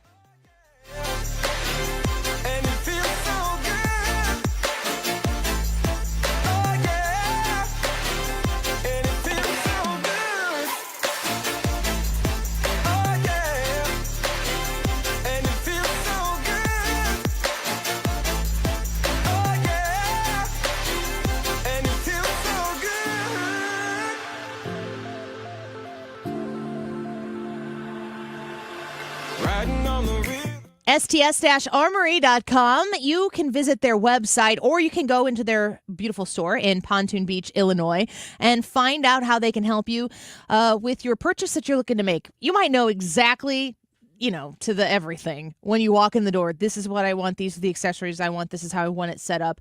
You might not have a clue. You might be somebody who is thinking, you know what, maybe I should get a FOID card. You can, anywhere on that spectrum, go into STS Armory and you're in the best of hands. They also have classes. So for people who have never had a firearm before, to people who want to get their conceal and carry license, or maybe you're somebody who wants to take advanced training, they have classes for all of you. And Katie and Jesse are tops when it comes to making sure that they communicate to you in a way that you're going to learn, that is going to make you better, more responsible as a firearm owner. Even for children who are you're looking to have them do a firearm safety course, they can help you with that as well. They're in Pontoon Beach, Illinois. You can call them at 618-931-GUNS, online at sts-armory.com. Stop everything you're doing right now and ask yourself, are you currently receiving steady paychecks? What about when you're retired? Will you receive a monthly check to cover your expenses and also have some fun? Marvin Mitchell and the team at Compass Retirement Solutions calls this mailbox money. It's a monthly check you'll receive throughout retirement. They don't want you to worry about if the money will show up or how much money you'll receive. The only thing they want you to think about is how to spend it when it arrives. Find out how to get enough money in your mailbox every month when you're retired. Call Marvin Mitchell and the Compass Retirement Solutions team at 314-373-1598 to start working on a plan that can help you create the monthly income you'll need in retirement. Call 314-373-1598 right now and schedule a visit with Compass Retirement Solutions. 314-373-1598. Firm offers insurance services, investments, and services offered through Compass Retirement Group, a registered investment advisory in Missouri and Illinois. You're listening to the Annie Frey Show live from the Air Comfort Service Heating, Cooling, and Insulation Studio. Air Comfort Service is hiring licensed journeymen. Don't have a journeyman license? Air Comfort Service will help you get it. Get guaranteed hours year-round and more. Apply online at aircomfortservice.com. The minds and voices that shape America are talking here. This is Brian Kilmeade. This is Griff Jenkins from Fox News. This is Jimmy Fallon. Stream it on the Odyssey app. 97.1 FM Talk. 97.1 on the Odyssey app on your phone. American girls and American guys, we'll always stand up and salute. We'll always This is the Annie Frey Show. when we see old glory fly. Inauguration Day on 97.1 FM Talk. So we can sleep in peace at night when we lay down our head. My daddy served in the army, where he lost his right eye, but he flew a flag out in our yard till the day that he died. He wanted my mother, my brother, my sister, and me to grow up and live happy in the land of the free. Now this nation that I love is falling under attack. A mighty sucker punch came flying in from somewhere in the back. Soon as we could see clearly through our big black eye, man, we lit up your world like the 4th of July. You know, if you listen to this song and you don't know what it was like to be alive on September 12th of 2001, this song is like, okay, yeah, red, white, blue, eagles flying, gonna be hell to pay, sure. But when I hear this song, I am immediately transported to that emotion I had, which was oozing patriotism and that feeling of revenge, the need for revenge. You know what's sad is that I was in college when this was happening and when that song came out too. And all I can think of is that I was in that place in college, but I was surrounded by people who were my friends who just made fun of all of it. And they were mostly all of what? All of the patriotism, all of that stuff. And I get like some of it's, you know, a little bit like you get that it's like pretty over the top, but it wasn't over the top in the moment though. It wasn't, and I just hate. It was tough because I was very alone in college, being a conservative. And man, I tell you what, though, it sharpened me up because I constantly had to defend my positions with everybody around me. I think that people who remember that 9/12 feeling, I mean, it was a huge deal enough that Glenn Beck, who was massive at the time. He's still very, very influential in these spaces, but he created the 912 Project. I remember we, as a station, partnered with the 912 Project and did some things with it. But the idea was to remember that 912 feeling. And it's not the same. The Biden administration is not the same thing as 9/11. I'm not making that analogy whatsoever. But the emotions that existed leading into Obama's presidency were very war fatigued, people questioning young men and women being sent overseas for what purpose. I mean, there were a lot of questions, worthy questions to be asked and answered. But the weird thing about it was, in my opinion, that sentiment shifted away from defending the men and women who we wanted to stop sending over there into this just general anti-American sentiment that then furthered into a hatred for America sentiment. And we've been ruminating in this anti-American stew for quite some time. And Barack Obama entered that moment with the idea of hope. That was one of the 4-letter words of his campaign was hope. And people wanted hope because people were not happy with their country at that time.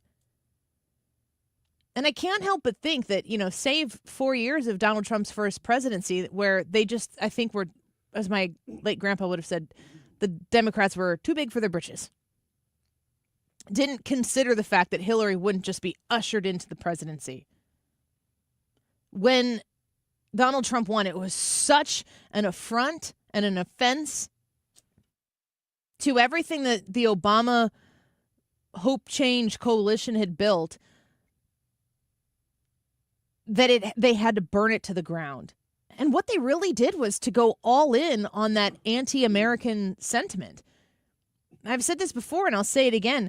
They redefined what your problems were. They shoved them in your face, and they told you, these are your problems, and you have to elect us to fix them. And everyone was like, I have some other problems that maybe you could. Nope, shut your mouth, sit down, and you will listen. And Americans did that for a while. And in the process, they kind of lost the heart and soul of what it is to be American, to have American pride, to hear a song like that from Toby Keith and to be like, hell yeah. That's by a different artist, but there was a cultural shift with Obama, and he represented that, and he somewhat represented that in policy as well, and moved everything to the left. But what we saw for 4 years of Joe Biden that ended literally 3 hours ago was all of that cultural shift playing out in actual policy, and how naked and bare it was to see that they really did have no solutions. And in fact, everything they were doing was intended to undermine the legitimacy of this country. We saw that for 4 years. America said, oh, that's what that looks like? Oh, I don't want that. Let's go back to the other thing. Let's go back to America. And it's a resounding choice this time. Popular vote, 7 for 7 swing states. The third time that you could have voted for Donald Trump, and the biggest vote get that he had. That is our YouTube live chat poll for today. We always have a YouTube live chat poll. We didn't talk about it today because we had bigger fish to fry, so to speak. But I am curious. I'm really interested to find out how our audience shakes out. How many times have you voted for Donald Trump? 0, 1, 2, or 3? And will you vote for him when he runs in 2028? Just kidding. That was for a few. That's tomorrow's poll. That was for a few of you. Just wanted to give you a little elbow in your ribs there. We're just old buddies, right? The little 1-2 fake punches back and forth. Charlie Hurt was on Fox News reacting to the executive orders that have been put into place, maybe potentially what will be coming here in the future. Let's listen into what he had to say. I think it's going to be, I doubt, I imagine we will have a little bit more debate over some of the nominees, but I have been shocked by how smoothly these confirmation hearings have gone. And I think that one reason is exactly what Kellyanne was just talking about. Some of these Democrats who won in states that Trump won are in a real pickle because they won either by embracing Donald Trump and his policies, or at the very least by embracing his policies. And if Donald Trump is going to continue the campaign and talk about these issues and talk about, I mean, you had Alyssa Slotkin, grilling nominees about the northern border. And it's like, oh, suddenly you're concerned about immigration? Democrats have not cared about immigration in years. For 4 years, they've looked the other way. And so suddenly, and so I think that if you can focus on these issues and set all of the nasty rhetoric about Donald Trump aside and just talk about those things, I think that suddenly you could have a Congress, you could have a Senate, you could have a House that is a lot more productive because they're kind of afraid to be on the wrong side of these issues that people actually care about. Well, that's how they got the Lake and Riley bill passed. So he's talking about the Senate confirmations there, not the executive orders. But that is a huge question that exists right now. I've been asking this question over and over and over again. I don't know if maybe we're past the point where it's relevant, but I didn't know how to talk about it on the air. And I wanted to send messages to people, and I was like, I don't even know how to write that. When the Biden presidency is over, his cabinet is vacated. If you don't have a cabinet installed because the confirmations don't happen until the presidency is secured. I was looking on Wikipedia, and in the line of succession, there are only, if you include the president, there are only 4 people present in the line of succession right now. So 3 in the line. Vice President J.D. Vance, Speaker of the House Mike Johnson, President pro tempore of the Senate Chuck Grassley. Everything else is vacant. They're all in the same room. Yeah. Yep. These guys will confirm. I was pacing nervous. What are we doing? Yeah, you were. Who's the person? Yeah, well, we thought at first that Chuck Grassley was the designated survivor. He wasn't there. And then I think you or Brad looked up and go, there's Chuck Grassley too. They're all there. I looked at his X account. He had a picture of him being in the front row. Ah, yeah. I don't know which of you said it, but someone suggested maybe Michelle Obama was the designated survivor. That was probably Brad. Somebody on Twitter said it. I don't think so. I think it was George Santos. By the way, hello. Really quick, since we were talking about it a little off air too. When Trump was giving his speech, his oath, not his oath, but the speech right afterwards, it was, it was pulling no punches, typical Donald Trump. We expected that this time, where he was saying, look, we're gonna dismantle the deep state. We're gonna fix the border. We're gonna fix inflation, all this stuff. And also those people right there were the people that caused it. That's what we expected, and that's what he did. During that whole speech, which was again right for the jugular, Bill Clinton looked like he was so amused by it and just almost smiling, looked kind of enthusiastic. Yeah, let's fix the border. It was like, are you on the right side here? I'm not sure you're supposed to be enjoying this so much. But he was. How do you feel about Donald Trump wanting to rename the Gulf of Mexico the Gulf of America? There's got to be a bigger reason to it. It may just be one of his showmanship things, but I think there's got to be something more to that. Among the things that are taking place today, Congressman Mike Waltz has resigned from the House. He's the Republican. He is the National Security Advisor pick. I think that the National Security Advisor, I don't believe, needs to be confirmed. So that's something that's appointed as opposed to nominated. This is another interesting, these are all things, how much business was taking place in Washington in about a 60-minute span, 30 minutes before and 30 minutes after. Fox News reports the acting director of the FBI, Paul Abate, A-B-B-A-T-E, Abate, I don't even know his name because he's the acting director, reportedly retired just minutes before Donald Trump was sworn in as the 47th president.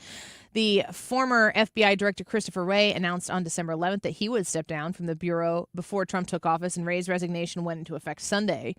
The acting director of the FBI, who took the helm from Wray, stepped down from the bureau just a day later, the New York Times reported. So he's out as well. His departure took effect at noon Eastern on Monday, around the same time Trump was slated to take the oath of office. It was not immediately clear who will replace him as acting FBI director. I have an idea. Who appoints it? Can he just appoint Cash? As temporary? Acting. Yeah, I think It's so. the official. Yeah, I think so. The acting director that just resigned said, when the director asked me to stay on past my mandatory date for a brief time, I did so to help ensure continuity and the best transition for the FBI now.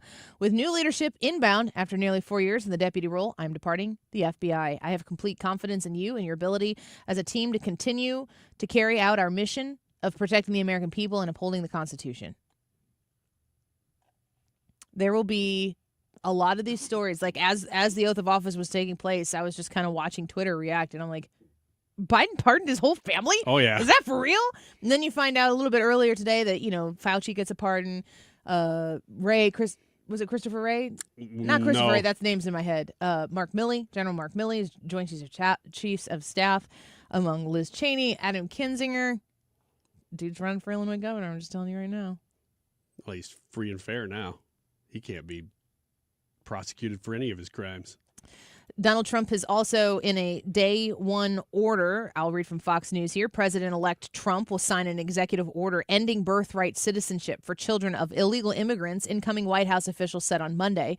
One of a slew of border-related orders he will sign to overhaul U.S. immigration policy and border security, and that also includes a pausing of refugee resettlement for at least 4 months. Officials told reporters in a press call that Trump will sign an order clarifying language in the 14th Amendment and stating the federal government will not recognize automatic birthright citizenship for children of illegal aliens born in the United States. The 14th Amendment states, quote, all persons born or naturalized in the United States and subject to the jurisdiction thereof are citizens of the United States and the state wherein they reside.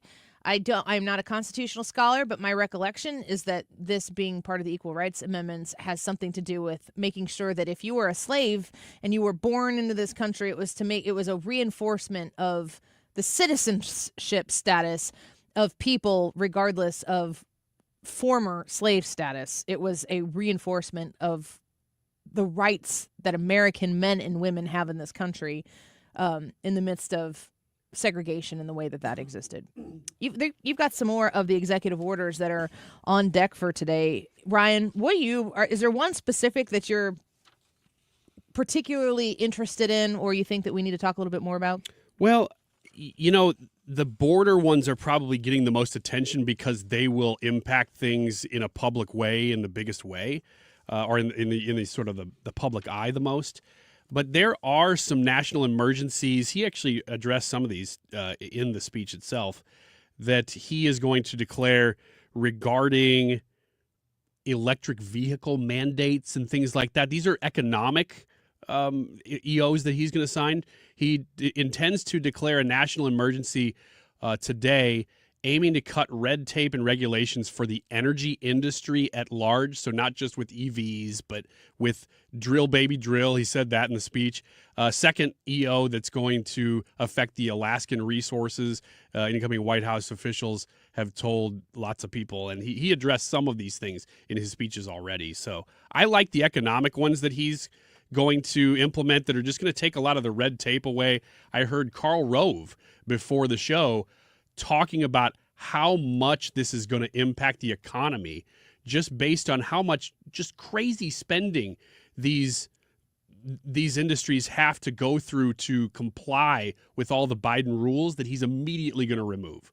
In addition to the deregulatory economic stimulating acts that President Trump has taken, Fox News is reporting as well, this is from today, just around 11:30 or so, that former Republican presidential candidate Vivek Ramaswamy is done at President Trump's DOGE, or Department of Government Efficiency Initiative. Ramaswamy, who, along with Elon Musk, the world's richest person, was tapped in November by Trump to steer DOGE, is expected to launch a Republican campaign for Ohio governor early next week. GOP Governor Mike DeWine of Ohio is term limited and cannot seek re-election. So that's what Ramaswamy has his sights set on. DeWine on Friday announced that Lieutenant Governor John Husted would fill the U.S. Senate seat that was held by former Senator J.D. Vance until earlier this month. I think some people had suggested that Ramaswamy could be in the conversation initially for that J.D. Vance vacated Senate seat. That certainly didn't happen. And then we heard in the last, was it maybe 48 hours or longer, that Ramaswamy was pitching for an opportunity to be the Republican I think we heard that governor. on Friday was the first time. Before the Senate announcement, Husted had planned to run for governor in 2026 to succeed DeWine. Ramaswamy, for his part, had expressed interest in serving in the Senate. DeWine's decision to choose Husted to fill the vacant Senate seat appeared to accelerate Ramaswamy's move toward launching a run for governor. So Ramaswamy, 39 years old, out at Doge and now focusing in on becoming governor of Ohio. I don't know that I'm not. Ramaswamy's always been a complicating figure in my mind. Like, I've never been all Ramaswamy or all against Ramaswamy. The one thing that I try to sniff out is people who are in it for the wrong reasons. And I've never been fully confident that he's in it for the right reasons. And I think that has to do with the idea that the presidency that Ramaswamy sought it always felt to me like he was pinch hitting for Donald Trump. It never sounded like he really wanted to be president. Donald Trump was not on the debate stage. He went in and basically advocated for Donald Trump. His first thing that really cut through and made people pay attention when he was out there and saying, I, as a candidate for president of the United States, will be the first to say that I will pardon Donald Trump once I'm elected, and I challenge every single one of my opponents in this race to commit to doing the same. And not everybody did. And that's how people started paying attention to him. Like, it was always about Trump. Well, it's realistic anyway, because he knew he wasn't going to end up the president, and he was right. But the criticism of Ramaswamy, if you want to criticize him, is that he didn't seem to have the depth of knowledge of foreign policy that some of the other guys did. And so if he's running for governor of Ohio, that really won't come up. I think that actually is a great position for him. I also think, though, that he is so good in front of a camera. He's so good at those kind of town hall-y kind of events where somebody just walks up and asks a question and he just nails it. If he can stay in the public eye in some way, whether that's through this administration or being the governor of Ohio, you probably wouldn't see him as much as governor. But I just hope he's around for those kind of moments because he's such a good defender of some of the conservative causes. He has a way of commanding a conversation and viewpoints without shutting them out completely that makes the conversation compelling and gets you past the part of, you're red, I'm blue, we hate each other. Right. And that being enough for a lot of people. And I think that's really, in a forward-thinking way, how I would really like to see this country head. I mean, I do want to see unity in this country. I do want to see not unity in thought, but unity in purpose. And that goes back to what Defense Secretary nominee Pete Hegseth was saying in his Senate confirmation hearings, that, our what was it? Our equality will be our strength or something like that. And he was like, no, our purpose is our strength. When you have a clear-cut purpose, good grief. Like, I can think of being a parent.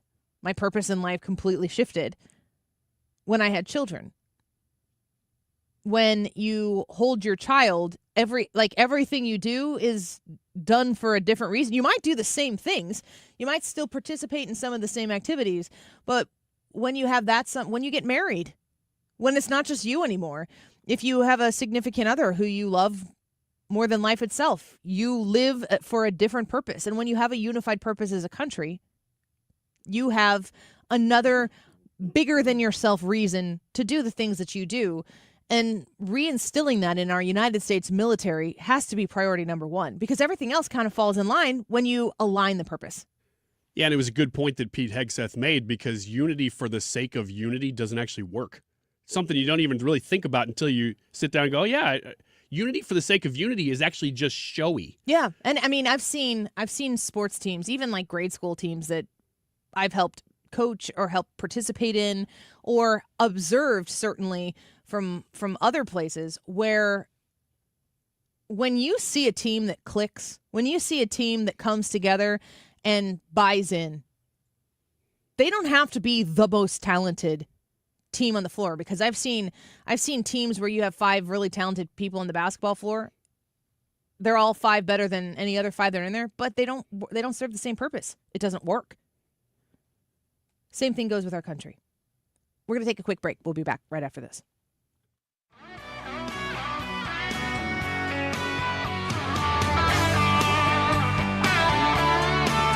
This is the Annie Frey Show. Find the podcast, on-demand audio, and more at 971talk.com/Annie. This big dog will fight when you rattle his cage, and you'll be sorry that you mess with the U.S. of A.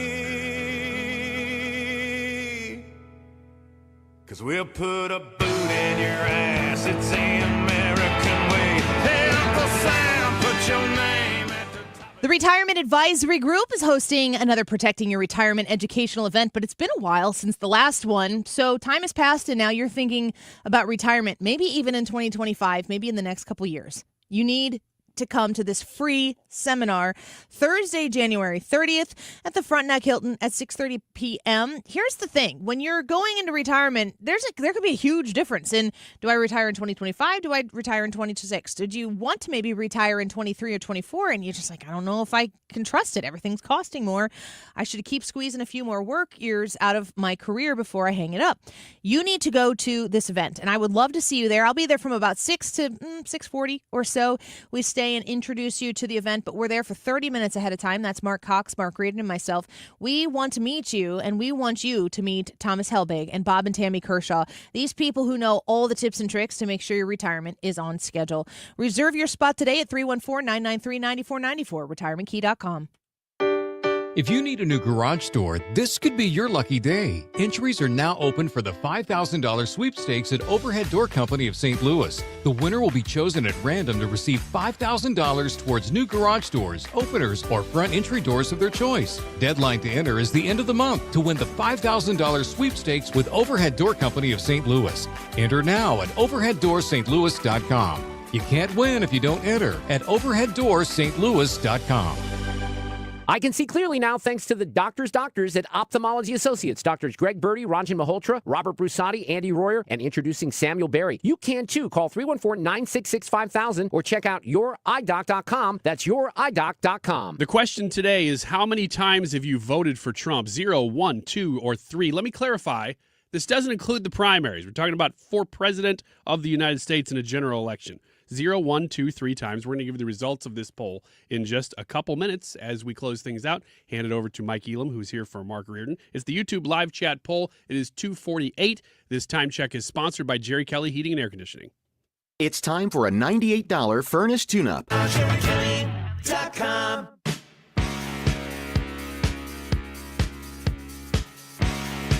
This is the Annie Frey Show. Inauguration Day on 97.1 FM Talk. We've got you covered all day.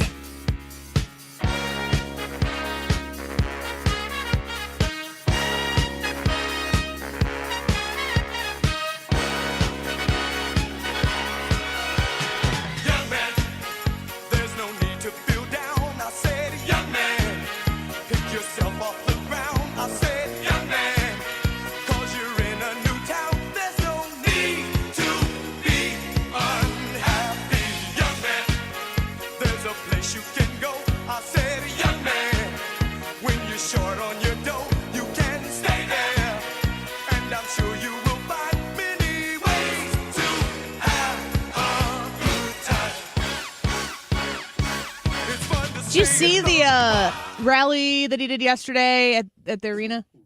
Yeah. Did you see how it ended? No. The Village people on stage with him? Oh, did they? One of them in full headdress. Sweet. There's this picture. Put this in the Smithsonian. There's a picture of Donald Trump on the stage, and it's from like the right side of the stage, looking up on the stage. And the Village person? Oh, there's one? No, they were all up there. there. The head one? The headdress one. Oh, okay. No, that one. not the head. I don't know. Maybe it makes no difference to me. Okay. The Village people person who dressed up in full Native American regalia. Okay. Face paint, massive headdress. He's doing his YMCA thing, and in the background is just a Donald Trump mid-Trump dance, like one fist up in the air and one down. You know, he's doing the little punch thing, and it's just Native American in headdress, Donald Trump dancing, and it's that we are so back. And I'm like, It's making my heart beat faster. I'm worried about this. We don't have to be worried about it anymore because we're not hating on anybody. We're not all the bad things they told you that we've been. We're just having fun. Maybe it's okay to have fun again. Yeah, maybe it's okay to just when you talk about a cultural shift, this is the kind of stuff it is.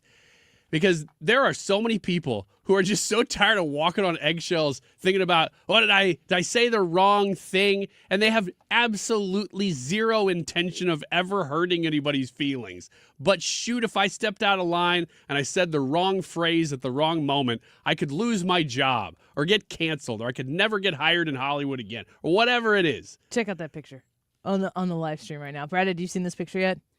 Oh, yeah. I saw this. It's okay.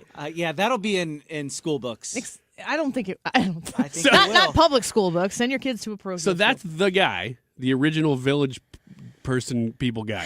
And that's Donald Trump. I thought you were talking about like a picture of Donald Trump. No, that's actually Donald Trump. No, Trump is on stage the night before he becomes the president once again. And you've got Native American Village person in full-on Y of the YMCA. And Trump is onlooking in approval.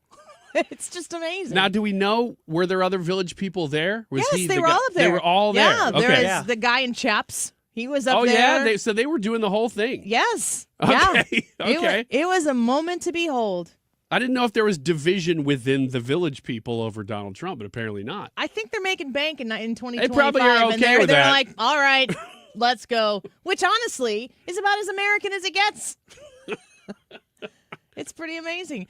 Brad, the YouTube live chat poll for today, how many times have you voted for Donald Trump? 0, 1, 2, 3. If you want to admit it publicly here on the Annie Frey Show. Yeah, I'll admit it publicly. I voted for him 3 times. The last time that I didn't vote for him was in the 2016 primary, so that doesn't even count because I voted for him for president all 3 times that he's ran. I'm a 3. I don't think that's any surprise. I voted for him in all 3 of the presidential elections that he's run in. I am a 3, Pete, as well. Huge Rubio fan in 16. And you know, it's interesting to be a huge Rubio fan. And there were 4 when Rubio was in. When he left, there were 3. And it was Ted Cruz, Donald Trump, and Mr. Fruit Ninja Hands himself, the governor of maybe Ohio, Kasich. Can't even remember his first name. Was the last. He was out. Yeah. Okay. Yeah, it's like, why are you still here? Like in Mean Girls, we're like, she doesn't even go here. I would be like, he doesn't even belong to this party. Stop it. What a footnote in history. Yeah, John Kasich. That's his name. Yep. But Marco Rubio got out of there under the fire and ire of Donald Trump. Little Marco, all of the names, all of the things, and he's about to likely tonight be confirmed as Donald Trump's Secretary of State. It just goes to show you what's really going on with these guys. The public stuff is not always what they really feel about each other. It's wild. And I think about being a DeSantis supporter. I was a DeSantis supporter. I was a DeSantis supporter in this primary specifically because I didn't know if Donald Trump would be able to pull it off. I didn't know if he'd be able to because they threw everything at him. And it was never about not wanting Donald Trump to be the president. It just seemed like they were hell-bent on making him not possibly be the president of the United States. And to think that he overcame all of that. I mean, when everybody else pulled out of the primary, yes, you got my vote. You got as many votes as Illinois let me have, which is hopefully at least 1. Well, I remember the concern was that Donald Trump just drives too much Democrat turnout. But the amazing thing is, those 4 years were so bad that the Democrat turnout wasn't even that high because they didn't even care. Well, the YouTube live chat poll for today, we got over 300 votes in this today, and I was very curious when I put all this stream together last night before I went to bed because I wanted to have as much ready for today as possible ahead of time. And when I thought of this, I'm like, I really wonder how much of our audience, because I think a lot of people would think, 97.1 Annie Frey Show, everybody's going to vote 3. Vote for Donald Trump every time because Donald Trump is everything to those people.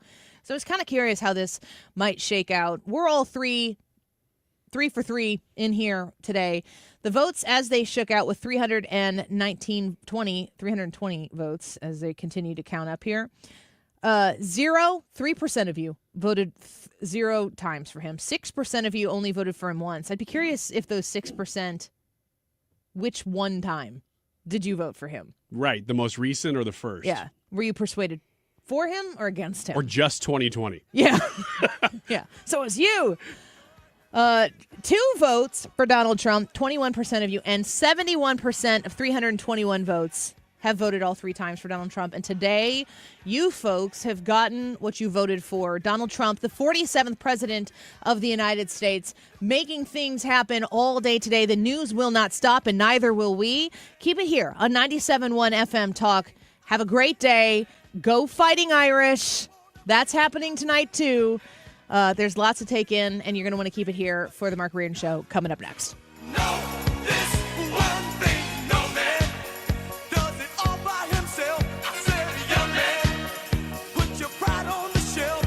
I do appreciate all the referrals that we receive daily. It is phenomenal. I've said it.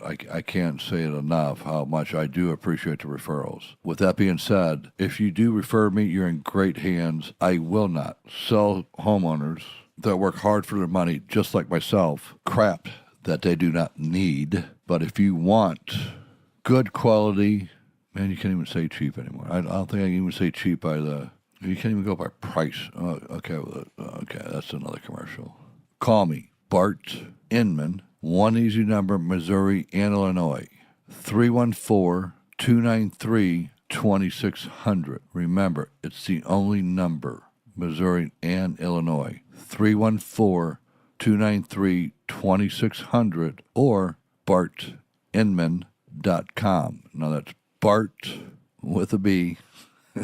Inman with an I.com. Who you choose to sell your St. Louis area home matters, especially in this changing market. We all know a few realtors, including me, but I only recommend one realtor. Mark Cox here. For the past several years, I've gotten to know Gloria Liu, owner of Your Home Sold Guaranteed Realty. Gloria's different, guaranteeing to sell your home at your agreed-to price, or Gloria will buy it. When selling your home, you want the most money and the least hassle. That's exactly what you get with Gloria Liu of Your Home Sold Guaranteed Realty. Check this out. After 6 months, 2 separate agents failed to sell the Wheeler family's home. With no more time to waste, they decided to give Gloria Liu a call. Within a few days, Gloria was able to get them multiple offers and sold their home at nearly 99% of listing price because Gloria already had the buyers. The agent you choose to sell your home really matters. Call Gloria Liu at 314-325-6888. That's 314-325-6888.